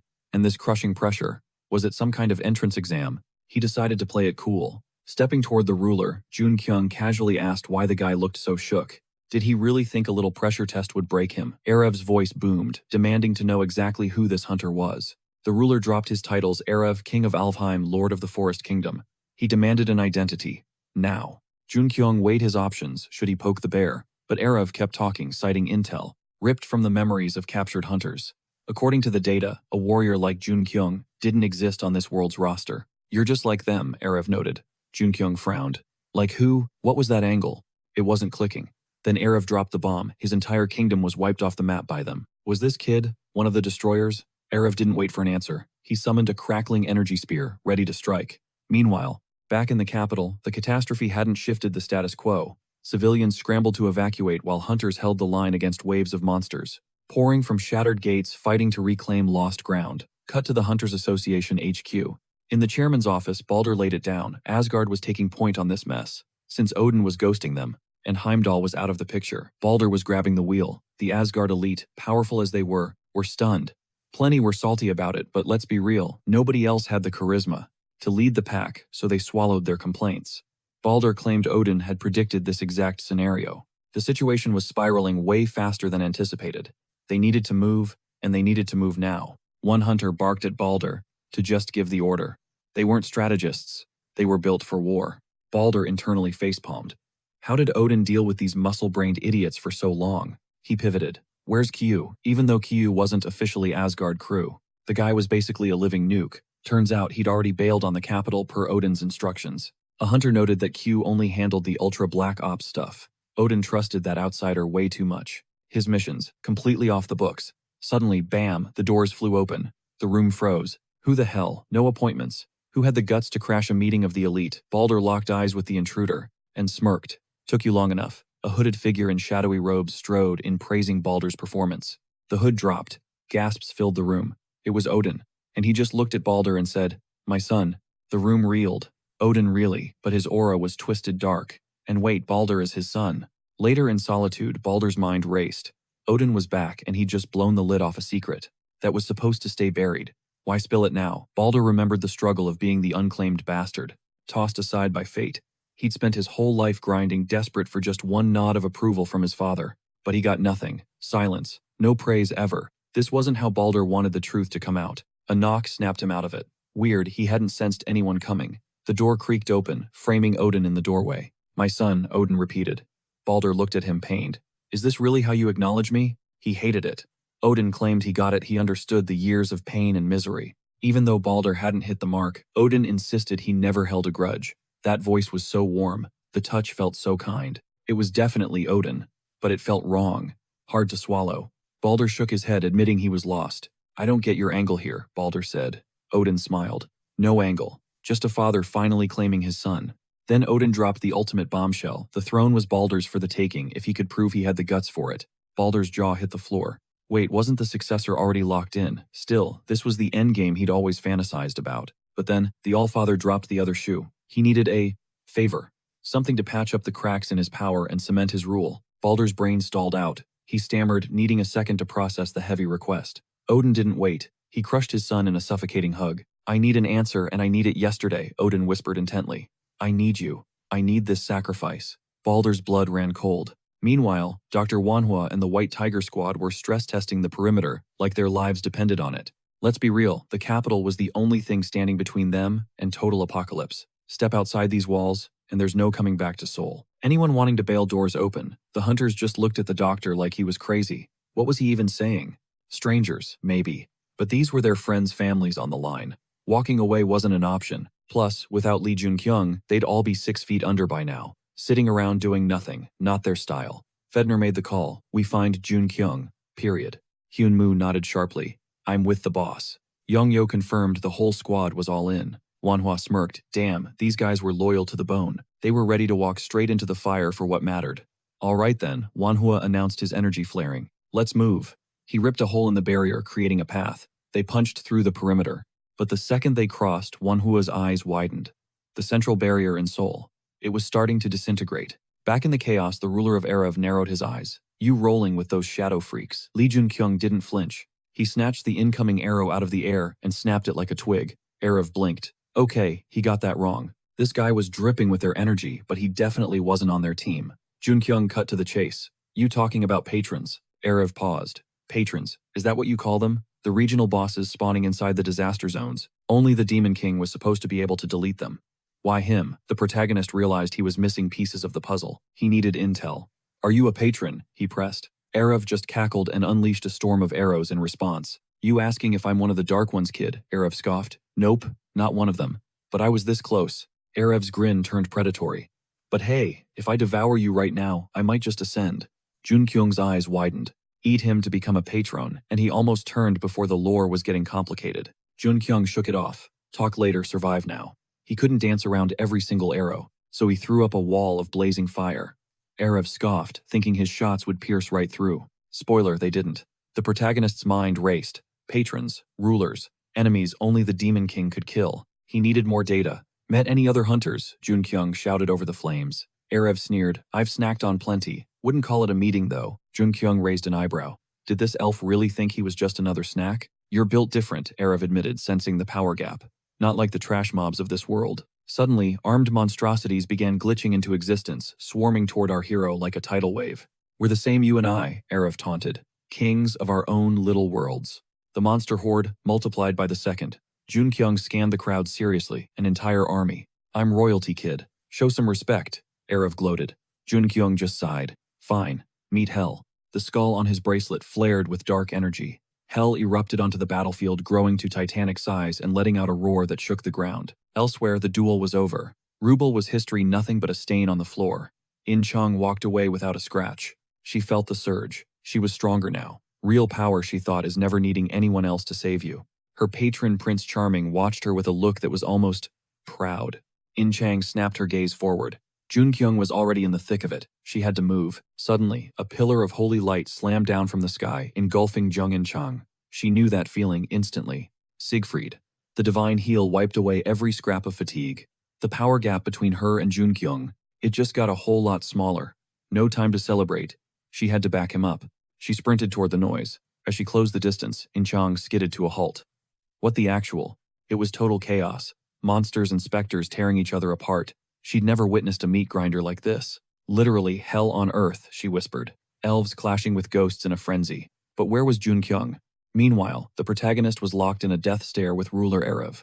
In-chang gritted her teeth. She was still too far away. The onlookers were frozen, too terrified to even breathe, let alone intervene.